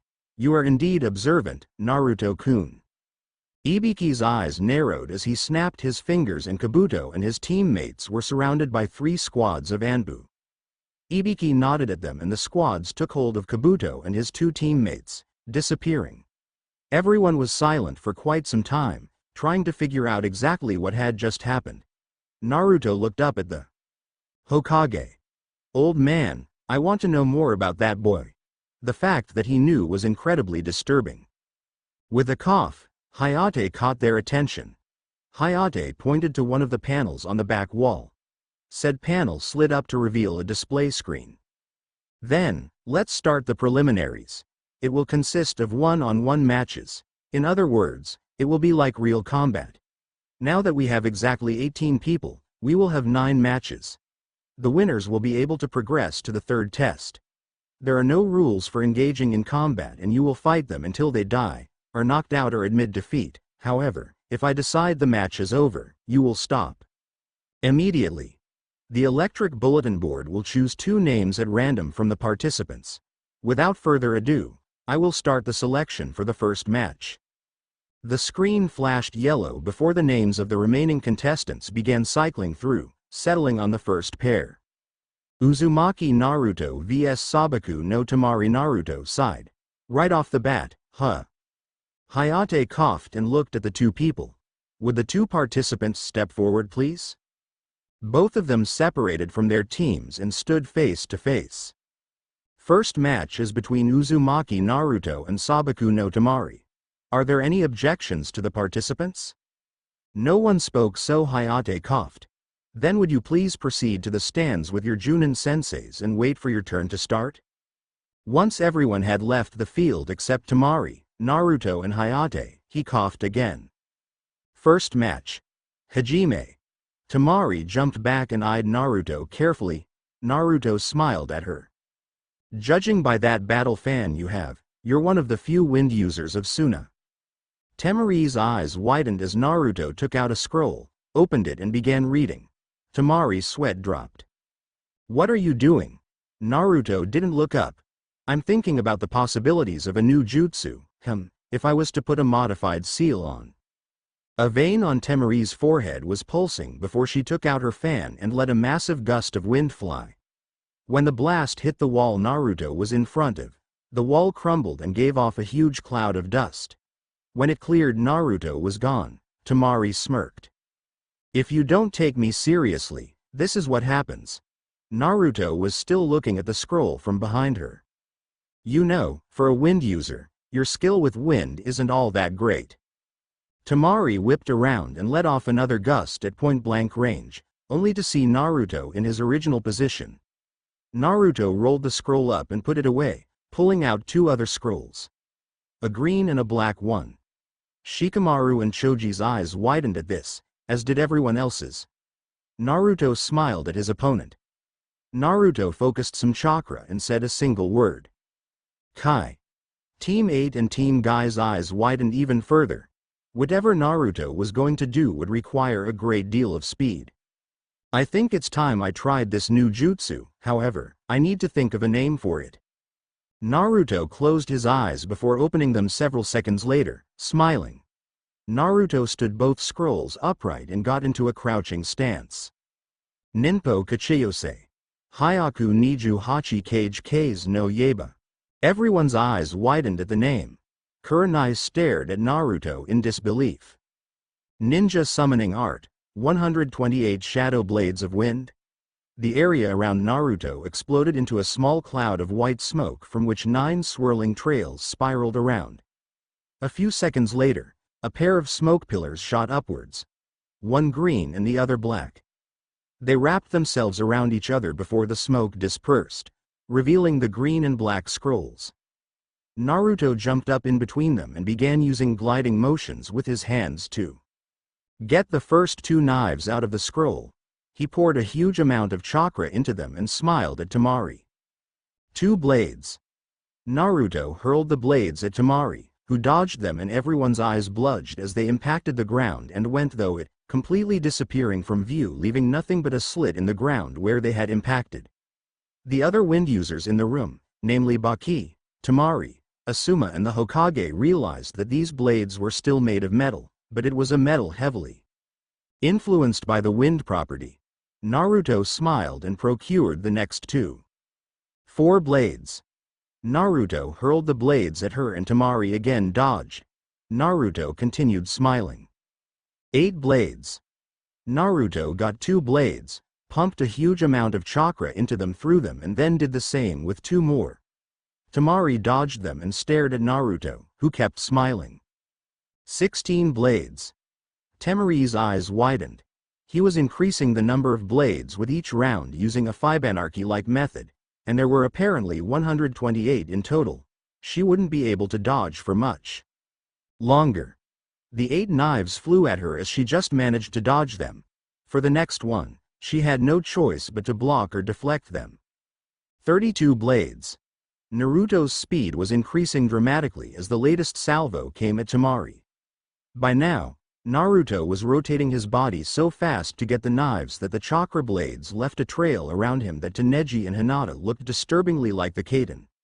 Temari let forth a gust of wind to try and block the knives, and when the knives hit the wind, they kept going for a while before they puffed into smoke. All Junin's eyes in the room widened even further, if it was possible. These knives were Kage Bunshins? Even Naruto could not make the clones this quickly. He was actually summoning them from the scroll. Naruto kept smiling. 64 blades. Temari was scared out of her wits. Even her best wind attack would not be able to defeat the number of knives remaining. Naruto turned into a blur as he ripped the weapons from the scroll, forced chakra into them, and hurled the volley at Temari. Temari let forth another gust of wind, destroying the blades and covering the area between her and Naruto with a smokescreen. The amount of chakra she had to put into these gusts was ridiculous. Temari heard Naruto's call of the next and final volley. 128 blades. Temari didn't have time to react as the blades ripped through the smoke, and she closed her eyes and waited for the end. When it didn't come, She opened her eyes slowly to see 64 knives hovering in front of her. Naruto dropped back to the ground with the scrolls piling around him, smiling cheesily at her. If I wanted, I could have killed you by letting those knives travel for another fraction of a second. There is no blade in the world stronger than a blade of wind. True blades of wind cannot be stopped by anything. The fact that all of those knives were Kage Bunshins and they still lasted as long as they did against your wind attacks is surprising. Sorry, Temari-san, but you lose this one. Hayate pointed to Naruto. Shosha, Uzumaki Naruto. Choji pumped his fist into the air and cheered while everyone else was trying to pick their mouths off the ground. Naruto narrowed his eyes as the knives hovering in front of Temari poofed out of existence. Naruto shook his head. I can't believe how much chakra that took. I'll have to make this a novelty jutsu. Everyone's eyes practically popped out of their head. He was making something like this a novelty jutsu? Naruto rolled the scrolls up and walked up the stairs, stopping behind Team Guy, or more specifically, Neji and Tenten. Since I trained with your team, seeing you use the Hake Rokuju Yanshu and Soshoryu gave me the idea for the manifestation of that jutsu. Thanks, guys. Neji and Tenten nodded dumbly as Lee's eyes caught fire. Your overflowing youth is an example to us all, Naruto-kun. Naruto smiled.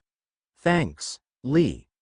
Naruto made his way over to his team where Choji offered him a bag of chips, which Naruto accepted gratefully while Shikamaru smiled at Naruto. Kurenai was smiling widely at her student as she placed a hand on his shoulder, which Naruto noticed. That was great, Naruto. How did you come up with that jutsu? Well, I knew that sealing scrolls can be used to put things in stasis, so I theorized that if I was able to put shadow clones of items into them, the same should hold true for weapons. Then it was a matter of actually trying it out. It seems to work a little too well. Few of the genin here would have enough chakra to even use it, which is why I'm making it a novelty jutsu. It requires a lot of work before I can even use it, as the enemy won't just sit and watch me create 128 knives and seal them one at a time into the scroll. Kurenai smiled at Naruto as he turned back to the others to see that everyone's eyes were still on him. Naruto looked lazily at Hayate. Hayate-san, are you going to announce the next match? Hayate coughed and the bulletin board began cycling through the names.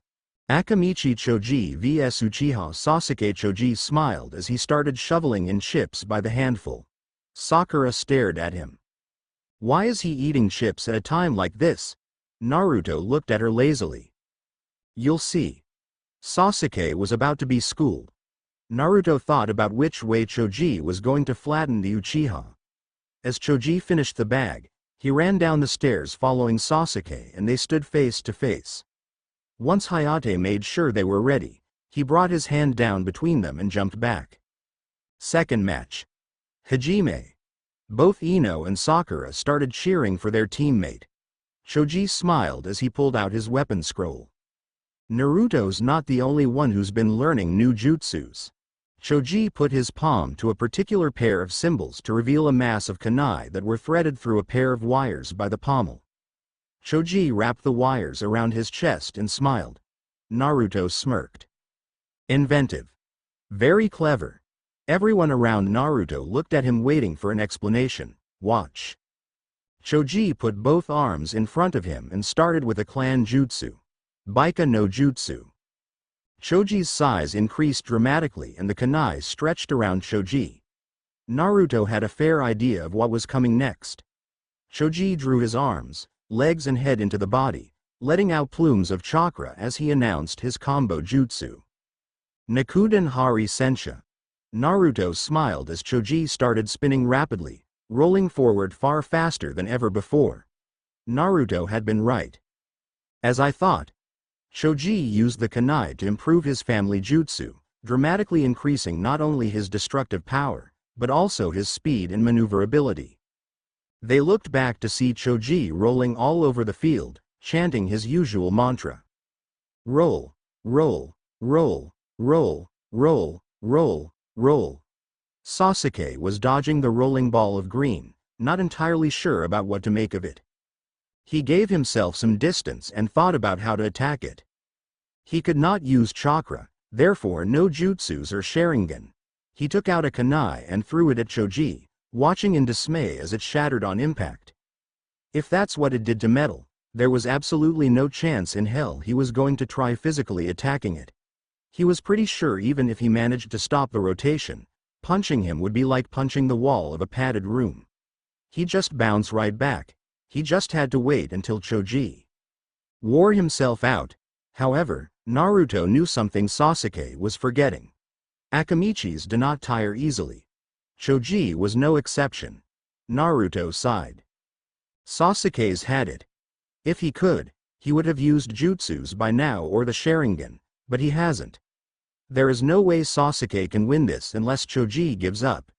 And trust me, Choji will not. Shikamaru agreed with Naruto's assessment. Back in the arena, Sasuke seized up and Naruto detected a slight spike of a very disturbing chakra signature coming from Sasuke. Choji didn't stop and rolled into him, slicing Sasuke severely before Sasuke managed to half limp, half jump to the side and collapsed, panting heavily as people saw strange markings work their way over his body. The markings withdrew, but Sasuke did not get back up. After coming to a stop and returning to his normal size, Choji awaited the outcome of the match.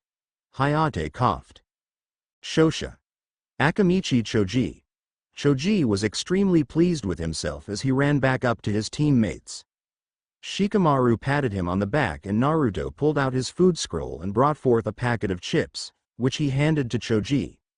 Choji smiled and took them, ripping into them.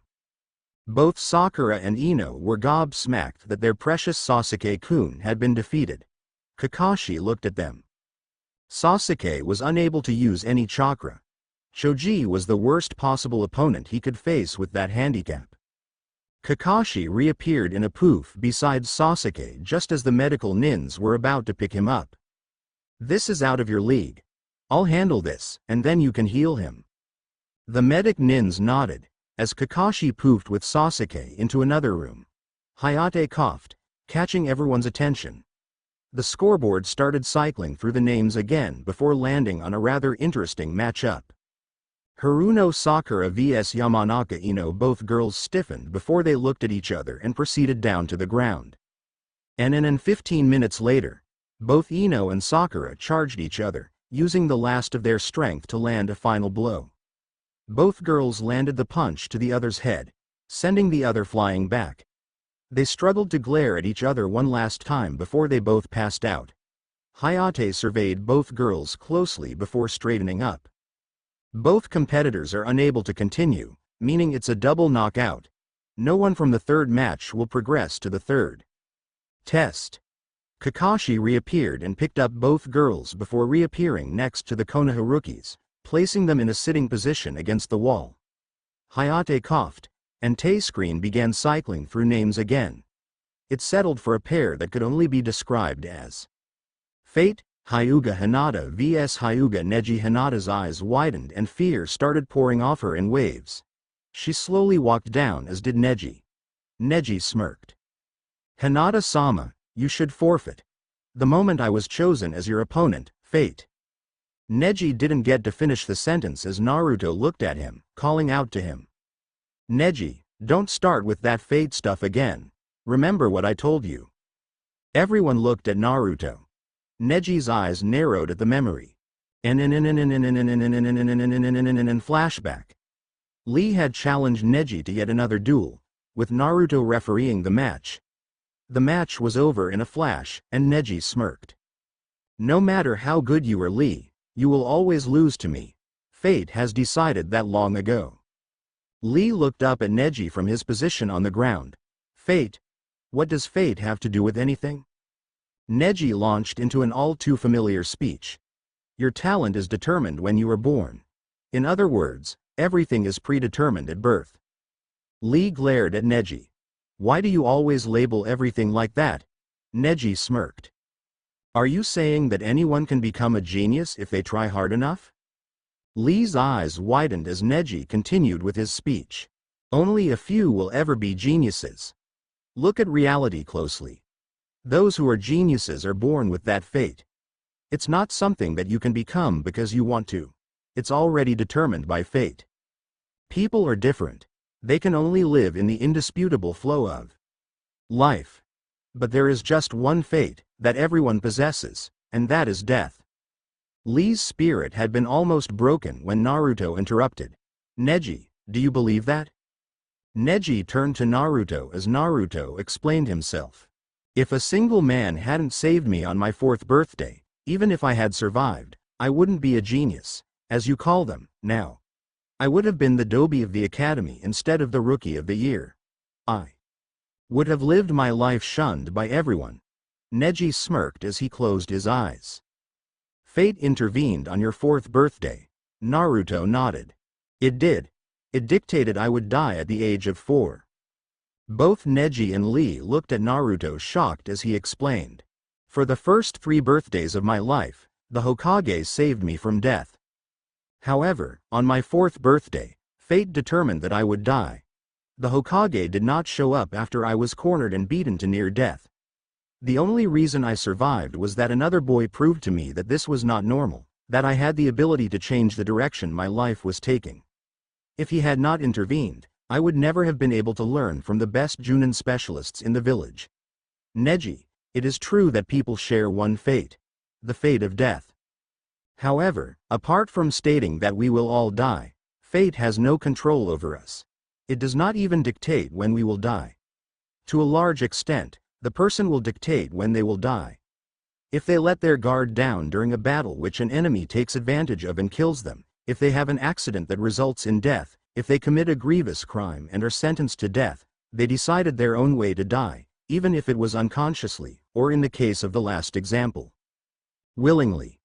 Neji, fate is not something that even the gods can control, let alone mortals like us. You can either choose to live life the way others want you to, or you can make your own path in life. You may end up in exactly the same place, but the important thing is that you controlled the way you got there. Both Neji and Lee were shocked speechless at this, as were Guy and Tenten who had overheard it. Neji after several weeks had slowly started to let go of his beliefs in fate, although when it came to the head family, it was impossible, even for Naruto to stop him. And in an end flashback, Neji smirked as he turned back to Hinata. I will give you a choice. Do you wish to fight me, or do you wish to back down? I will accept either. Hinata's fear slowly subsided as she closed her eyes, gathering her resolve. She opened her eyes, which were now full of determination. I will fight. Neji nodded and got into his Juken stance, as did Hinata. Naruto noticed interestingly enough that even with the Hyuga's trademark taijutsu stance, there seemed to be slight variations in the stance between members of the main and branch houses. Apart from the fact that Hinata was less experienced than Neji, which her stance showed, the overall posture was slightly different. He would be able to tell when they engaged in battle. Hayate brought his hand down. 6th match, Hajime. He jumped back as both Hyuga charged in, trading blows. Sakura was fascinated by the style. It looks like they're palming each other, Naruto nodded. They are. However, the Hyuga's style of taijutsu, known as the Jiyuken, will do more damage if used correctly than even my stance will. The stance was created to bring out the full potential of the Hyuga Kek Genkei, the Buakugan. Like the Sharingan, it can see chakra, however, unlike the Sharingan, the Buakugan gives them not only an extended nearly 360-degree view of their surroundings, but it allows them to see the opponent's chakra system. The theory behind the Jiyuken is simple enough. If you manage to hit one of the tenketsu of the chakra system accurately, you can control their chakra flow as you wish. People may be able to strengthen their bones and muscles, but they will never be able to strengthen their inner organs. The Jiyuken is able to kill a person in one hit if they hit one of the major tenketsu around the person's major organs. Even a glancing blow from the Jiyuken is enough to kill you. Everyone listened to Naruto's explanation while watching the fight. Both of them went in for a blow, both getting hits on the opponent and stopping. After a few seconds, Hinata coughed up blood. Neji pulled back the sleeve of her jacket, revealing why Hinata's attack had done nothing. He had sealed the tenketsu on her arms, disabling her use of the Jiyuken. Hinata looked at her arm. All this time you were correct, Hinata-sama. I know how dangerous the Jiyuken is, so I stopped you from using it for this fight. Hinata sighed. She could go on with the fight, using regular academy taijutsu, but it would be pointless, as all Hyugas who went to the academy only learnt the bare basics of regular taijutsu. She raised her free hand. I forfeit. Neji let go of Hinata as Hayate announced the winner. Shosha. Hyuga Neji. Hinata despondently walked back up to her teammates, who consoled her while Neji returned to Team Guy. Neji nodded to Naruto. Thank you for reminding me. I almost lost myself again. Naruto smiled lazily. No problem. Hayate coughed and the board began cycling through names. Naruto was starting to wonder if the board was voice-activated by Hayate's cough. The next matchup was decided. Nara Shikamaru vs Kinsuchi Shikamaru side. Mendokase. I have to fight a girl. Naruto smiled as his teammate made his way to the arena, as did the Kunoichi from the Auto team. Hayate brought his hand down and started the match. And several minutes later, Shikamaru had looked to be in a bad position, but Naruto had seen his sneaky use of the Kageme no Jutsu pretending to be the shadows of the strings and captured her, forcing her to slam her head into the wall behind her, knocking her unconscious. Hayate announced the winner. Shosha. Nara Shikamaru. Naruto welcomed his teammate back with a smile, exchanging a few words with his team before Hayate coughed and the board activated. Naruto was sure of it now. That board's voiced activated to his cough. Choji snickered while Shikamaru smiled. Since there were few people left, the board seemed to reach its decision quicker with each passing match. Dosu Kinuta vs Rock Lee smiled. This is exactly what was hoping for. A chance to show everyone what he was capable of. Naruto smiled at the energetic boy next to him. See if you can finish him in one move, Lee. Lee gave a thumbs up and jumped over the railing while Dosu walked down, smiling at the boy. Obviously they had met before. Lee spoke first. This time the outcome will be different. Dosu smirked as Hayate brought his hand down. Sixth match, Hajime. Lee undid his bandages, much to the horror of Dosu, but before Dosu could give up, he was kicked into the air with Lee appearing behind him. Lee's bandages wrapped around him and Lee slammed him into the ground. Omid Renge. The ground cracked underneath the impact as everyone except Team Guy and Naruto looked gobsmacked at the amount of damage that single move had done. Lee landed gracefully at the side of the crater, panting. No teammate to save you this time. The only reason you beat me last time is because it was 3-on-1. 1-on-1, I proved my taijutsu makes me just as capable as you are with your ninjutsu and genjutsu. Hayate pointed to Lee. Shosha. Rock Lee. Lee disappeared and reappeared up with his teammates. Naruto, Guy, Choji and Shikamaru congratulated him as Hayate coughed, setting the scoreboard of again. Inuzuka Kiba vs Sabaku no Konkuro. Kiba jumped down to the arena while Konkuro walked down, a smug look on his face. Once both fighters stepped up and Hayate announced the match. Seventh match. Hajime. Hayate jumped back as Kiba smirked. I don't know what you are, but you're not human. The thing on your back is though. The Suna team looked startled as Kiba rubbed a finger under his nose. Never underestimate an Inuzuka's smell. My sense of smell is 1,000 times better than any other person in this room. Akamaru? Mashuka? Akamaru barked an affirmative and Kiba formed a ram seal, letting off chakra. Gijyu Ninpo. Shikyaku no Jutsu. Kiba's fingernails grew and formed rather wicked-looking claws. Kiba smiled ferally at the opponent. Akamaru. The dog jumped onto his back and barked. Gijyu Ninpo. Jujin Bunshin. Akamaru was surrounded by a cloud of smoke which cleared to reveal an exact copy of Kiba. Both of them growled as they observed their prey. Let's go, Akamaru. They separated and disappeared in a burst of speed. When they reappeared, Both of them were going not for the apparent opponent, but the one strapped to its back. However, Kankuro dodged as he narrowed his eyes. He was at a major disadvantage here.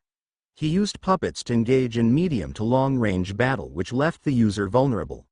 It seemed this guy relied on speed and power to deliver savage blows to the opponent. He had to think and fast. Getting some chakra strings, he threw them at one of them, making him stop in his tracks. The other one stopped and looked at his companion. Akamaru? Dejobu? Akamaru gave several grunts before Kiba sighed. That may hold him now, but you're going to give me Akamaru back. Kiba reached into his pouch and pulled out 2 small brown pills. He ate one himself and flicked one at the Akamaru clone, who caught it and swallowed it in the same movement. The clone growled as chakra began surging off him. He broke free of the chakra strings and smiled at Kankuro. Kiba hunched over, a large purple ball in his hand. Let's try that new one, Akamaru. Let's go. Kiba hurled the smoke bomb at Kankuro and announced his jutsu, Gatsuga. Both of them turned into gray cyclones as they ripped into the smoke cloud, causing general destruction. Once the smoke cleared, the puppet was lying on the ground in tatters and the real Kankuro was on the ground, trying desperately to get up, but couldn't and fell to the ground. Kiba smiled. Nice work, Akamaru. Akamaru grunted and turned back into his regular form. Hayate announced the winner. Shosha. Inuzuka Kiba. Once Kiba got back up to the group, he received praise while Kankuro was carted off along with his puppet so the next match could begin. Hayate coughed and the board scrolled through the last few names and in just over 2 seconds had chosen a pair. Aburame Shino vs Tenten. Both fighters came down and faced off, not saying a word. Hayate made sure they were both ready. He gave the word to begin. 8th match. Hajime. Tenten jumped back and jumped into the air, launching several weapons at Shino, who tried to jump out of the way, but the weapons struck true. Shino began falling to the ground until he burst into a group of bugs. Naruto smiled. Mushi Bunshin no Jutsu. Tenten looked around her and saw Shino behind her near the wall. She turned around, smiling at him before pulling out several weapons. Shino looked up at her. I would advise you to check your surroundings. Tenten looked around before she saw an entire army of bugs crawling at her from the opposite direction. Shino looked at her. Those are Kikai bugs. They will consume your chakra, rendering you unable to fight. If you attack me, the bugs will eat your chakra. If you go for them, I will attack you. What will you do? Tenten weighed her options. She really didn't want to have to use this jutsu yet, but it seemed like she had no choice. She reached into her ninja pouch and pulled out a pair of red scrolls. She placed them on the ground. I'll show you where Naruto got his inspiration from. Shino raised an eyebrow as Tenten formed a short set of hand seals before announcing her jutsu. Soshoryu. The arena exploded in smoke as a pair of dragons rose up through the air, majestically entwining before meeting near the roof of the arena. Tenten jumped up to the top and began palming the scrolls, obtaining weapons of every shape and size imaginable and hurled them at Shino. Shino formed several hand seals of his own, holding his hands out in front of him. Mushi Kame no Jutsu. Bugs flew out from Shino's jacket sleeves and surrounded him with what seemed to be a black version of the Kaden. The weapons struck it and bounced off, falling to the ground. When Shino sensed the weapons stop, he withdrew his bugs, seeing Tenten land on the ground. I'm not done yet. Tenten jumped up and pulled the weapons back to her via ninja wire and then flung them back at Shino, who again used the Mushi Kame. When Tenten landed, Shino appeared behind her with a kunai to her neck. Interesting jutsu, however, this is checkmate. My bugs are far too close for you to try anything else and I have you in a submissive position. Tenten may be prideful, however, she knew when she was beaten. True, I give up. Shino relaxed and called his bugs back to him. Shosha. Aburame Shino. Both Shino and Tenten walked back up to their teams, getting nods of acknowledgement or a few words of praise. Hayate coughed, catching their attention. Could the fighters for the 9th and final match please step up? Gaara used Shushin no Jutsu to get down to the arena while Zaku jumped down. They stood facing each other, waiting for the word. Hayate brought his hand down and jumped back. Ninth and final match. Hajime. Zaku smirked as he brought his one useful arm up. This will be enough to beat you. Gaara made no movements, so Zaku announced his jutsu, Zankuha. The air blasted out of the hole in his hand and a huge cloud of dust washed over the part of the arena Gaara was in. Ha! Blew him to bits. Zaku was shocked when the dust cleared to reveal Gaara had not moved an inch, nor was he harmed. Zaku froze in fear while Gaara looked at him. Is that it?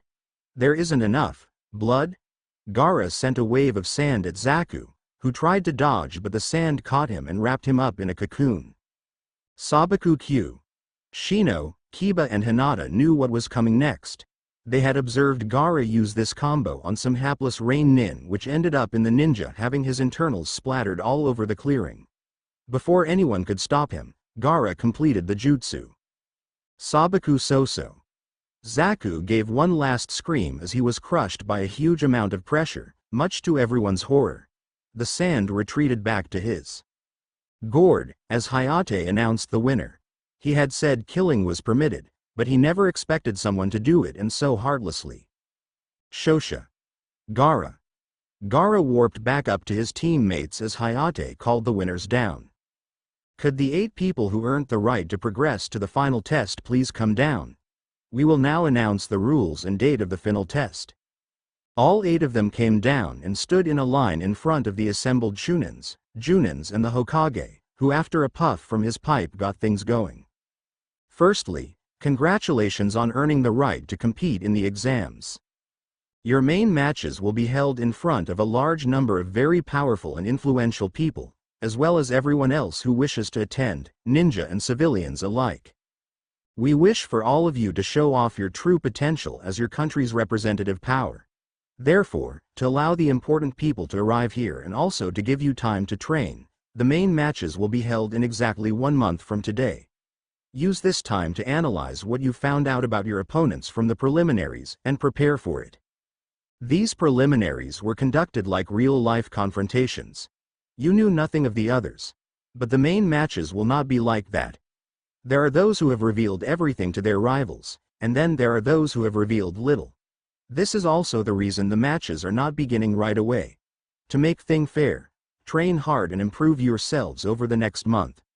Before I let you go, I need each of you to take a piece of paper from the box.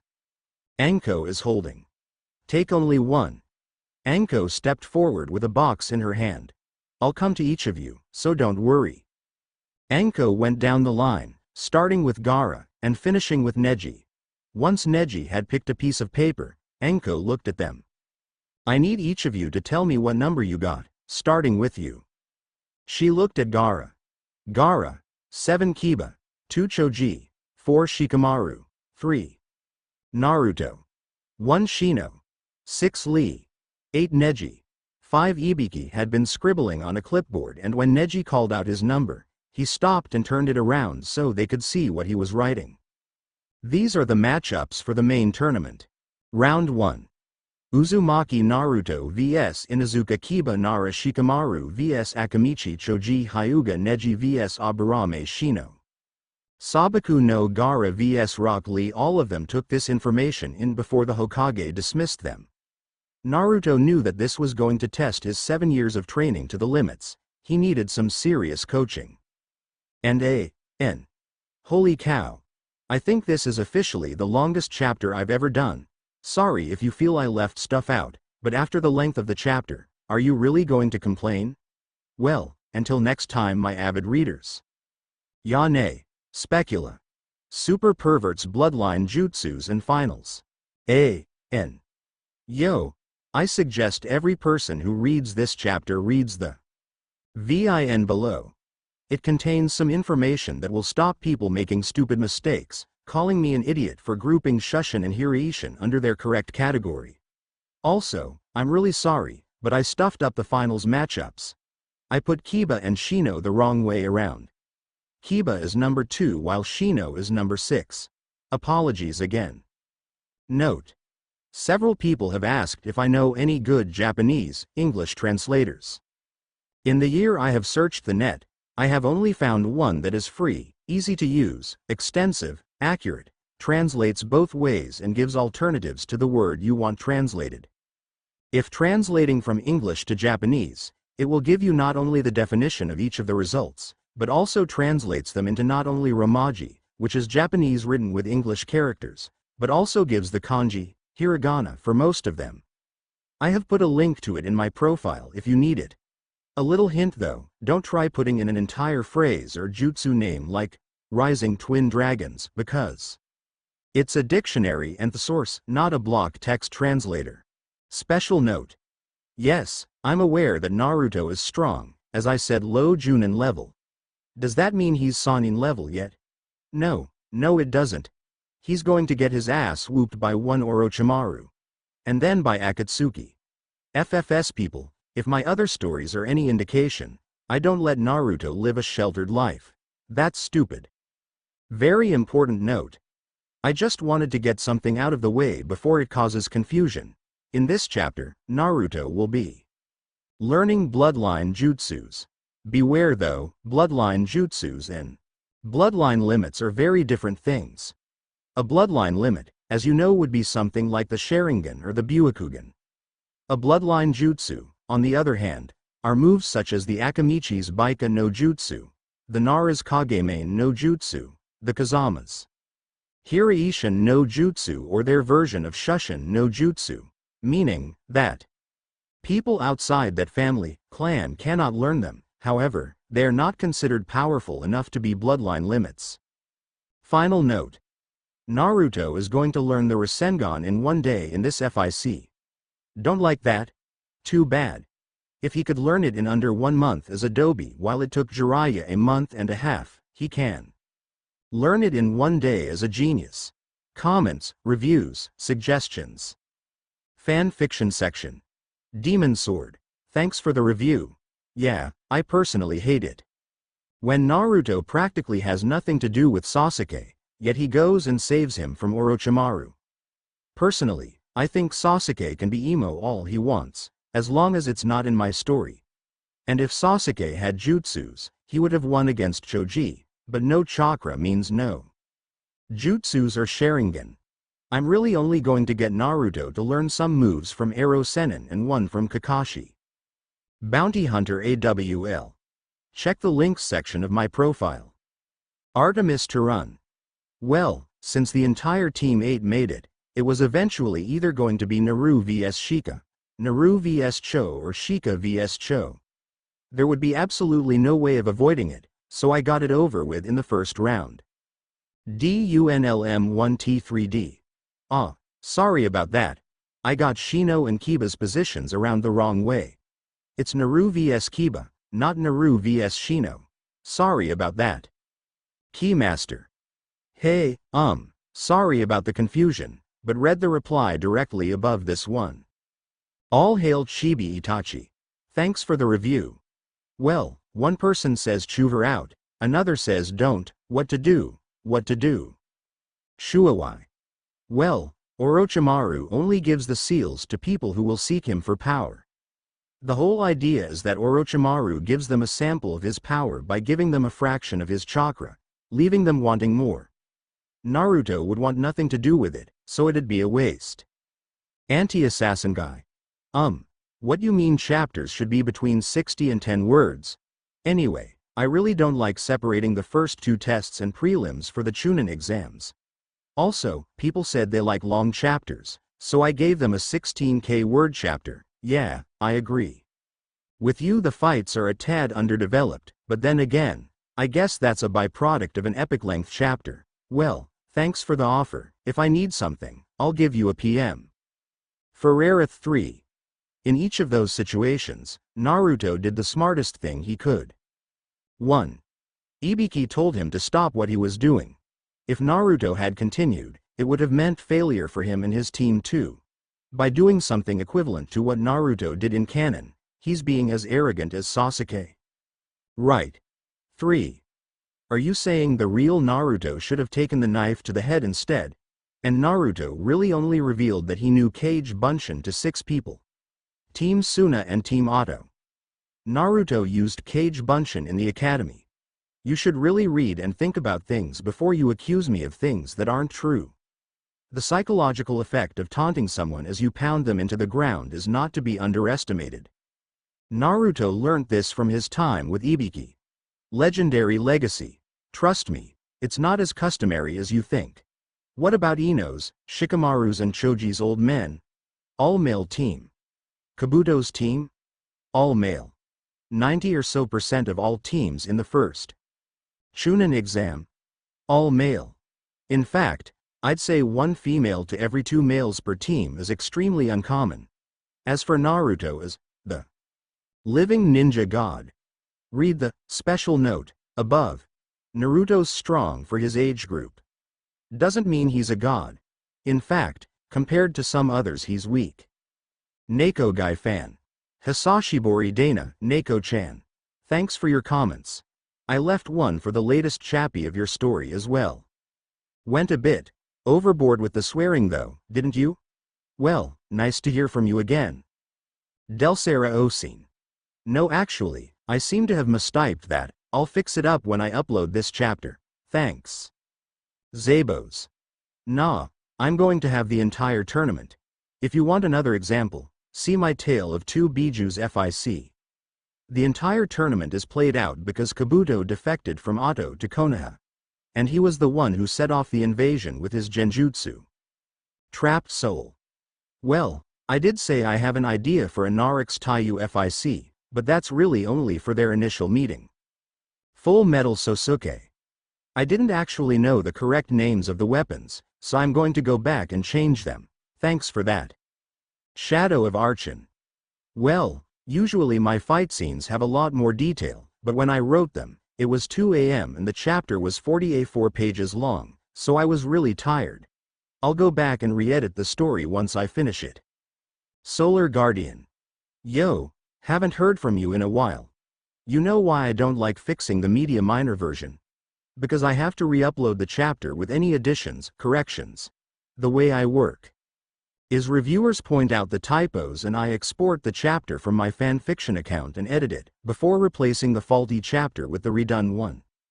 I can't do that on Media Minor, which sucks. Uva Dirks. Sure, I'll give your story a read. As for the God bless, I'm not offended by it as such, I just find it annoying. I won't explain why, as that'll take like a page. Media Minor section. I know that some people have posted reviews for my story on Media Minor, but I can't see them. Apologies for that, I'll answer them when I can see them. To all people who I didn't answer, thank you for your reviews. I hope you enjoy. Legend. Human or lesser summon thinking, small a, n. Demon or summon boss thinking, human or lesser summon talking, demon or summon boss talking. Shouting, 2 or more people saying the same thing, casting the same jutsu. And scene change, and rubies and sapphires. Chapter 4. Super perverts, bloodline jutsus and tournaments, and back in Konoha. Naruto made a very careful list of things he wanted to study for the matches, however, the majority of them relied on outside help he was not guaranteed of getting. He came home to find Kakashi had left a note for him. Oto, I have heard rumors of Jiraiya being back in town. I would highly suggest seeking him out for training. He can usually be spotted around women's hot springs. Congratulations again on making it to the main matches. Your Nissan. Naruto's eyes lit up. Jiraiya should be able to help him immensely. With his training, assuming he found him, Naruto resolved to hunt the man down tomorrow, but for now, he needed sleep. And next morning, 9:30 AM. Naruto had dropped by training area 19 to tell his teammates as well as Kurenai that he was going to go hunt down Jiraiya for training. Who was rumored to be in town? Kurenai rubbed her temples. Remind me not to go to the bathhouses until he's gone. All 3 students looked at her with raised eyebrows. You'll see what I mean when you find him, Naruto. When Kakashi said around, he meant around. Naruto nodded as he said goodbye to his team, promising to come back for visits when he could. He set off to Konoha's only hot springs, and went to the women's section, but instead of going inside, he took a detour around the outside, soon enough spotting a man peeking into the women's baths, giggling and scribbling notes onto a notepad. Naruto concealed his chakra and then snuck up on Jiraiya, before letting the chakra mask go, shocking the hell out of the Sannin. Jiraiya turned around to see a boy with sun-kissed blonde hair smiling lazily at him. "What do you want, Gaki? Supervise my training." Jiraiya processed this for a second before he turned back to his research. "Yeah right kid. Do you even know who I am?" Naruto smiled lazily at Jiraiya. "Mayatuzan sensei." This made Jiraiya's head whip around so fast that Naruto was amazed it hadn't fallen off. "What did you say?" "I said you were my father's sensei." Jiraiya's eyes narrowed. "That's not funny, Gaki. Neither is the fact you disappeared from my life almost 13 years ago." Now that got Jiraiya's attention. His eyes narrowed before realization hit him when Naruto opened his eyes to reveal those sapphire blue orbs Jiraiya had known for so long. Coupled with the sun-kissed blonde hair, there was only one person this could be. Naruto. Naruto smiled again. Yup. Jiraiya wasn't sure about what to do. He'd been told that Naruto had died on the day of his birth, yet here he was, standing in front of him in the flesh, very real. Naruto saw the myriad of emotions wash over Jiraiya's face. Disbelief, confusion, anger, and finally, happiness. Jiraiya smiled at Naruto. "Sorry about leaving you. I was told you died on the day of your birth. I took leave of Konoha because I had nothing left there for me. So, how's your life been?" Naruto looked thoughtful. "The first 4 years were hell. But Kakashi Nisan adopted me after I turned 4, and from them on, life's been pretty good." Jiraiya nodded. "Okay. Well, I guess I could teach you a few things, however, not here." Jiraiya put his pen and notebook away, leading Naruto somewhere less populated. And in an outside Konoha, Jiraiya had led Naruto to a waterfall not too far from the west gate of Konoha. Once they arrived, Jiraiya turned to Naruto. "So, tell me what you can do." Naruto nodded. "Well, after Kakashi Nisan adopted me, I got training from the 4 Chunin specialists. I learned from them for 7 years. I can open 3 celestial gates. My nin, gen, tai, armed tai and fuinjutsu are all extremely accomplished for my age, and I have 3 elemental affinities which are fire, lightning and wind. I graduated from the academy with a perfect record. I have 8 D-class missions, and a class that was disguised as a C-class and an ongoing S-class. The only thing I have no skill in is bloodline jutsus, but then again, I've never been taught one." Naruto became aware that Jiraiya's jaw was hanging down. Naruto looked at him in a bored fashion. "Something wrong?" Jiraiya closed his mouth and shook his head. "No, I assume since you know about Arashi, you know about Kyuubi?" Naruto nodded. Jiraiya though for a moment. "How would you like to learn some bloodline jutsus?" Naruto's eyes lit up and he nodded. "We'll start you off with a relatively simple one. It's not so much a bloodline jutsu, as a jutsu handed down from student to pupil. The Kachiyose no Jutsu." Naruto nodded. "Which species is the contract with?" "The frogs." Naruto nodded. He'd heard about one of the other Sannin summoning slugs, so frogs couldn't be too bad. Naruto nodded. "Sounds good."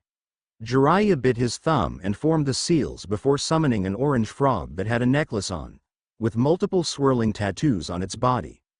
The frog unrolled its tongue and gave Naruto the summoning scroll. Naruto opened it to see several names in some sort of very traditional Japanese which he couldn't read. Naruto looked 2 spaces back from the one he would use and saw the name of Jiraiya there. The one closest to Naruto's spot had the name of Kazama Arashi. Naruto smiled sadly at this before he bit his thumb, writing his name with his blood before leaving his fingerprints before standing up, looking at Jiraiya. "Seals? Bore, Dog, bird, monkey, ram. Remember to bite your thumb before the seals. Naruto nodded. He decided to start off with something small, so he bit his thumb and formed the seals. Kachiyose no Jutsu. Naruto slammed his palm onto the ground, and when the smoke cleared, there was a small orange frog with some tattoos on it and a navy blue gi. The frog looked up at him. Who are you? Never seen you before. Naruto smiled at the frog. Name's Uzumaki Naruto. Gamakichi. If you want to play, give me a snack. Naruto smiled as he pulled out a scroll and pulled a packet of chips out of one of the seals, opening it and handing it to the frog. The frog looked up at Naruto. When I said a snack, you didn't have to give me a packet of them. Still, you seem like a nice guy. Catch you round, Naruto. Gamakichi took the chips and poofied out of existence. Naruto decided to try something bigger, so he bit his thumb and started forming the seals. With the amount of chakra Naruto was channeling, Jiraiya warily stepped back. Naruto slammed his palm onto the ground. Kachiyose no Jutsu. The entire area was covered in smoke and Naruto found himself on top of one very big frog. The frog had a scar running over its left eyelid. He had a navy blue gi with a sword strapped to his side. Naruto looked at the frog, and the frog looked at him. What are you doing on my head, Gaki? Where's Jiraiya? Naruto looked lazily at him.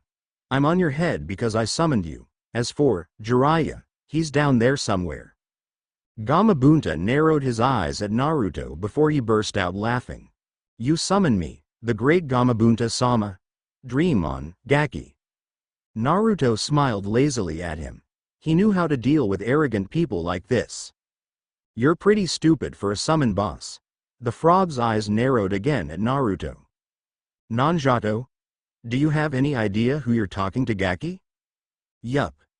Someone who is unable to accept the fact that I summoned you. If you don't believe me, how about we make a bet to prove it? The frog smiled. A bet? What are the conditions? You have to do your best to throw me off your head by sunset. If you do, I'll accept your judgment on whether I summoned you or not. And if you win, you will allow me to summon you when I need to and you will listen to my orders. That's stupid. Afraid you'll lose? After having his credibility doubted like that, he decided to prove just how weak this kid was. Fine. Don't blame me when you die, Gaki. Gamabunta proceeded to try and get Naruto off his head in every way he could. He shook his head from side to side, jumping up and down, going underwater, resurfacing and taking a leap before resubmerging. This lasted for hours until the sun finally set. Naruto looked down at Gamabunta, trying just managed to hide his exhaustion. I win, Gamabunta. Gamabunta had to admit, this kid was good. He wasn't your average kid. He looked up at him. Fine. I'll listen to you and you can summon me whenever you want. Don't let it go to your head, Naruto. Naruto nodded and hopped down and Gamabunta disappeared. Jiraiya came out and looked at Naruto. Naruto, we're done for the day. Come back here same time tomorrow. Sure thing. Naruto walked off as Jiraiya went back to his research. And next morning, 10 a.m. Naruto had come back to the waterfall and spotted Jiraiya giggling as he peeked through some bushes. Naruto looked at him. I know you're a super pervert, but why do you peek whenever you get the opportunity? Jiraiya turned around. It gives me inspiration for my stories. Naruto didn't like this. Not one bit. Stories? You wouldn't happen to be the author of? Naruto's question was answered when Jiraiya removed an all too familiar orange book from his clothes. Naruto's sweat dropped. I knew it. Jiraiya perked up at the Naruto's reaction. Oh? You've heard of this book? Naruto shook his head. Heard isn't the right word. My Nissan is always reading those damn things. Jiraiya let out a restrained perverted giggle at the reaction. Seems I'm getting pretty famous. Naruto watched as Jiraiya put the book away and put on his business face. Naruto, today I'm going to teach you a jutsu that was invented by the Yondaime. The Rasengan. Naruto's eyebrows raised at this. Naruto had heard tales from Kakashi about the Rasengan. Jiraiya pulled out a water balloon from one of two large shopping bags that he had with him and filled it with water before holding it out in front of him. Okay. The first stage. Basically, you have to try and pop this balloon using only chakra. It combines the principle of the tree climbing exercise, which I'm sure you've done, with the principle of the water walking exercise. Watch. The balloon started stretching out at odd angles, as if something was struggling to get out. Finally, the balloon popped, water going everywhere. Naruto looked on, trying to analyze what had just happened. To further explain it, like with the tree climbing exercise, you must maintain a constant amount of chakra by focusing your mind and keeping that concentration. With the water walking exercise, you were taught to release a fixed amount of chakra continuously. So, to do the first step of the Rasengan training, you have to combine those two exercises by creating a continuous flow, and once you have released it, control it. Anyways, I'll leave you to figure out how to apply it. Good luck, Naruto. Jiraiya had given Naruto another filled water balloon and turned around when he heard the balloon pop. He stopped and slowly turned around to see that the balloon had indeed popped. Naruto smiled lazily. How long did Arashi take to make this jutsu again? Jiraiya didn't believe it. Naruto had just popped the balloon first try. Naruto looked at Jiraiya. The theory behind it is easy. I have very good chakra control. Adding several directions of chakra spin to the balloon isn't hard. Jiraiya nodded slowly as he pulled out a pair of rubber balls from the other bag.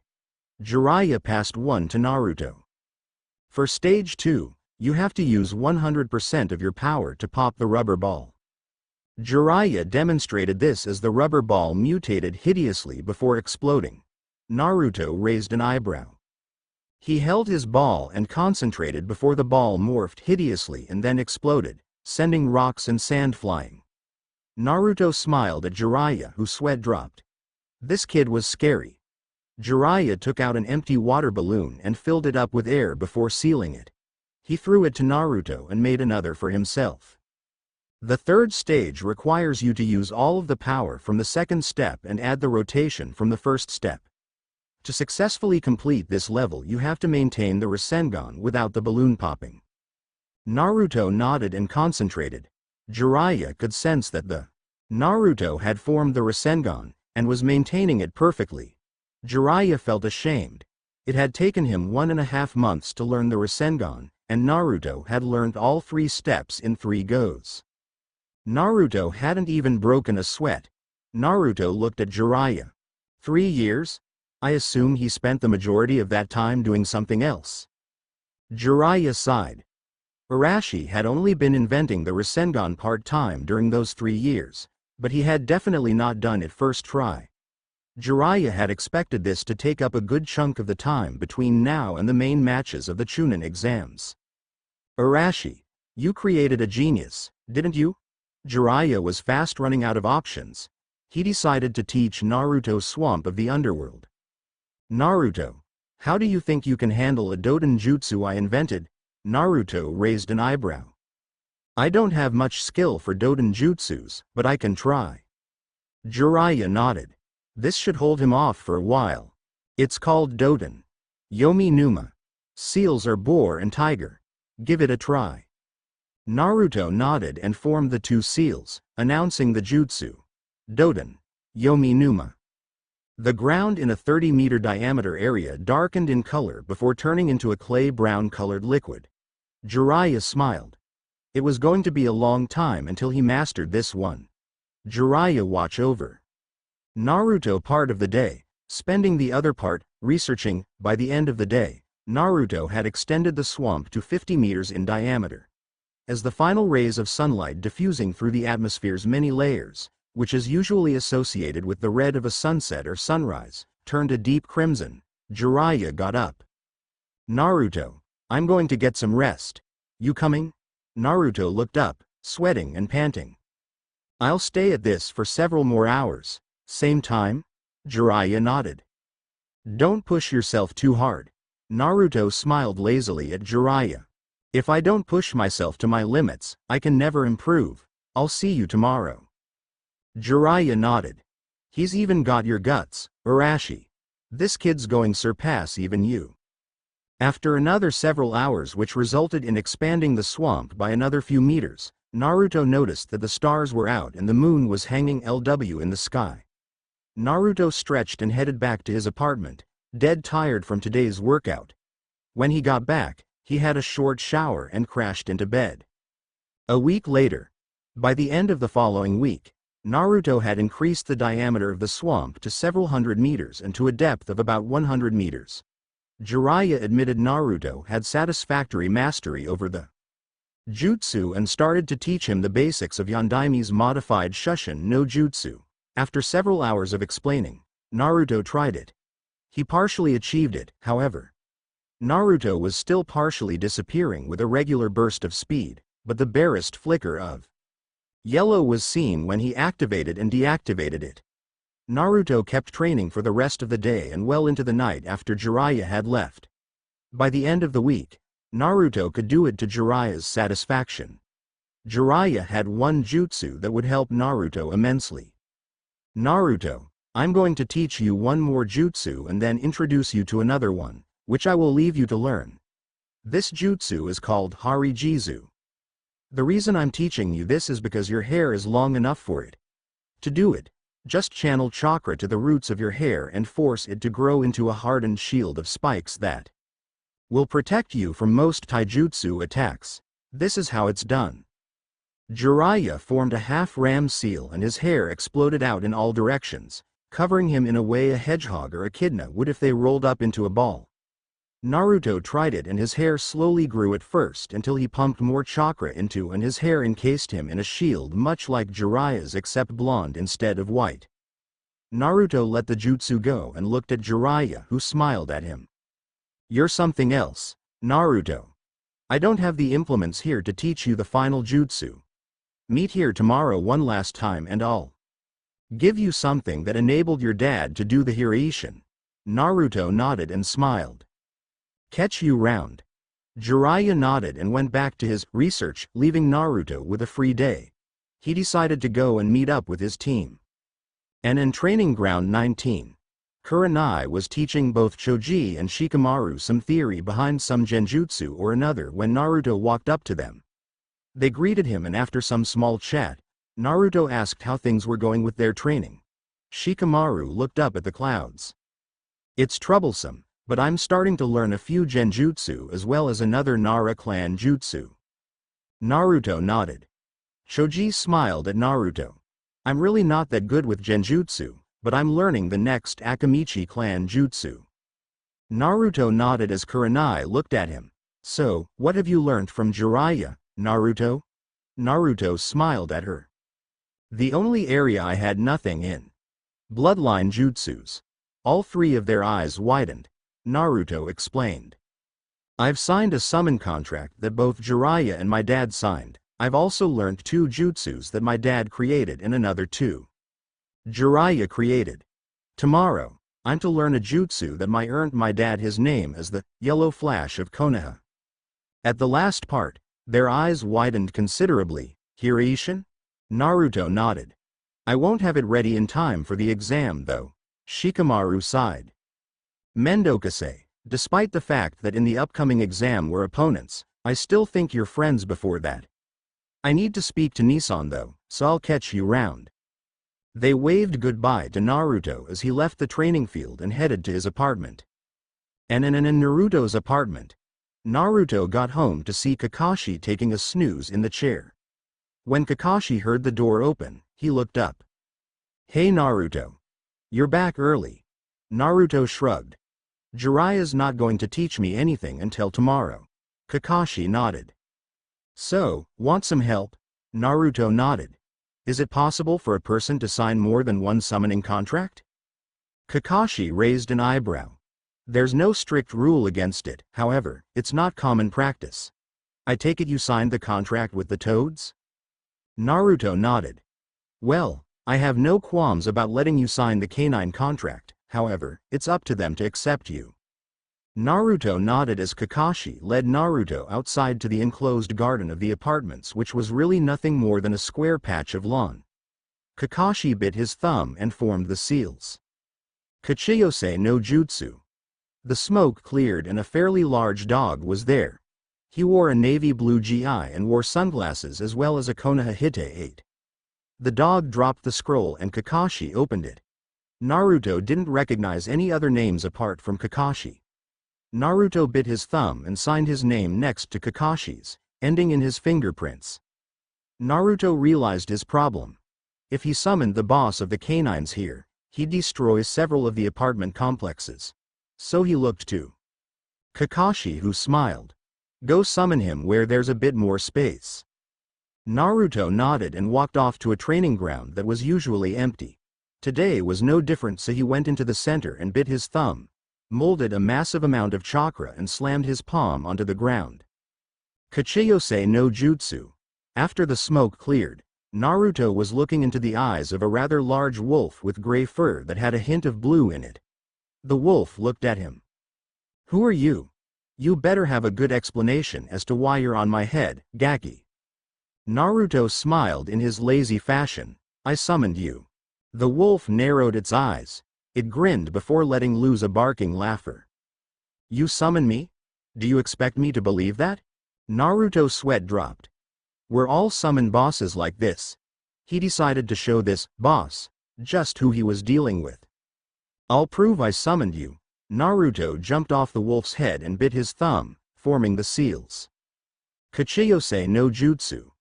A huge cloud of smoke wrapped around the new figure, before revealing Gamabunta. The two summoned bosses stared at each other. Naruto smiled at the wolf. However, he was almost completely exhausted of chakra. Summoning two summoned bosses was not a feat to be sneezed at. The wolf looked at Gamabunta. Hisashibori Dana, Gamabunta. Indeed it has, Fenrir. Almost 200 years. Let me guess. Naruto summoned me to prove he summoned you. Fenrir smiled in that feral manner that all canines did. I know who summoned me, I just wanted to see if the Gaki was worthy of summoning me. At that point, Naruto fell to his knees, panting and sweating. Fenrir looked at Naruto. I'm amazed a human his age can summon two summoned bosses at all, let alone not dying from complete chakra exhaustion. Listen, Naruto. Canines pride themselves on their loyalty. Remember that. As you humans say, scratch my back and I'll scratch yours. I'll let you summon my pack for now, but until you prove your loyalty, you may not summon me, are we clear? If you do, your signature of the canine contract is void. Naruto nodded. Sure thing. Fenrir poofed out of existence, leaving Naruto with Gamabunta. Gamabunta looked up at Naruto. I'm getting out of here. The kids are waiting for me back home. Naruto nodded and jumped down as Gamabunta raised a webbed hand. Ya. Gamabunta disappeared as Naruto collapsed, panting. Little did Naruto know that there was a very livid Uchiha staring at him from the edge of the training field. Where does Naruto get so much power? Naruto lay there, recovering his chakra for the better part of the day. At about nightfall, Naruto got up and headed home. He really needed to prove his loyalty to the canines. He didn't know when he might need Fenrir's help. Naruto opened the door to see Kakashi smiling at him. I'm sure most of the Junins of Konoha felt that Naruto. No wonder you look like that. I suggest taking it easy for a while. Naruto nodded as he made himself a cup of instant ramen, too tired to make anything fancy. Once he'd eaten it with Kakashi eating his miso soup, Naruto excused himself and took a shower before throwing his clothes into the laundry basket in his room and hit the sack. 2 weeks and 4 days later, it was the day of the Chunin main matches. There were a few clouds in the sky. Apart from that, it was a perfect day. Everyone was living the hype usually associated with such a big ornament. People specifically wanted to see how both years' top rookies would do, namely Hyuga Neji and Uzumaki Naruto. People still had some reservations about Naruto, but they would see what he was capable of before passing their final judgment. The examinees walked in through the large gate at ground level and stood facing the stands of people which were packed to capacity. Everyone's favorite Senbon chewing Junin, Shiranui Genma, stood facing the examinees. You guys are the reason everyone has gathered. Like with the preliminaries, The rules are the same, even if the terrain is different. You will fight each other until one gives up, is unable to fight or dies. Remember, if I decide to stop the match, you will listen to me." They nodded as the Hokage welcomed the crowd. "Welcome ladies and gentlemen to the first biannual Chunin exam finals. We will now begin the main matches between the finalists. Please enjoy the show." Genma turned back to the Chunin hopefuls. "First match is between Uzumaki Naruto and Inuzuka Kiba. The rest of you, go up to the waiting room until it's your turn." The other 6 left the arena for the waiting room. Kiba smiled at Naruto. "It's been a while since we went against each other in anything but a friendly spar, Naruto?" Naruto smiled. "Yup." Genma made the announcement. Then, first match, Hajime. The crowd roared their approval as the two competitors stood stone still, gauging each other's reactions. After a full minute of tension-filled silence, Kiba smirked and hurled 4 kunai at Naruto, who dodged to the left, letting them impact the wall. Kiba formed a ram seal and used one of his clan jutsus. Gijyu Ninpo. Shikyaku no Jutsu. Kiba's fingernails extended as his chakra morphed his body. Kiba disappeared in a blur of speed and reappeared next to Naruto, engaging in a ferocious taijutsu match. Naruto noticed Kiba's speed had improved dramatically, and Naruto had to block about half the punches and kicks while he dodged the rest. The crowd was captivated as Naruto danced through the air, avoiding Kiba's blows and blocking the ones he couldn't. Kiba knew that by himself, he wasn't going to get anywhere with this, so he disappeared and reappeared next to Akamaru. Akamaru. The dog barked and jumped onto Kiba's back before transforming into a clone of Kiba. Jujin Bunshin. Both of them charged in, reappearing in front of and behind Naruto. Naruto saw his predicament. Blocking one Kiba's blows was hard enough. 2 would be impossible. Before either of them could land a punch, Naruto formed a single-hand seal. Kage Bunshin no Jutsu. A lot of the crowd's eyes widened as a perfect copy of Naruto appeared beside him and took on Akamaru while the real Naruto took on Kiba. Naruto was trying to slowly separate the pair, as together they were a force to be reckoned with. The 4 fighters on the field continued to exchange blows until Akamaru got lucky and punched the clone in the stomach through a hole in the clone's defenses, dispelling it. Akamaru went back to help his master with the real Naruto. Naruto saw his predicament, and just as they were about to land a blow on him, he turned into a flash of yellow light and just vanished. Both Kiba and Akamaru stumbled before gaining their footing to see Naruto reappear with the same yellow flash at the other end of the field. Everyone just stared. Murmurs of "Hiraishin" and "Yellow Flash" could be heard throughout the audience. Kiba looked at Naruto with wide eyes. "Wah, what was that?" Naruto smiled at Kiba. A modified version of the Shushin no Jutsu unique to Konoha. Kiba tried to regain his senses as both he and Akamaru took out 8 shuriken each. He hurled them at Naruto to prepare for the next attack. "Every time I see you, you just get faster, Naruto." Akamaru. "Let's go, Gatsuga." Naruto dodged the shuriken as both Kiba and Akamaru turned into gray cyclones as they crisscrossed the field, ripping up the ground as they tried to confuse Naruto where they would attack from. After a few seconds, they broke off and tried to hit Naruto from 2 different directions. Naruto jumped out of the way only to see both of them come at him again while he was still in mid-air, unable to block. "I see a weak spot." Both cyclones slammed into Naruto and then broke out as Naruto fell to the ground, not moving. "Gotcha." Naruto poofed into a log that had one of the larger varieties of explosive notes attached to it, and Kiba's eyes widened as the note fizzled down to its last part and exploded, sending Kiba and Akamaru flying back into the stadium wall. The impact dispelled Akamaru's henge and they both looked at Naruto, who had reappeared in the middle of the stadium. Kiba grit his teeth from the pain when he decided to use his last resort. "Akamaru, we're going to use it, let's go." Akamaru got up and Kiba charged at Naruto and grabbed onto his arm before Naruto had the chance to move. "Now, Akamaru." Akamaru jumped into the air and span, urinating all over the area as Naruto narrowed his eyes. Dogs urinated on things to mark them. Naruto used another Kawarimi to replace himself with a log, but still got hit with a small amount of the urine. Dynamic marking. Seiko. Now Akamaru, Jinju Kanbi Henge. Sotoro. Both Akamaru and Kiba were surrounded by a cloud of smoke which cleared to reveal a massive white wolf with 2 heads. The wolf had crimson eyes and was salivating like mad. Both heads looked at Naruto and let the hint of a smile touch their lips. Naruto smiled as he did the 2-hand seals for a jutsu. "We won't let you."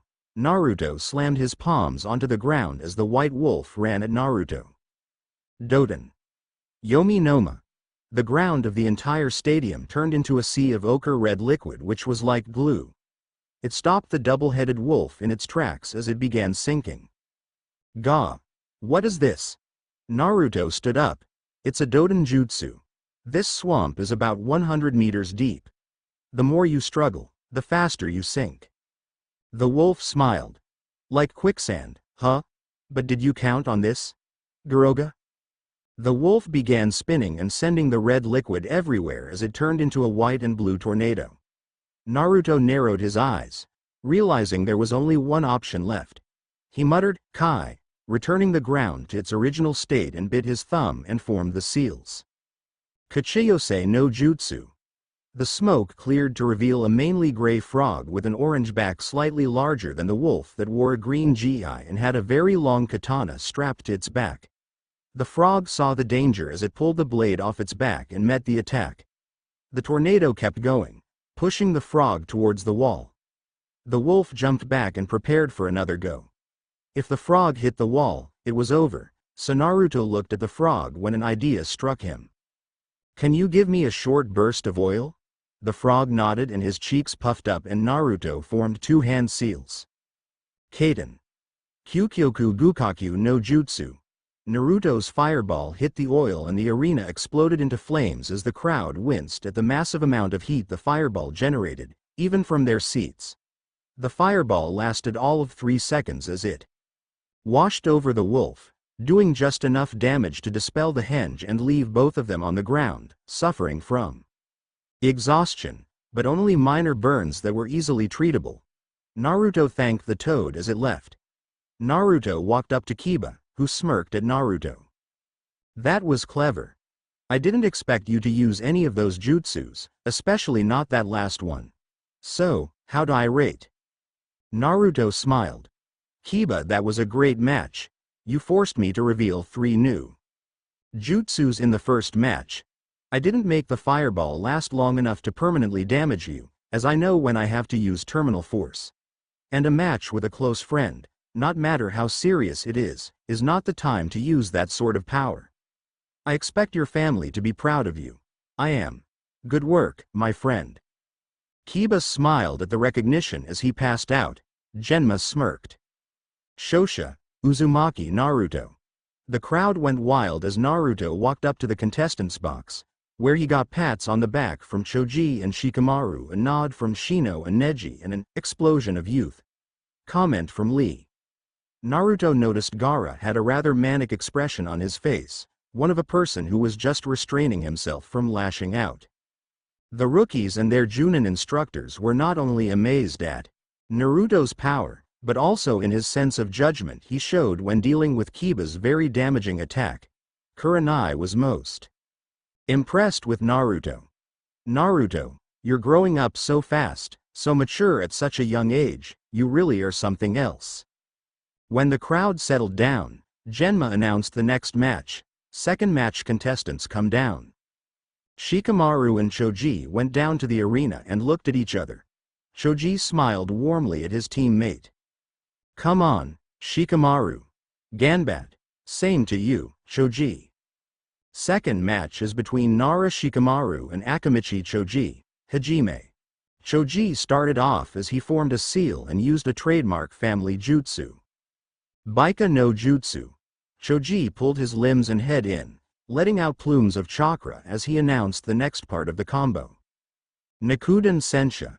Choji flew up into the air and began spinning. Shikamaru looked scared as Choji came rolling at him with his favorite mantra. Roll, roll, roll, roll, roll, roll, roll. Shikamaru leapt out of the way and into the trees nearby as Choji rolled past him, clearly enjoying himself. Shikamaru sighed. Mendokase. Choji came straight back at the tree and Shikamaru dodged as Choji snapped the tree like a twig. Shikamaru saw his chance as he landed. Kagemain no Jutsu. Shikamaru's shadow stretched out and caught Choji, who stopped spinning. Shikamaru smirked. Knowing you, Choji, you wouldn't let me catch you like that unless you had a reason. Choji smirked as he returned to normal size. Choji had found that the Nara's Kagemain no Jutsu may stop your body's movements, but it did not stop you from channeling chakra. Choji was surrounded by a wave of chakra which concentrated around his arm as he announced his jutsu. Buban Baika no Jutsu Kanbi. Shikamaru lost control of his Kagemain from the rather large aura of power coming off Choji while his right arm and hand grew to a disproportionate size, bringing the appendage around in a fast sweep of the area. Ude. Shikamaru jumped above the sweep and Choji returned his arm to normal while he started the next part, the combo. Hagi. Choji brought his right leg up and it grew in size as he brought it down on Shikamaru's prone airborne form. Shikamaru's eyes widened as he realized he was about to be flattened. Since he wasn't on the ground, Shikamaru couldn't use his clan jutsus, so he performed a kawarimi with a branch from the tree Choji had destroyed. The thick branch was shattered to splinters as Choji withdrew his leg. Choji jumped out of the way as he felt Shikamaru's shadow racing up behind him. Choji hopped and skipped with agility that belied his size as the shadow tendril chased after him. Choji noticed that Shikamaru wouldn't be able to extend his shadow much further, and after one last jump, the tendril stopped. Shikamaru sighed as he withdrew his shadow and put his hands together in his thinking pose. Choji used this time to pull out a scroll and procure a bag of chips, which he hurriedly ate to regain his chakra, and pulled out a special Akamichi food pill, increasing his chakra capacity temporarily. Shikamaru finished his thinking and gave Choji his shugi face. Choji smiled. Are we going to get serious now, Shikamaru? Yeah. Choji smiled as he prepared his new jutsu by releasing a massive wave of chakra that surrounded him in a blue shell and announced his jutsu. Cho Baika no Jutsu. Shikamaru's sweat dropped, as did the majority of the audience, as Choji grew absurdly huge and pulled out a scroll that was not one Naruto had given him, procuring a rather large wooden pole from it.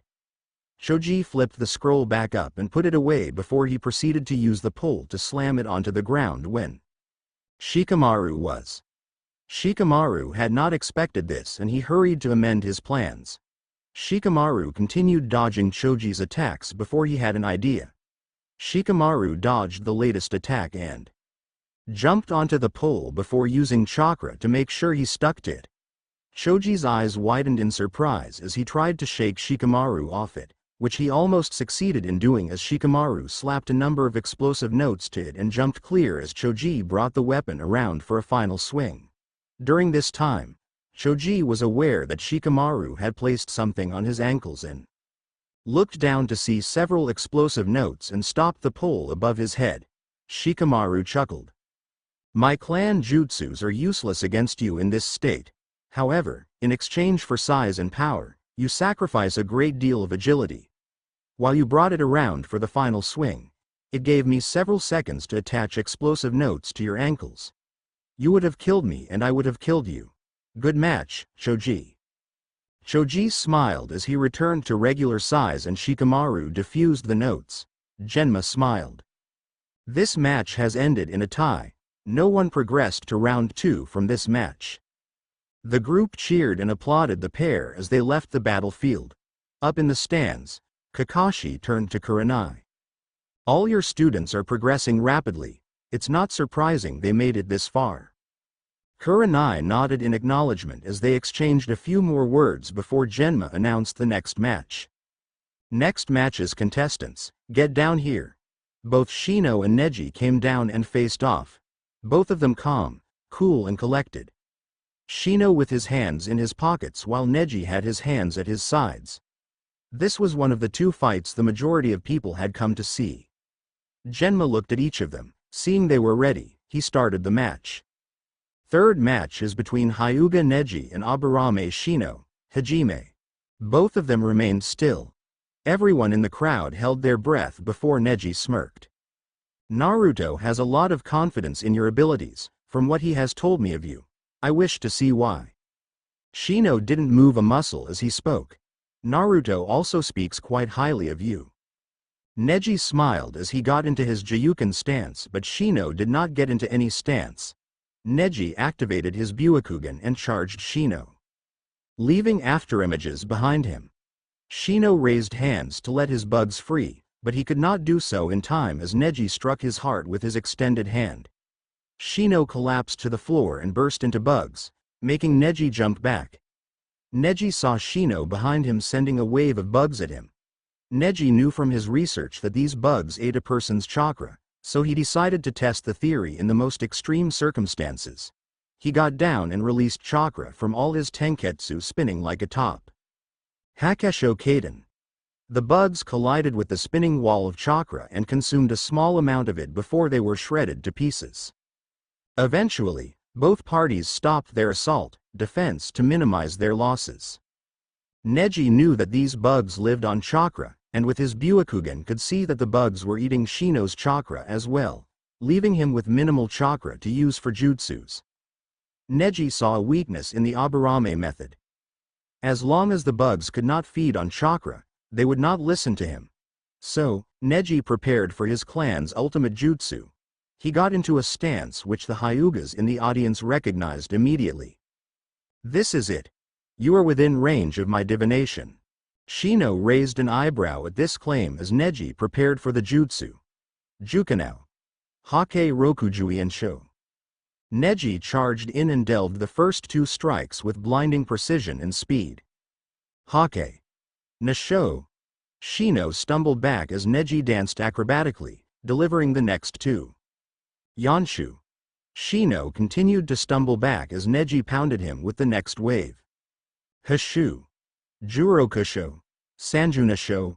Rokujuiensho. Neji pumped a lot of chakra into the combo and sent Shino flying back as he smirked.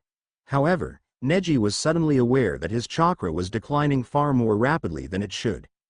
He looked at his hands and arms to see them covered in bugs. He also saw that from his legs came a trail of bugs that led to a small mound in the arena. Neji gasped. When did you? Shino got to his hands and knees, obviously in a lot of pain as he answered. Each time you sealed a tenketsu, I placed a large number of bugs onto your fingers. My clan not only have control over the bugs within us, but also bugs in the area that we have communicated with before. I came here for the past month almost every day to communicate and form a treaty with the nest of Kikai bugs living here. As long as they have some chakra to eat, whether it is my own or my opponent's, they will do as I ask them. Both of our clan techniques are ill-suited for each other. We both rely on chakra. Both of our clans concentrate on stopping the opponent's chakra flow. The best we could have hoped for was a tie, which is what happened.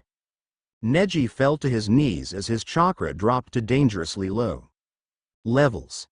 Shino continued panting as they both dropped to the ground, unconscious. Genma observed them before announcing the result. Neither opponent is able to fight. No one progresses from this round. Despite the result, the audience was content.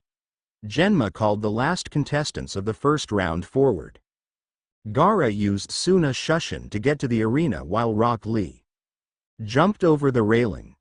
Rock Lee got into his Guken style while Gaara stood motionless. Genma started it off. Fourth and final match of round 1 between Rock Lee and Sabaku no Gaara, Hajime. Lee's eyes widened as he caught the cork of Gaara's gourd which Gaara had flung projected at him very discreetly. Please don't be too hasty. Lee crushed the cork and dropped it to the ground as he charged forward and launched into a taijutsu assault. Gaara's sand rose to protect him and Gaara never moved. After several more kicks and punches, Lee leapt into the air and launched several shuriken at Gaara, whose sand caught it and turned into a Suna Bunshin. The Suna Bunshin threw them back at Lee, and Lee threw 2 more to cancel the attacks out.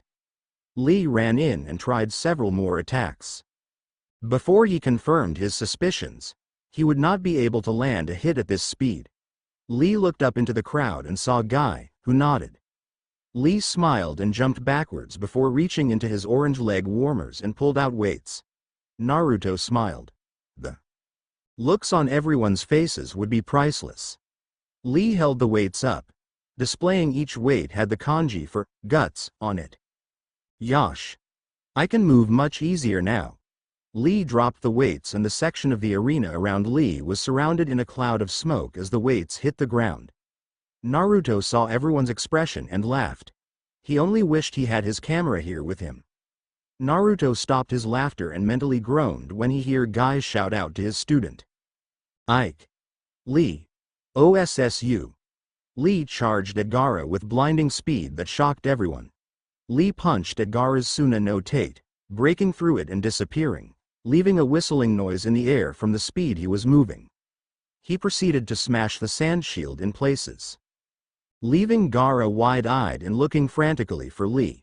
Finally, Lee aimed a straight punch and smashed Gaara in the face, sending him sprawling. When he got back up, Guy could be heard with another one of his cheesy lines with matching genjutsu that even Kurenai couldn't make sense of, making everyone in the general vicinity rather afraid of the man. Seishoha. Bakuhatsu da. OSSU. Lee's eyes caught fire as he charged in again and proceeded to land several more hits on Gaara before Lee noticed that his attacks were having little effect, possibly because of the fact that Gaara had sand covering his face. Gaara's face twisted into a grin that can only be associated with serial killers and madmen. The sand replaced itself and Gaara looked at Lee. Come. Lee knew his only option left to get rid of that sand was to apply high damage from above the sand, so he undid the medical tape around his hands and prepared for his move. Prepare yourself. Lee charged in and created a ring of dirt around Gaara from running as fast as he was. Gaara was wary. Hurry up and come. As you wish. Lee broke out of the ring and gave Gaara a savage kick to the chin, but Gaara would not float. I'm not done yet. Lee pushed himself off the ground with his hands and proceeded to give Gaara a sickening combo of kicks that resounded throughout the stadium. The sand tried futilely to catch up to its master as Lee continued high into the sky. After the last one, Lee froze from the pain and shut his eyes before regaining his resolve, wrapping the bandage around Gaara, grabbing hold of him and began spinning until they were a blur. Take this. Omit Renge. The pair crashed into the ground, making it shatter under the impact, kicking up a huge cloud of dust and throwing rocks everywhere. Lee landed beside the crater, breathing heavily. That should have hurt. Lee noticed that part of Gaara's face crack and fall in, revealing nothing but an empty shell of sand. The whole body lost its color and disintegrated, much to everyone's chagrin. Nani? Lee turned around to see Gaara rise from the ground and smirk at him, laughing manically. Gaara formed a ram seal and smirked as the sand shot upwards before slamming into Lee, making him scream out in pain.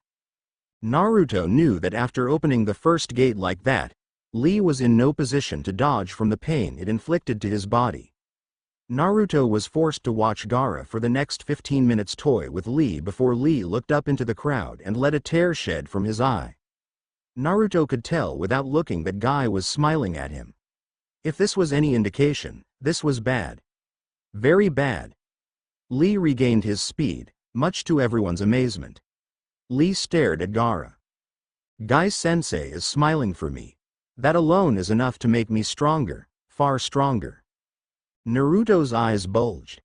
He was going to use his most powerful move, in what to others was extremely uncharacteristic. Naruto yelled out to Lee. Lee! Don't you dare use that move.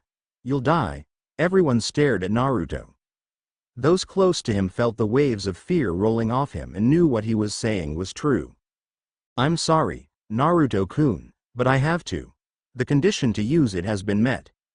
Lee focused himself and was surrounded by a column of chakra-infused wind. Gaara was unfazed. I don't know what you're doing, but this is the end for you. True. Either way, this move will decide everything. Gaara straightened and his hair began to rustle from the amount of wind Lee's chakra was displacing. Naruto-kun, I cannot be the only one who loses here. Guy-sensei, please acknowledge this, now is the time. The rocks on the ground began lifting into the air and breaking as Lee concentrated further. Naruto saw that Lee's body was undergoing the transformation of the second gate, the energy gate. His body was turning red.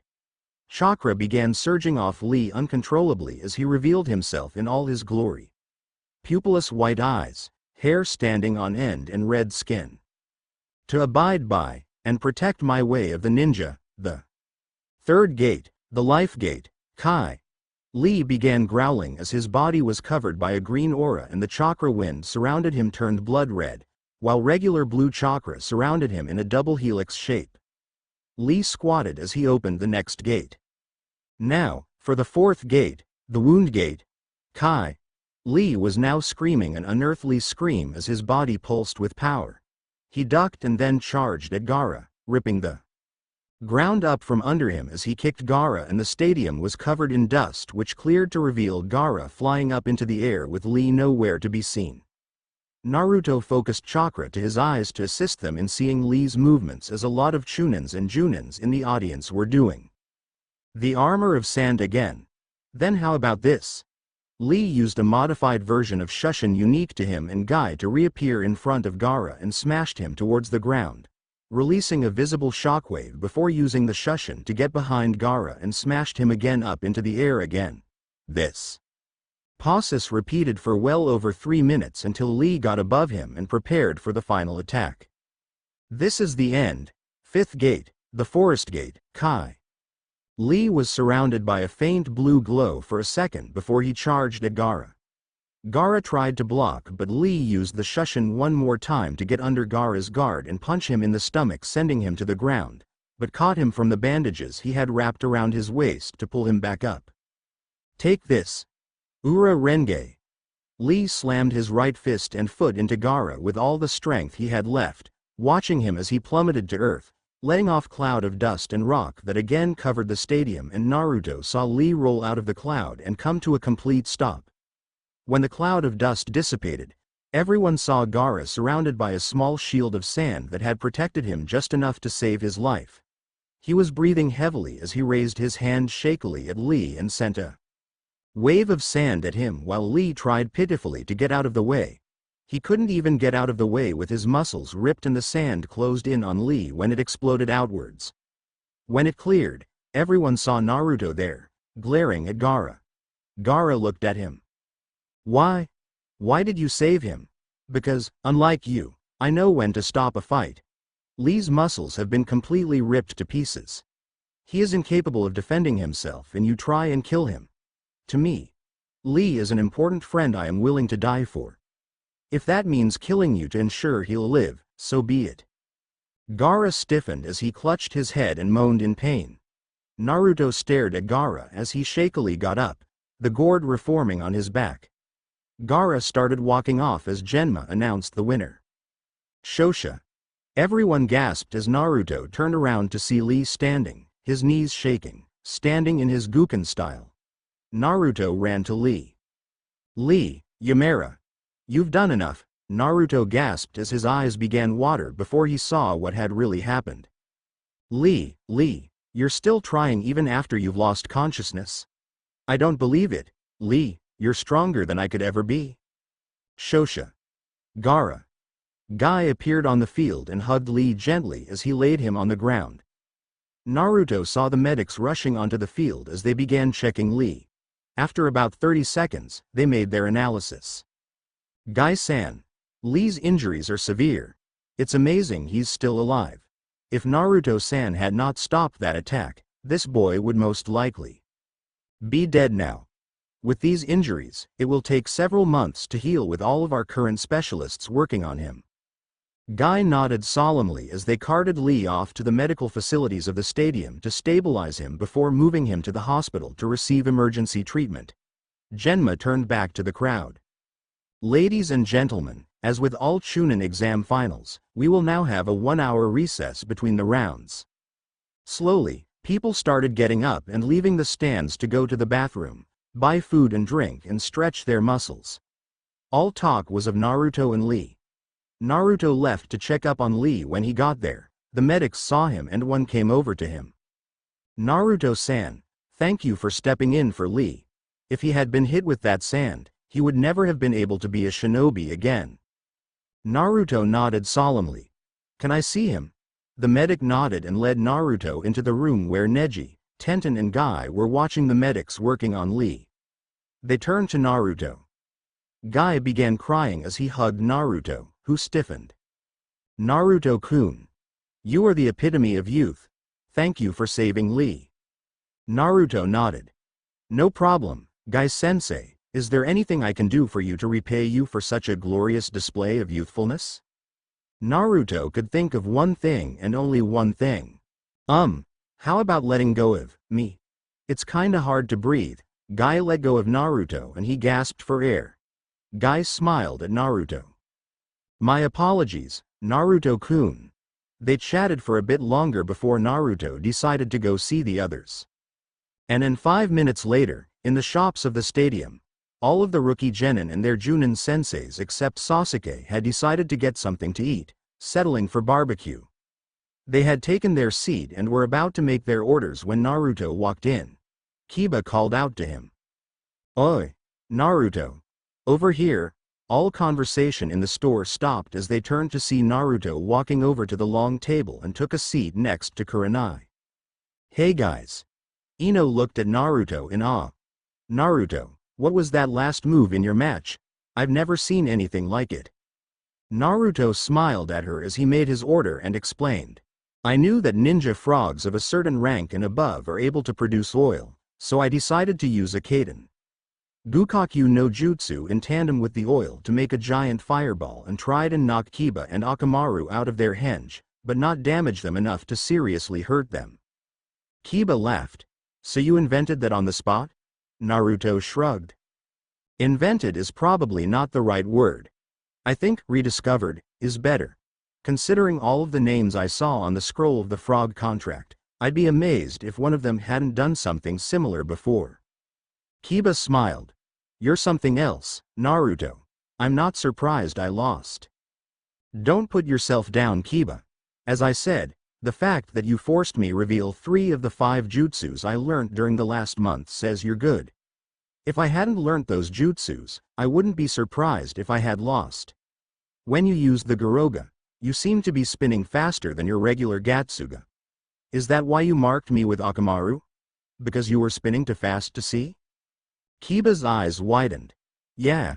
So, what did you think of it? Naruto smiled. To tell you the truth, I was scared witless when I saw you spinning at me. If you had hit me, no matter how good I was, I would have been dead. It must take a great deal of chakra to maintain that form and maintain the spin. As a last resort, I'd say it's like Lee's Ura. Renge. Uses up a massive amount of chakra and after it, you won't be able to fight. Use it wisely, Kiba. Kiba nodded at the breakdown of the jutsu and Naruto's advice, taking it to heart. At the mention of Lee, Shikamaru's eyes narrowed. How is he? Naruto turned serious. The doctors say if I hadn't jumped down there, he'd be dead now. Lee's muscles have been completely torn to shreds and his bones have suffered minute fractures. With all of the nurses and doctors helping him, he should recover in about 3 or 4 months. That's why I didn't want him to use that jutsu.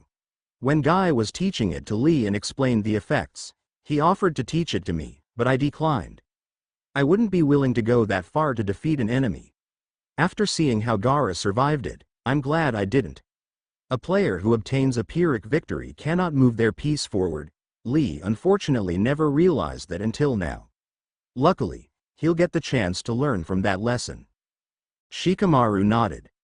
The meat for their orders arrived and was placed in front of them as they took several pieces of meat and placed them on the multiple cooking racks that covered a barbecue that was attached to the underside of the table.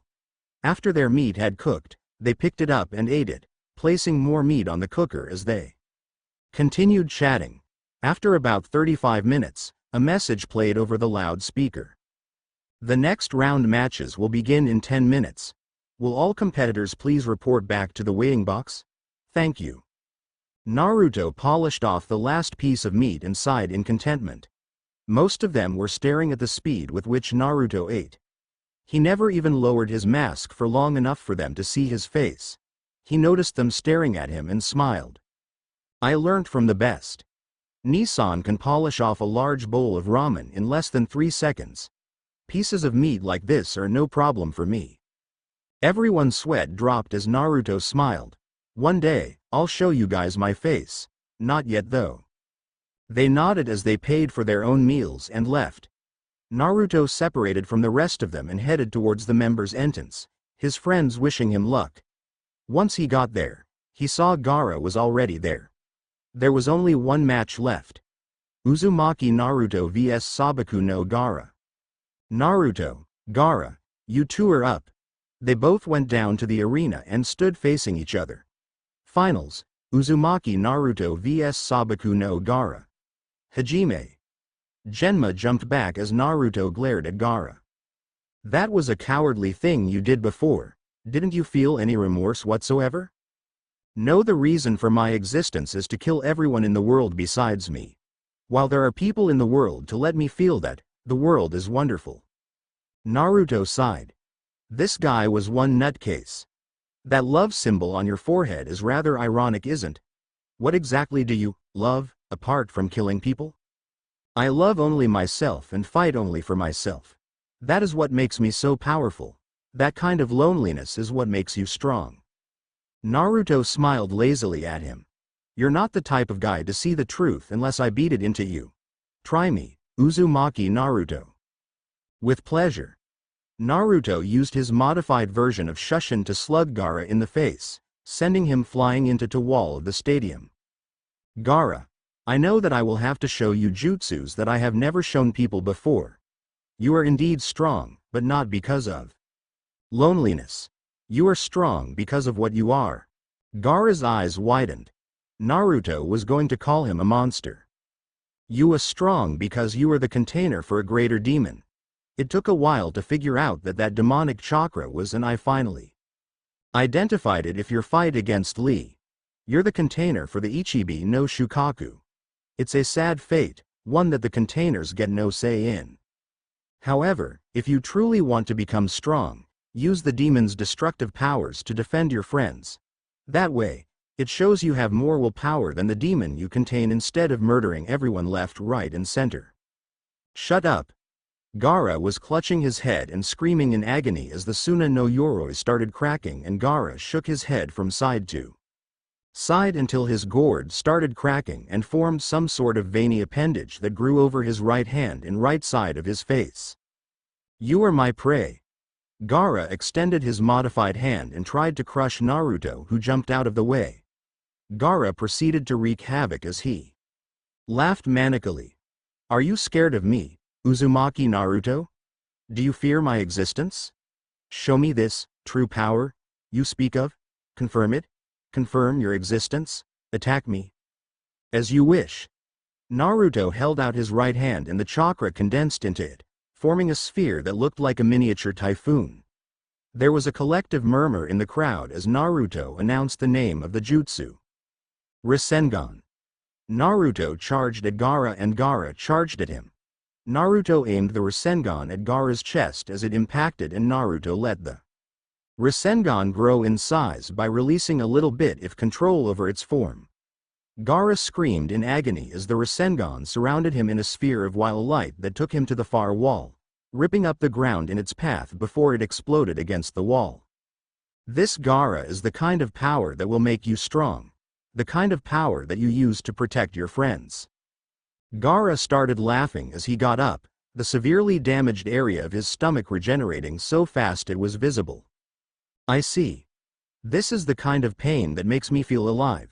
You are truly interesting, Uzumaki Naruto. By killing you, I can get an even stronger sensation of life. Naruto narrowed his eyes as Gaara completed the transformation and glared at Naruto. Naruto bit his thumb and formed the seals as he concentrated on which animal he wanted to bring out. Kachiyose no Jutsu. A cloud of smoke about twice the size of a human appeared, and from it was something that looked to be half dog, half wolf. The canine looked up at him. So, you're that new kid? What do you want? Naruto pointed to Gaara and the canine's eyes narrowed. Is that Shukaku? His container. I see. Well, let's move, pup. The canine charged at Gaara, who extended his hand far too fast for either of them to see as Naruto was knocked off his summon and the summon was slammed up against the wall while Gaara separated his hand from his arm, regrowing it. Show me, Uzumaki Naruto. Show me you are willing to die for your friends. If you don't defeat me, the sand holding that canine will slowly crush him to death. Are you fearless enough to save him? Naruto disappeared and reappeared next to the canine before forming a single-hand seal, muttering, Kai, while Gaara charged at him. You don't have time for that. Naruto roared as he punched the hand of sand, sending the sand everywhere. When the smoke cleared, Naruto had freed the canine and the last of the sand on the wall was dropping to the ground. Are you alright? Yeah, fine. Naruto looked up to see Gaara going for the canine again as Naruto shoved it out of the way and took the hit himself, flying back and creating a crater in the arena wall. Naruto slowly got up while the canine came over to him. You should be worrying about yourself, pup. Guess so, thanks for your help.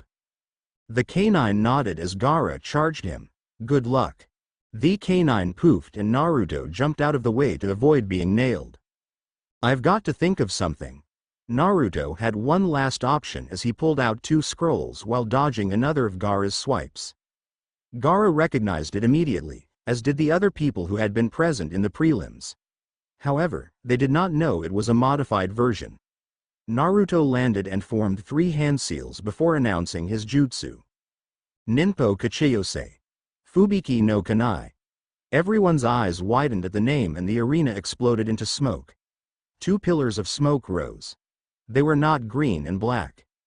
Like last time, this time they were red and blue. Naruto jumped up into the middle of the double helix of the scrolls and began palming the scrolls and hurling kunai at Gaara, who smiled and blocked them with his sand arms. After Naruto had finished, Gaara laughed. Did you really hope an attack like that would work? Naruto smiled. Yup. Now for the last part of it. Deibakuha. Everyone's eyes widened as the entire arena flashed before letting off an almighty explosion that the whole of Konoha felt. Once it settled, they saw that Gaara was on the ground, panting. He was completely soaked in blood and he had lost his sand body.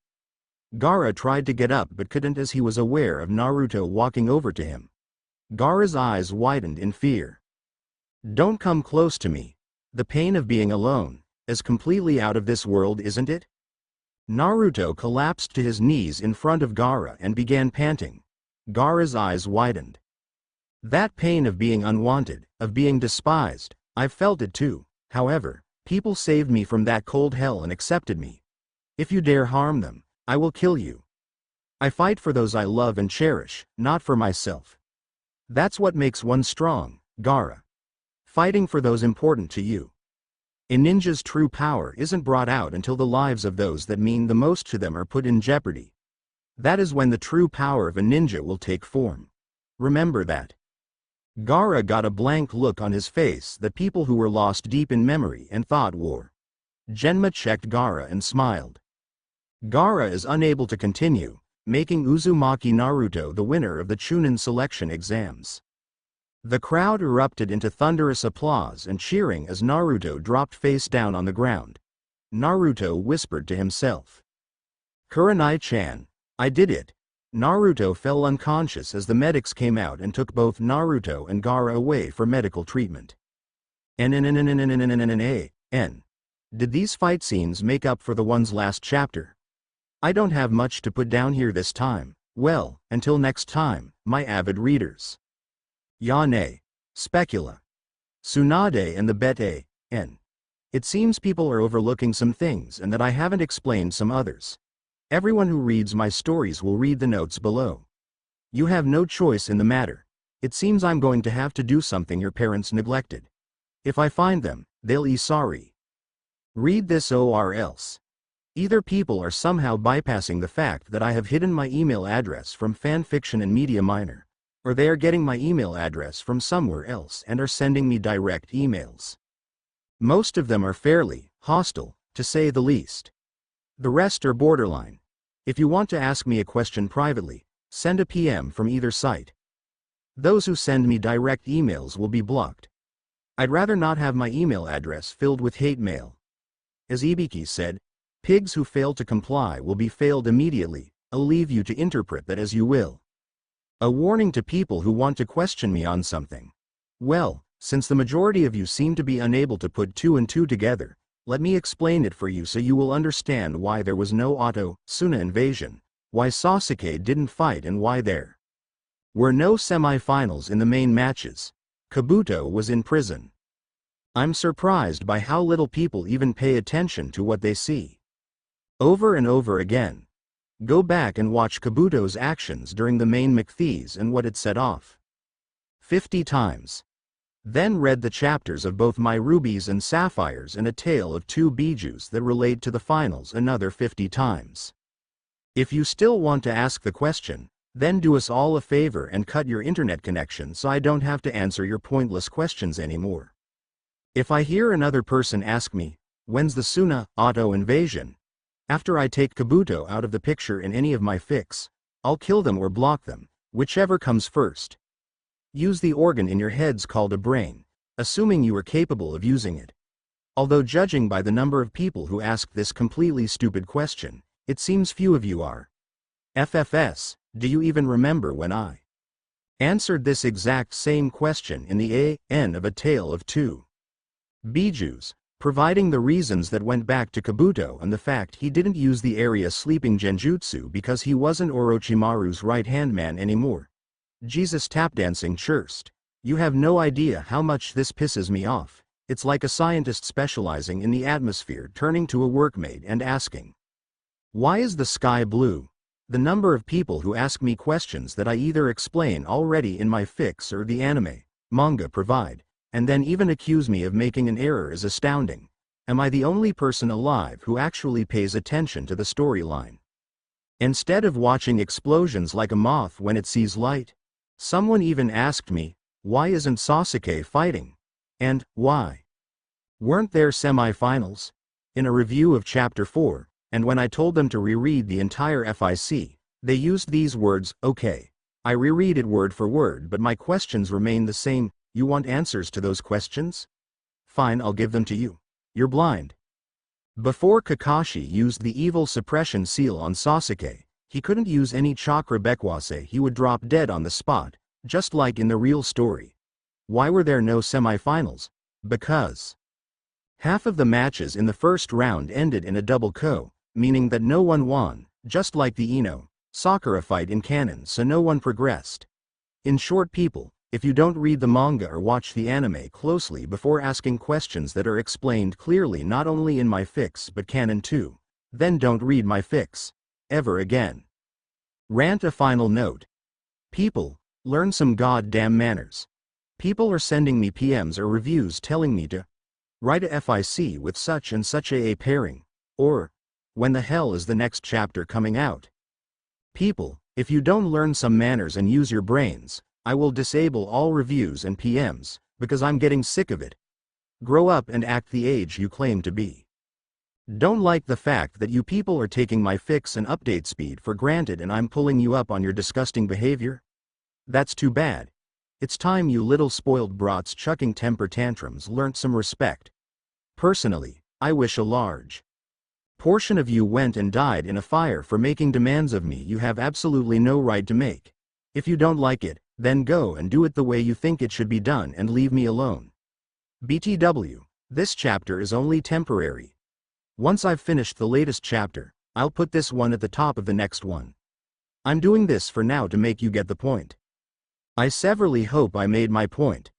My eyes were literally twitching in suppressed rage when I read one of the PM's reviews I was talking about.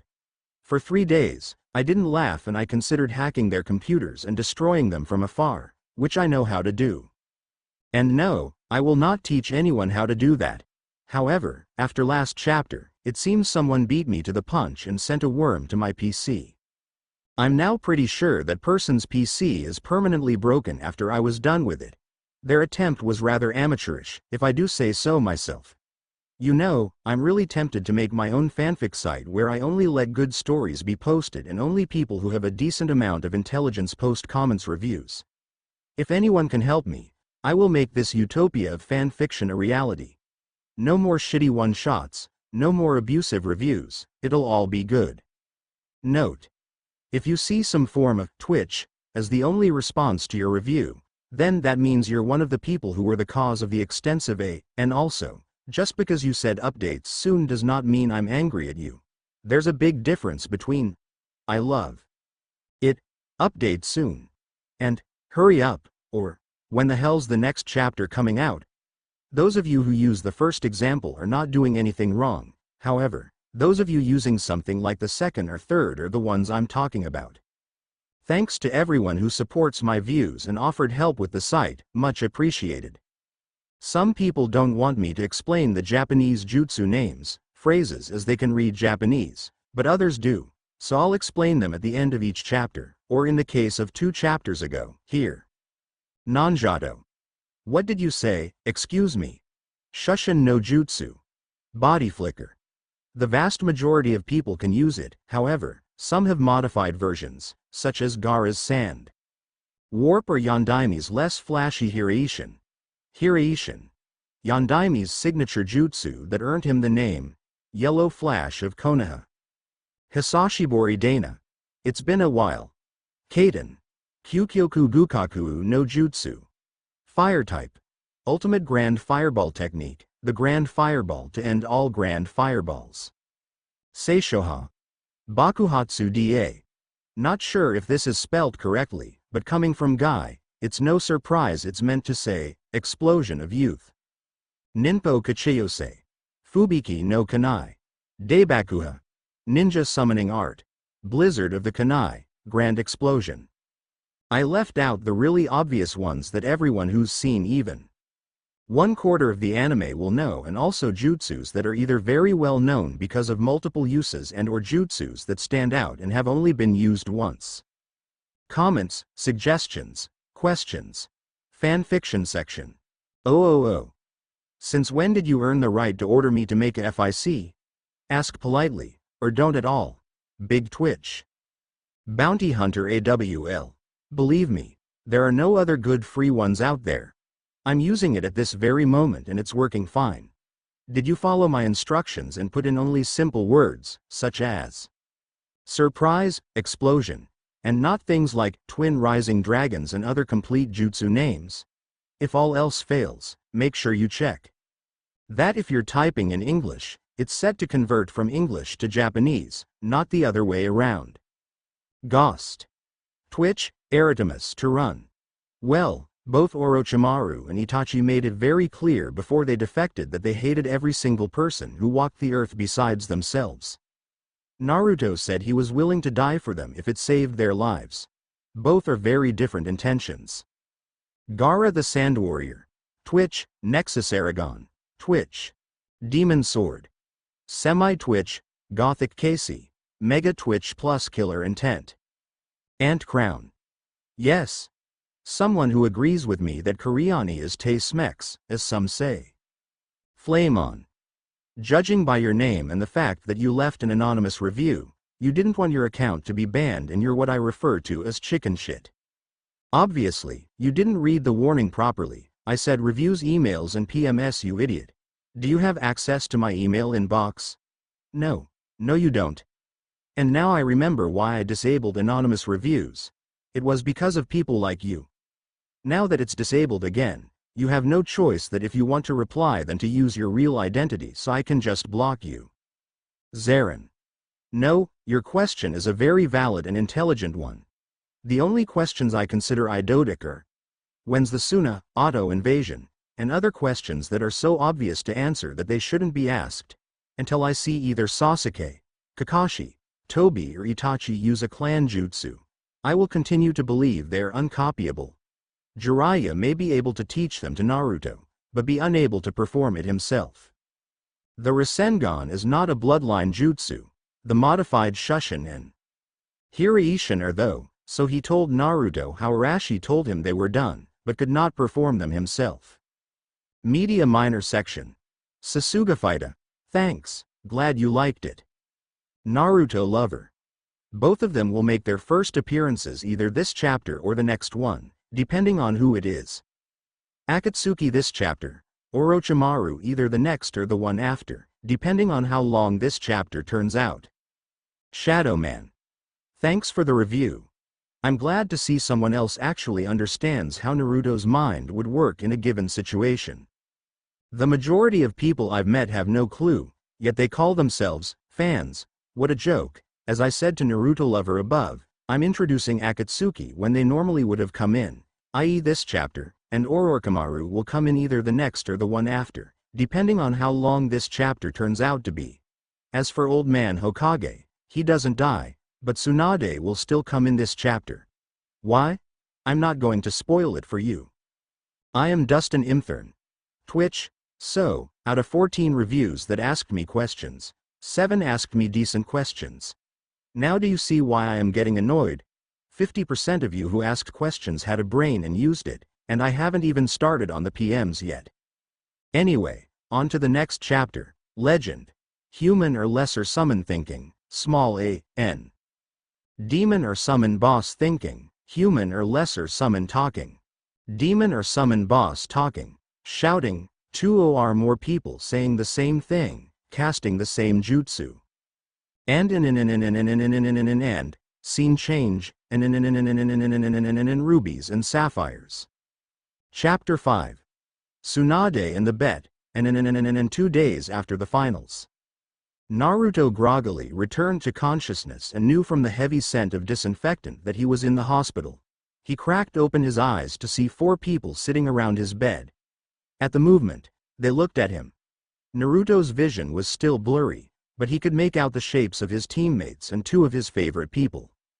Kurenai and Kakashi. Good to see you're awake, Naruto. Can you move yet? Naruto nodded as he slowly got up into a sitting position and rubbed his eyes. When he looked at them with his cleared vision, they all had looks of relief. So, how long have I been out? Just over 2 days. Soka, the door opened and a nurse came in and smiled at him. Whoa, take 2. Did she just smile at me? Good to see you're awake, Naruto-san. Most people after an expenditure of chakra like that would have been out for about a week. How are you feeling? Naruto smiled lazily. Not bad. Still a bit groggy from waking up after 2 days of sleep. The nurse smirked good-naturedly. Not surprising. Apart from that, everything else seems to be fine, no problems. The nurse nodded and performed a few checkups before she wrote some things on the clipboard at the end of his bed. Well, I see no reason to hold you here.